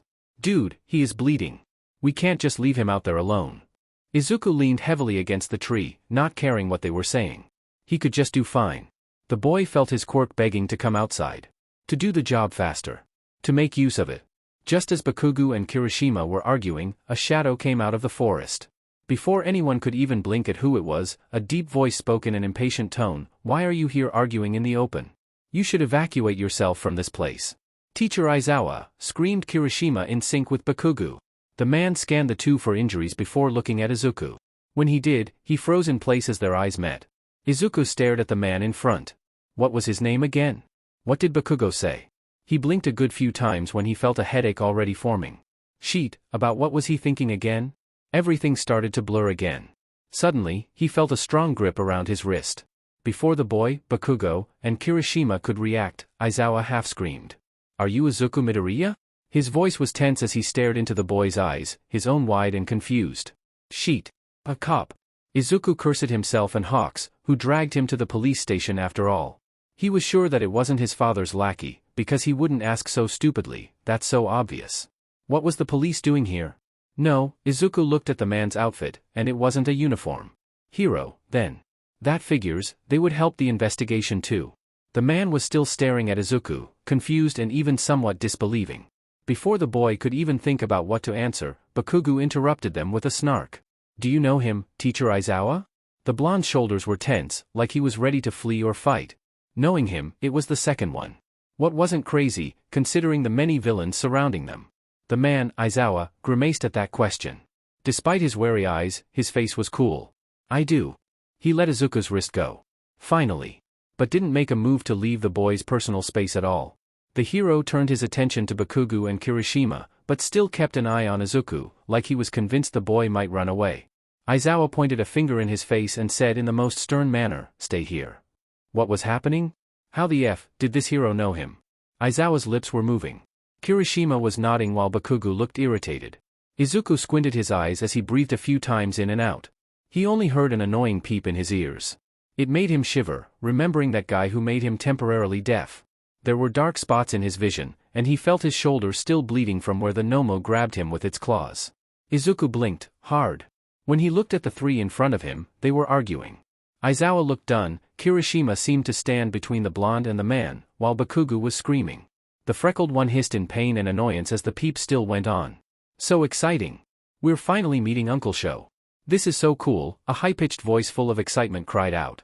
Izuku's whole body stiffened as he felt like a bucket of cold water was thrown at him. He turned to look at the one who was talking and there, right by the tree, hiding in the darkness, was a little boy. Just a little kid, he couldn't be older than 5. Izuku would probably guess 4. Even if the boy was hiding in the darkness, Izuku could see the dark, wild curls. His clothes were torn and filthy, and his pale skin was smeared with dirt.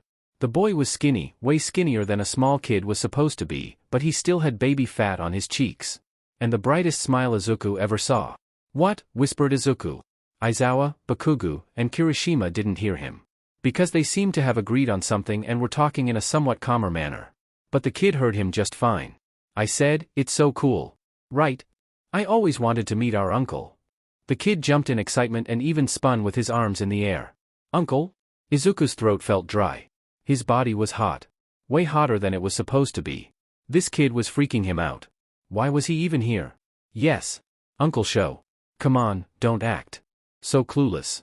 Mom told a lot of stories about him to us right before going to bed every day. Mom? Who even are you? Izuku already felt dread pool into his stomach as he stared with wide eyes at the small kid. No, please. He already had a feeling, but buried it deep down. Izuku Midoriya. The kid practically screamed out with a smile. I'm you, silly. Izuku felt like he was high or drunk. Maybe both. His tongue felt heavy as he stared at the kid in front of him. This can't be right. Whoa, we really grew up. Do you still watch All Might Save People on TV? Izuku couldn't take it anymore. He snapped. No, no, no, this can't be, whispered Izuku as he gripped his hair so hard that it made his scalp bleed. He felt insane. No, he was definitely going insane. Actually, was he already insane? Because if so, why was he even stressed about it? Izuku had a manic glint in his eyes as he started to laugh. Someone grabbed his arms, trying to let go of his hair. But Izuku didn't care as he felt rocks digging into his knees. When did he even sit down? There were muffled voices talking to him. But Izuku didn't care. Because his eyes were focused on that kid. Who was still staring with these big, innocent eyes at Izuku. This can't be real. No, you're not real. It's all in my head, right, that's right. You and Izet are just part of my imagination, laughed Izuku as he dug his fingers deeper into his scarf, feeling the blood in his fingernails. There was a wet texture on his face, too. Was it blood? It wasn't hot or thick as blood. No, realized Izuku as he stared at the kid. It were tears. He was crying. Izuku felt strong hands gripping his wrist. His shoulders were shaking, the boy didn't know whether it was from laughing or crying. Maybe both. Then, steady, but gentle hands grabbed his face and Viridian eyes met red. Bakugou. Izuku's whole life slowed down. These red eyes that looked at the boy with so much hatred and animosity in the alley were now filled with concern. There wasn't hate in them, not now. Not when Bakugou's hands cupped his face like that. Izuku let out a sob of relief. That meant that the blonde didn't hate him. It meant that whatever Bakugou was showing in the alley wasn't everything that there was. The boy felt someone pry his hands away from his scalp and breathed a sigh of relief. His vision blurred from the tears, and Izuku finally felt somewhat down to earth. Bakugou let go of his face, and Izuku wanted to let out a whine at the loss of physical contact, but didn't say anything. He looked at where the kid was, only to discover that nobody was standing there. Izuku clenched his hands into fists as he let another sob. He felt lost. He was walking in circles and never making any progress with anything. As the boy let another sob, he felt a slap on his cheek. It was hard, sharp, and quick. Izuku's eyes widened as he sat straighter and touched his cheek. The boy hissed in pain, but stopped completely crying and felt even more embarrassed at his breakdown. Breathe in. Breathe out. Dude! Why did you do that? You can't just hit civilians when they are having a panic attack. Izuku's hearing was back. The boy tried to stand up slowly while watching Kirishima glaring at Bakugou. The blonde only shrugged in a nonchalant manner. We don't have time for this shit. There are villains roaming everywhere in this forest. He can break down later. Kirishima waved with his arms, stunned. I really understand your point, man. But you can't just do that. You can't hit a civilian as a hero. Bakugou stared at his friend, displeased. He shot a glare at Izuku. I think he will be just fine. Kirishima opened his mouth to argue, but Aizawa cut them off with a glare. Then, he stared at Izuku with an observing gaze. Can you walk? Izuku nodded. Good, nodded Aizawa. It's a miracle that we didn't encounter any villains. We need to get to safety. Backup is already here, if my guesses are right. With that said, he turned around and started to walk in the dark forest. Behind him, Kirishima whistled. The three boys followed. Izuku was walking behind Aizawa, the man insisted on that and wouldn't move otherwise, and in front of Bakugou. The walk was tense, and by every little sound, they stopped. Expecting a villain to pop out of the dark and be ready to attack. While they walked, Izuku felt Bakugou's eyes on him. His gaze burned into the boy's neck, and Izuku tried to ignore the blonde at all. He needed a second to breathe. To collect all his thoughts. Izuku still felt like sheet. His whole body burned, and his cheek stung. He wasn't bleeding anymore after a careful examination from Aizawa. But his wounds needed to be treated. Breathing still felt like a difficult task, but it was manageable. The boy stared at the ground, careful not to trip. Even if walking through the forest felt like the easiest thing ever, he didn't want to slip and make an idiot of himself. For the second time, at that. Everything felt weird. Izuku just saw another hallucination? It was like with Izet. Were they even hallucinations at this point? Izuku didn't know. That kid claimed to be Izuku, too. He claimed a lot of things, thought Izuku. Like that, Aizawa was his uncle. The boy stilled at that and stared at the man in front of him. Did they look alike? Izuku shook his head. No. This wasn't the time for all that drama. But that's exactly what he wanted, right? Izuku always wanted to know more about his family. He had his father, but now the freckled one wasn't even sure if he was his real father at all. His mother was out of the picture, claimed Izet. But if that little kid was telling the truth, then it was Izuku's chance. To what? He didn't exactly know. To finally have family? To get to know more about his mother? Izuku's steps faltered, but he didn't slow down. If Aizawa was really his uncle, then Izuku could never let the man know how effed up he was. Too late, snorted Izuku. He already had an episode, and his uncle was here to witness it all. They walked in silence for a good 10 minutes before coming to a stop. There was a building, probably the safe place Aizawa was talking about. But what if there are villains there? What if it was a trap? Izuku felt a hand on his shoulder and winced at that contact. Aizawa seemed to notice that and let go. Don't worry. There are pro-heroes there, and we think these villains retreated. The boy nodded. Sheet. Could he read that Izuku was stressed? Was it this notable? But this was it. They made it out, alive. Izuku huffed a laugh. He came here to be a help. To warn someone that the villains are there or to assist Bakugou in a fight. Instead, he was there only to be in the way. Stupid, that's what he was. What was he even thinking? Izuku felt stupid before everything went dark. Aizawa didn't know what to think or feel. For starters, he didn't even think all of this was real. He found his nephew in the forest. Aizawa just needed to take a look, and he knew that boy was Izuku Midoriya. His deceased sister's son. They had the same eyes. It was like seeing his sister, Inko, all over again. Aizawa clenched his hands into fists, trying to ignore the aching pain in his chest. Even if Izuku's, it was so weird to say his name, were bland and dull. Aizawa still could see where he got them. Their viridian hair and eyes were rare. Still, Aizawa could see his own nose in the boy. How his jawline was sharp like Aizawa's and nothing like the soft one from Inko. They were walking to the campus in the darkness, and Aizawa needed to process what just happened. Izuku was walking right behind him. The man could hear his breathing and loud steps, making Aizawa somewhat relaxed, knowing that his nephew was right next to him. So, he found Izuku in the forest. Also, he had a suit on? The man rubbed the bridge of his nose and decided that it was an issue for another time.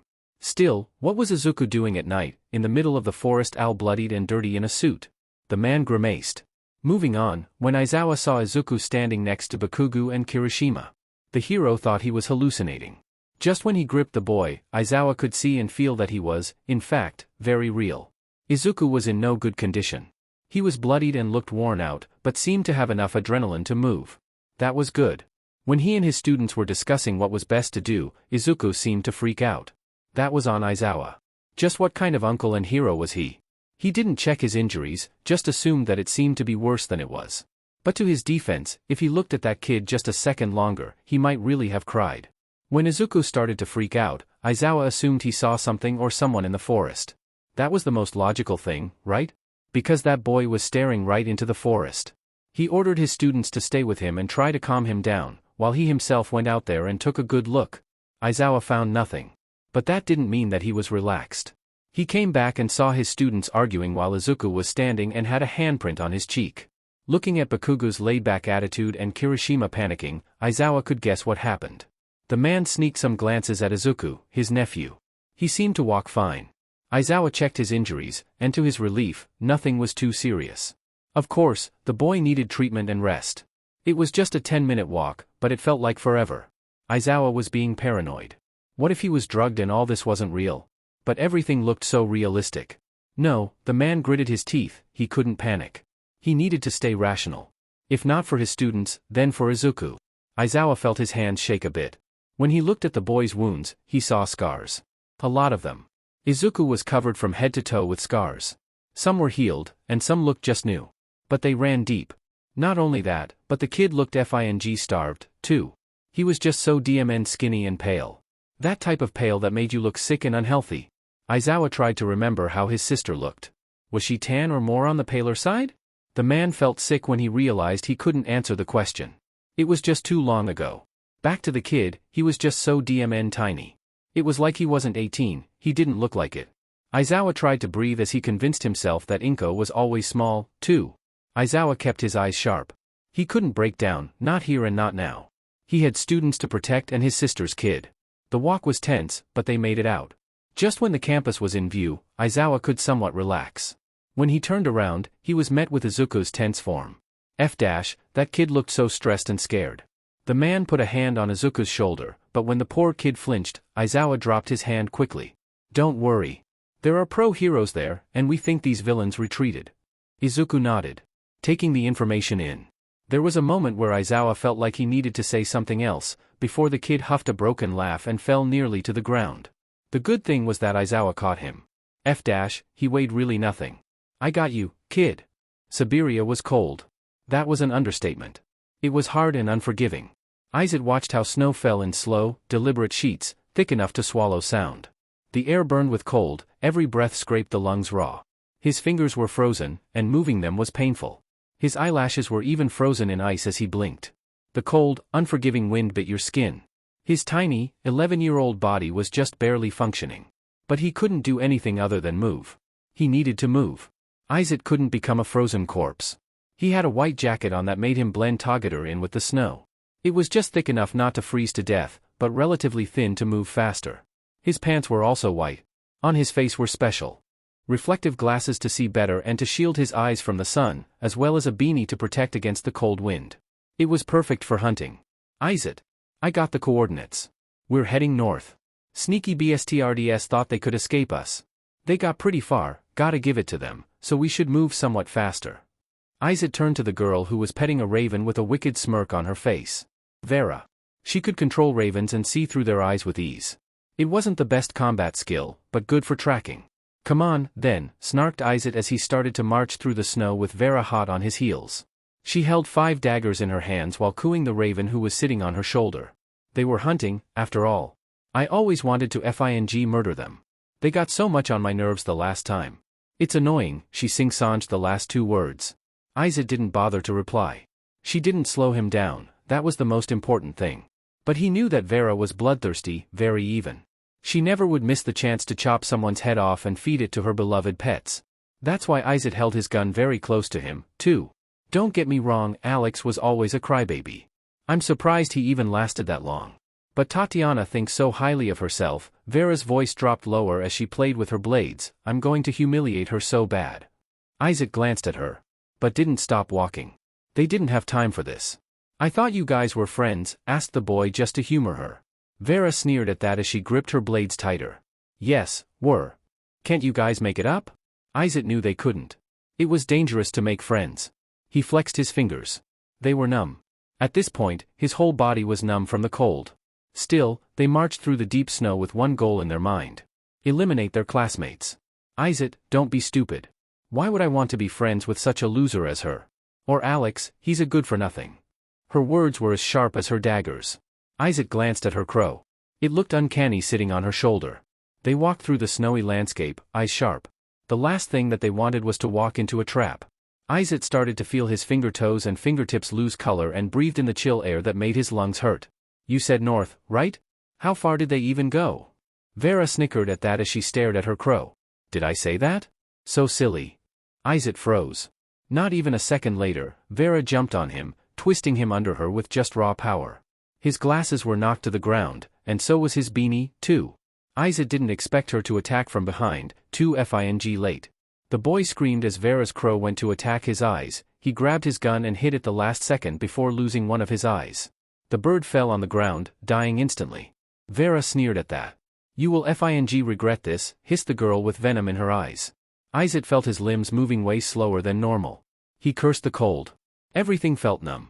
The boy went to shoot her right in the head, but she ducked just in the last second. F-. She stabbed him in his shoulder as Izuku screamed in pain and shock. Vera pressed one of her daggers to his throat. She had a sinister smile on her lips and a pleased look in her eyes. Vera looked crazy. The boy tried to move his other arm to throw her off, but she pressed another blade against his arm. This time, Vera cut him slowly. Smiling when Izuku screamed in torment and agony. She had him trapped. With Izuku pinned under her. One arm was stabbed with the dagger still in it. The other arm was being cut through the jacket. And Vera still held with her other arm a blade near his throat, although she didn't put any pressure there. Izuku's mind was racing. He was stupid. What was he thinking?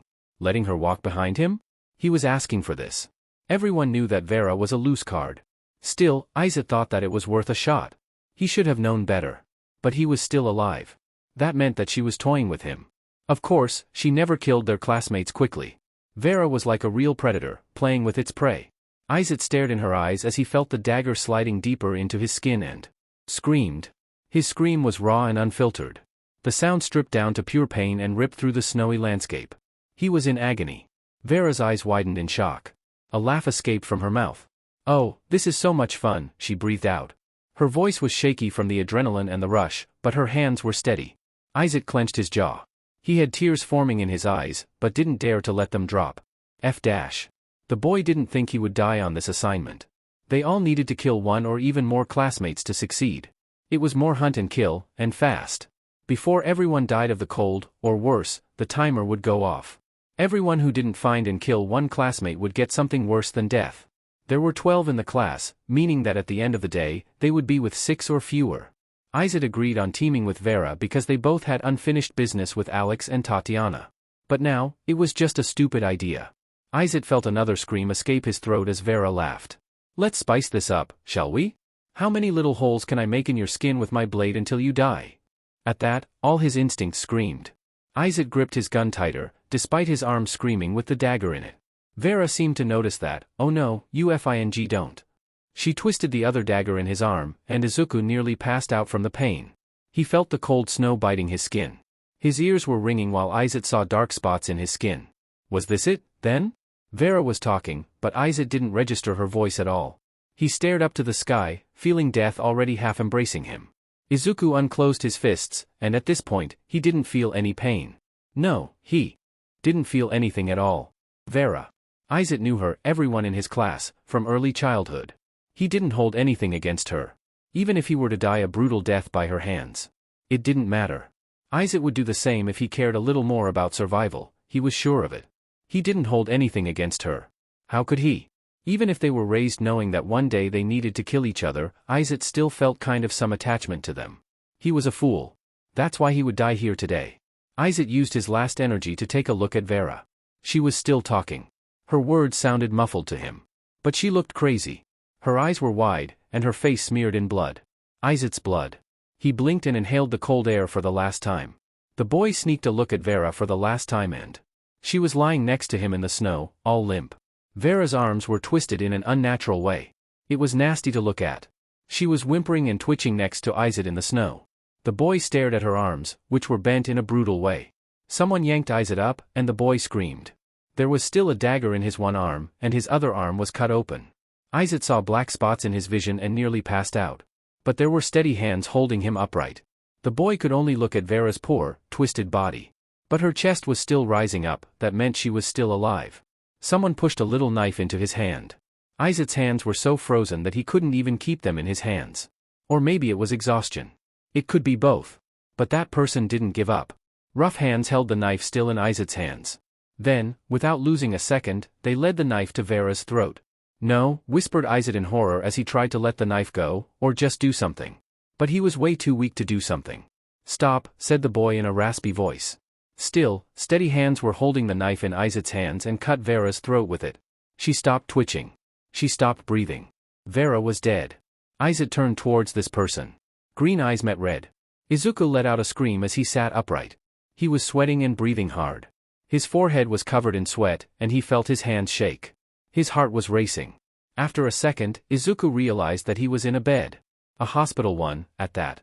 The boy realized that he was gripping the white sheets so tight that his knuckles were white. It was just a dream, breathed the freckled one out. Nothing about that was real. But it sure looked real. Izuku shivered. A memory, then? His head was spinning, the boy. He rubbed his head as he looked at his hands. Flexing with his fingers, Izuku felt a wave of relief. His fingers were all right, they weren't frozen or would fall off. The boy took a few deep breaths to calm himself down. Everything was all right. You finally woke up, loser. Just how much sleep do you need? Izuku nearly jumped out of his skin. He turned to the voice and was met with Bakugou. The boy was sitting in the corner on a chair with his arms crossed and a glare on his face. Blurred Izuku out. Not knowing what to do or say. Just for how long was he out? Was it that bad? Surely, it couldn't be. Is that the only thing you have to say? Figures that much, nerd. His red eyes bore right into Izuku's soul. They were filled with a calm anger that was far scarier than the usual one. Started Izuku uncentrially. He just woke up. Give him a break. Memories hit him like a brick. Right. Embarrassment started to swell up. Izuku felt a faint blush on his cheeks creeping up. Hell, he had a whole mental breakdown over, what? Some hallucination that he saw? Speaking about dramatics, thought the freckled one. Hell, can you talk? Stop messing with me. Bakugou stood up and narrowed his eyes at the boy. He had his arms on his hips now. You show up here with this bunch of villains and, just what? Don't have to say anything? Not to mention that I overheard that my teacher is your uncle? Are you FING with me right now? Izuku froze. Sheet. That was right. He's not my uncle. I simply don't know him at all. Bakugou raised his eyebrow at that. He stared at Izuku down for a few beats until sighing and sitting on the corner of the boy's bed. Izuku had a shocked look on his face but said nothing. Listen, started the blonde with a serious look on his face. I don't know what you FING remember or not. I don't even care if Aizawa is really your uncle. But, I warn you, if the police ask anything, deny. I don't care what cover story you use, just deny everything. He waited for Izuku to nod before continuing with talking. I also don't know what you remember or not. But let's keep that in the past. You got that, loser? He stared for a beat at Izuku until the boy nodded yet again. Don't FING talk about staying too, we get in big trouble if that sort of news comes out into the light. Then, the blonde stood up and marched to the door. His steps were loud and angry. Izuku decided that everything about that boy screamed loud, dramatic and angry. Well, if he was still alive and thriving as a hero. That sort of attitude was supported and encouraged. Just when Bakugou opened the door, Izuku faltered. Wait, he called out. Where are you going? The blonde didn't turn around to meet the boy's eyes. Some of us have to work instead of lying the whole day in bed. Izuku gripped his bed sheets a bit tighter and forced out a shaky laugh. He winced at the sound of it, expecting it to come steadier. Yeah, I get that. Of course. With that, the blonde left, slamming the door behind him. Izuku breathed a sigh and went back to lying in his bed. What was he thinking? Bakugou wouldn't answer even one question that he had, and probably never wants to see Izuku again. Great. Just FING great.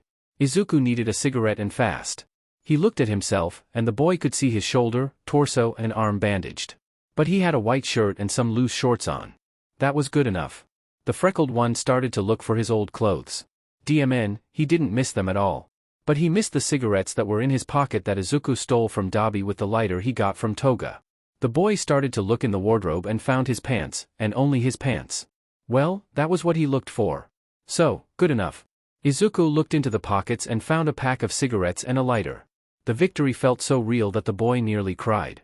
The freckled one wasted no time grabbing it close to his chest and grinning. He was on his way to the door until Izuku decided that wasn't the brightest idea.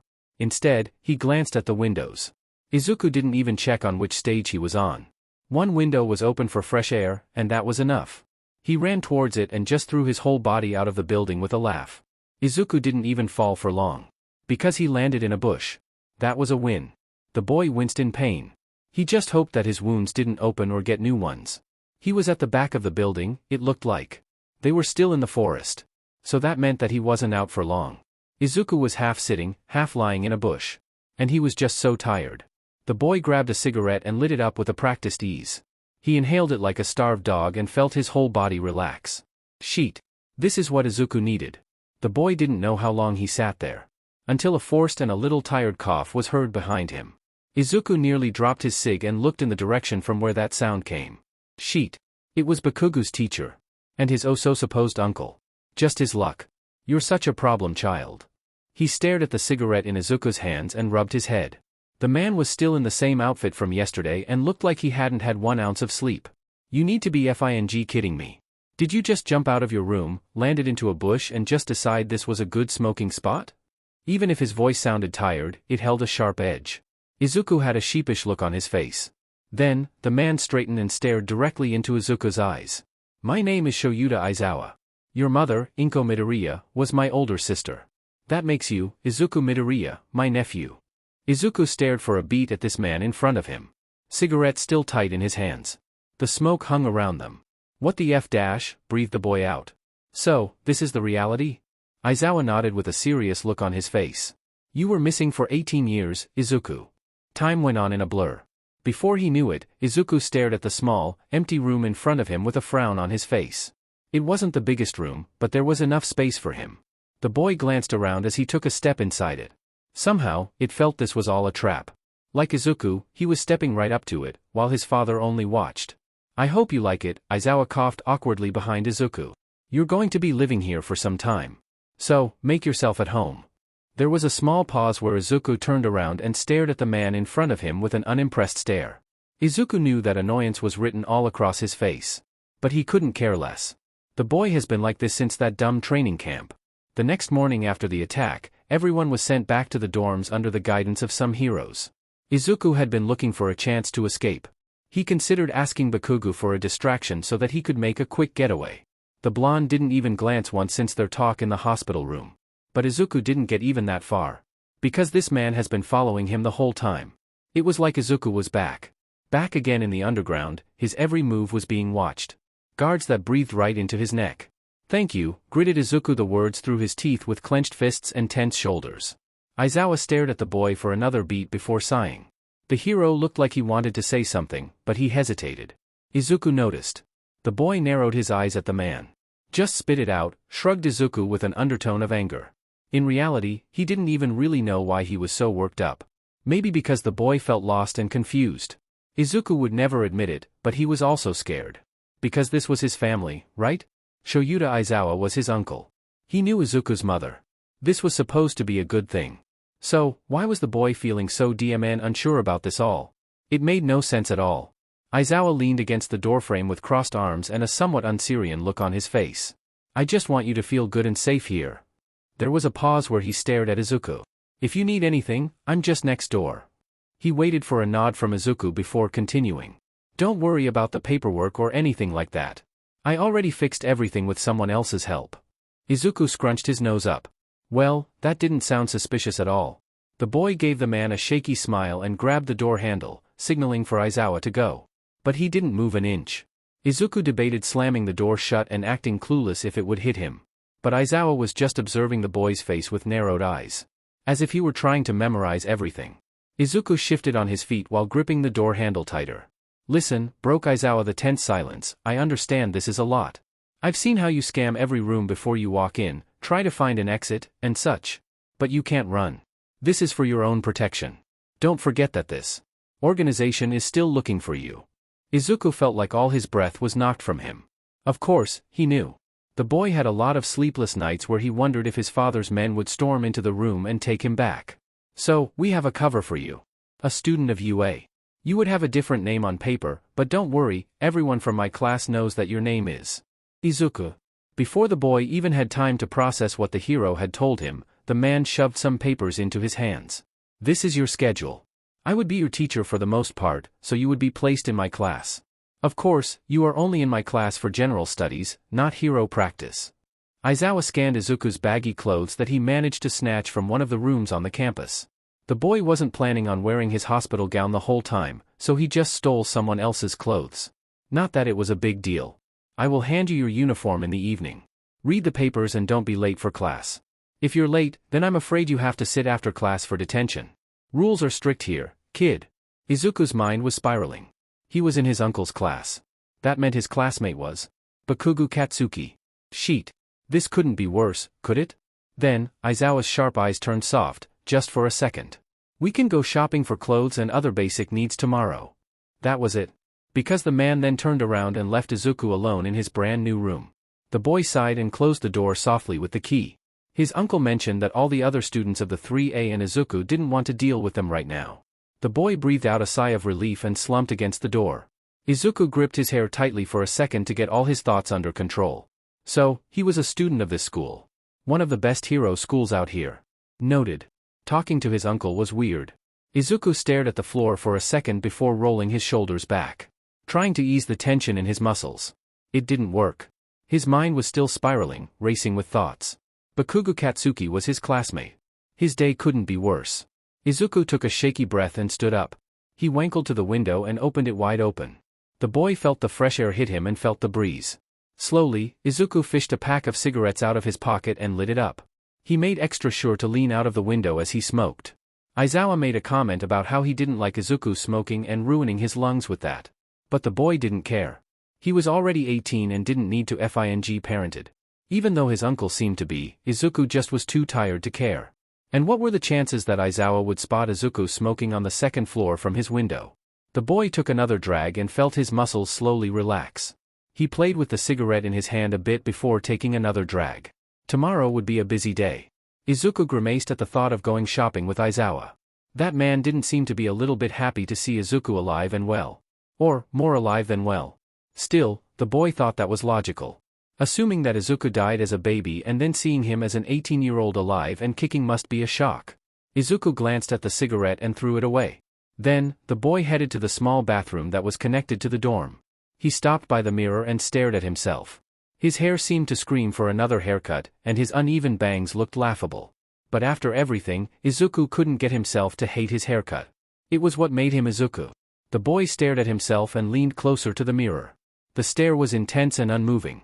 With steady hands, Izuku touched the mirror. "Izut, are you there?" His voice wasn't louder than a whisper. But you could hear it clearly in the tiny bathroom. When Izuku didn't receive an answer, he tilted his head. "Come on, where are you?"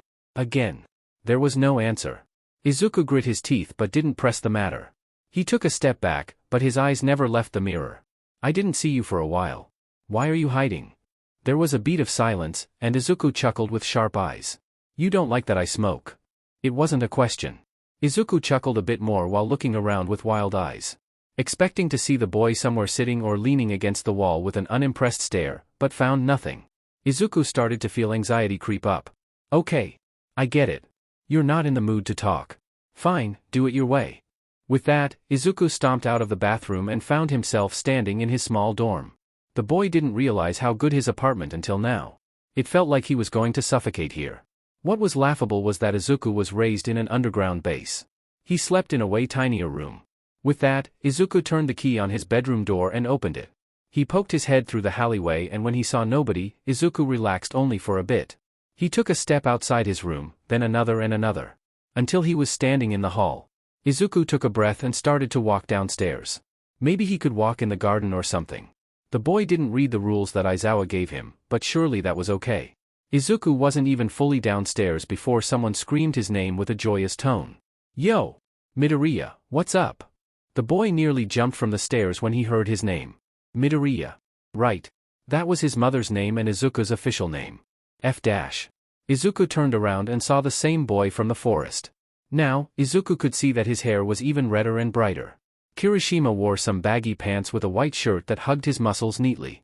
"Where are you going? Are you hungry? Or are you going for a walk?" Kirishima caught up and was leading as they walked downstairs. Izuku didn't expect him to be so friendly. He looked more hostile in the forest. "Just going for a walk," shrugged Izuku. But after a second, he added, "I wouldn't mind getting some food too." Kirishima blinked and smiled then. "I got you, bro. I'm very hungry too.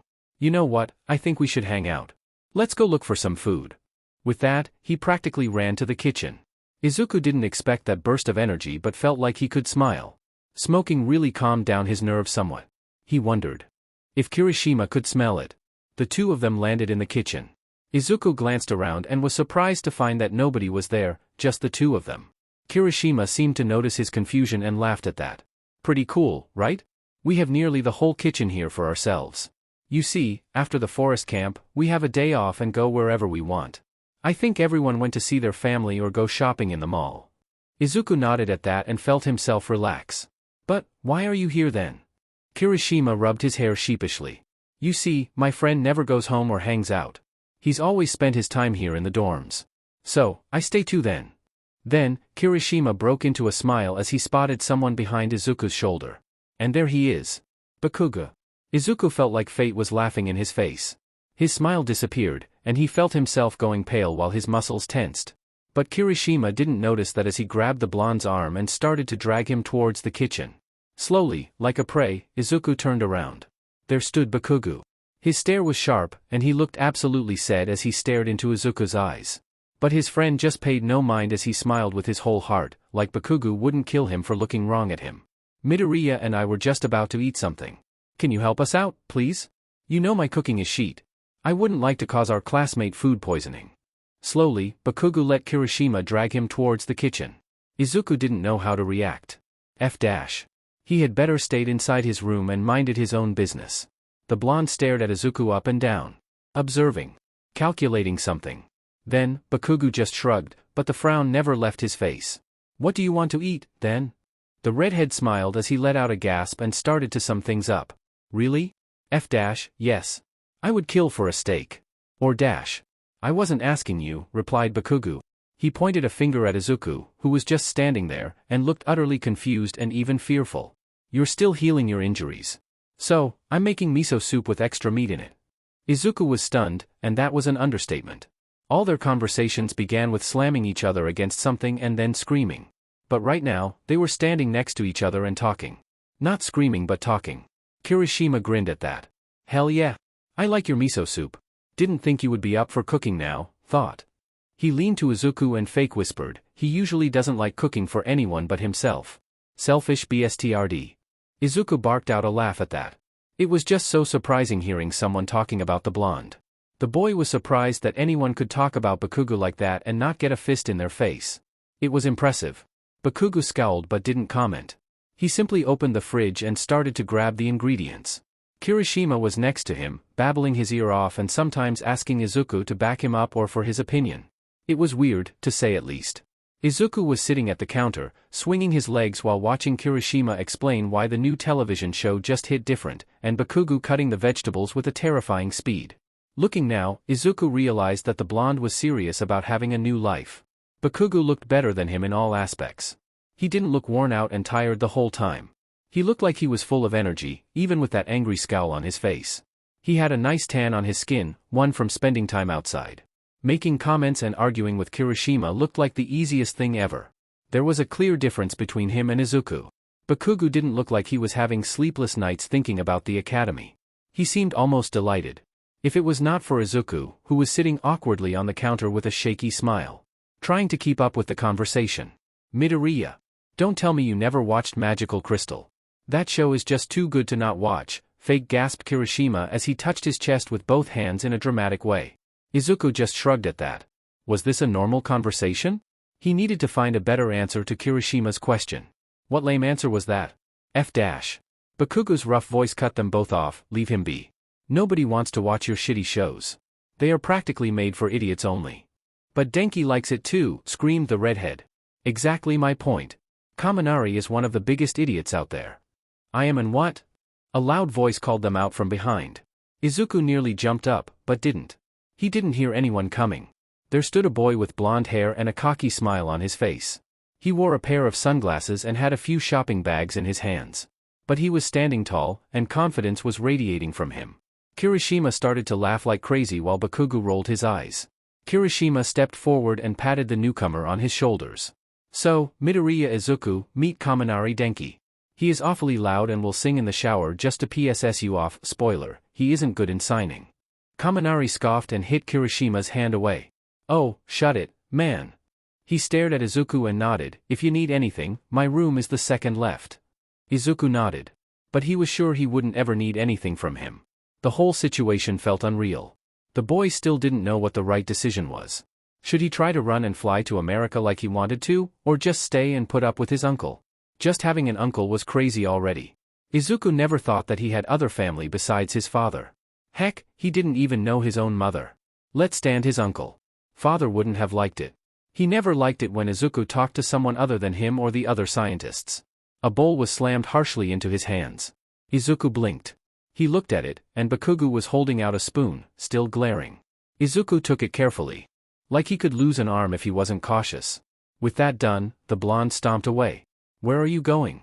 Don't you want to sit with us and eat? Screamed Kirishima while chewing on the meat. Kaminari was leaning against the counter as he ate greedily, too. F off. I have training, not like you extras know anything about that stuff. Kaminari whined at that. He's so rude. But he also had a smile on his lips. Don't you think so, Midoriya? Yeah, mumbled the boy. But the blonde didn't let him just go. Everything is so weird for you, right? Everything is a big change. Midoriya, your teacher Aizawa's nephew? That's cool. You could like fix maybe that he won't have training so that we could chill, you know. I hate afternoon training. Kirishima just shook his head, stop it. You're just being lazy like always. That's not true. Izuku stared at them. How they playfully argued while looking at his own bowl. Izuku didn't understand it. It was already nighttime. Aizawa came by, handing him the school uniform. But that pretty much was it. They didn't talk, and Izuku was grateful for that. He didn't want to have an all-to-heart with him. He just didn't want to see Aizawa at all. Not now and definitely not tomorrow in the classroom.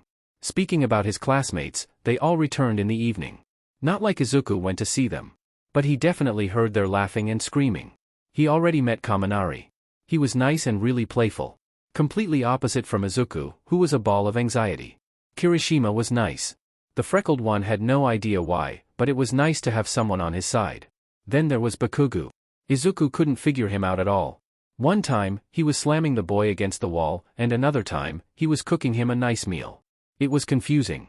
Maybe Bakugou was holding everything in because he needed to. They couldn't expose each other. That was good to know at least. But right now, Izuku couldn't understand why Izuku wasn't coming out. Where the F was that kid when you needed him? Izuku was staring at himself in the mirror yet again. I know you can see me, Izuku. Come on, come out. He was met with silence, and Izuku felt like he was going to suffocate. I haven't seen you in days. Stop being so difficult and come the F out. Yet again, nothing happened.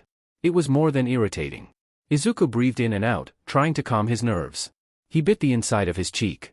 I know you're somewhere there. When there was yet again no answer, Izuku groaned and headed to bed. He didn't bother to take off his shoes as he just jumped on his bed. Izuku knew that was gross and stuff, but he also felt very gross. He made a mental note in his head to take a very long shower before going to class. The boy glanced at his own shoes.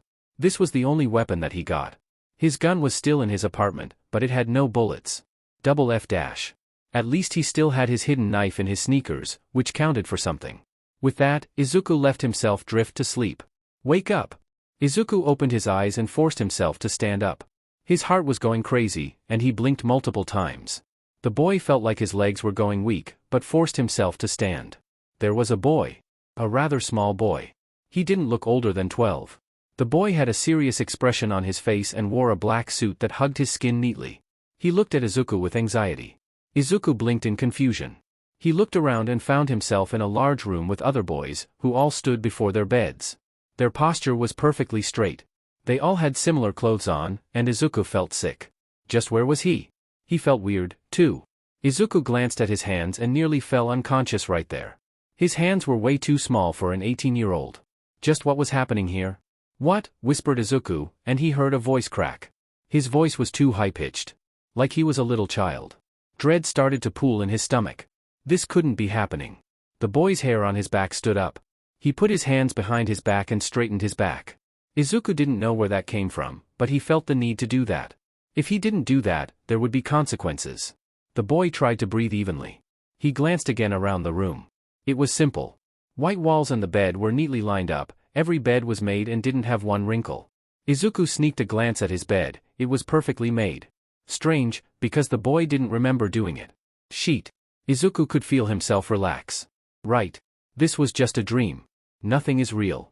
He was dreaming. Wake up, thought Izuku forcefully. He didn't like this dream and didn't want to stay here. But that didn't work. Suddenly, Izuku heard footsteps. Even if they were light, they sounded too loud in the quiet room. A woman came into the room, and the boy now saw that this gigantic room didn't have a door. She had a short blonde haircut and wore heels with a white outfit. But she looked stunning.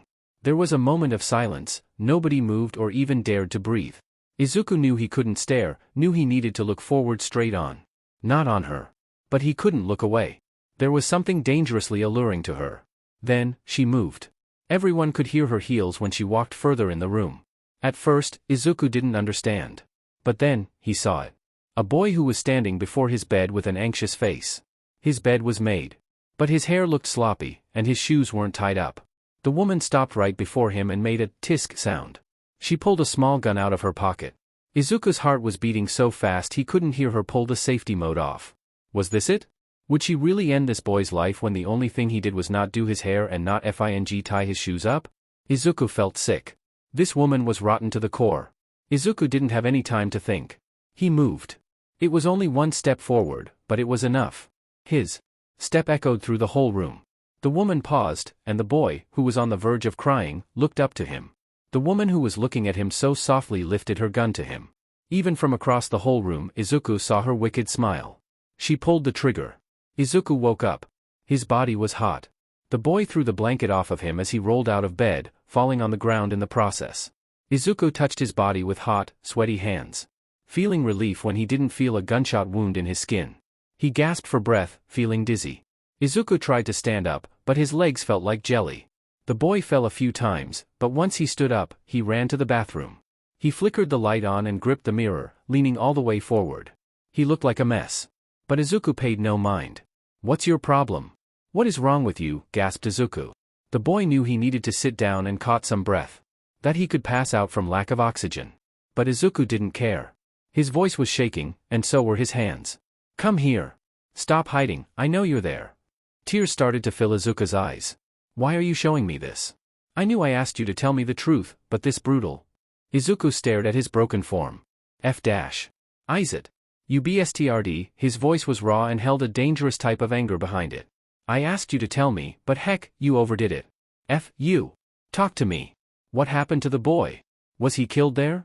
Izuku felt like he was going insane. The boy couldn't tell if this was reality or just a dream. It felt too real. Why the F is nobody telling me anything? Gasped Izuku. He put more pressure on holding the mirror as he whispered in a broken tone, Tell me, was this real? I want to know more, so, please, come out and tell me. Izuku was angry.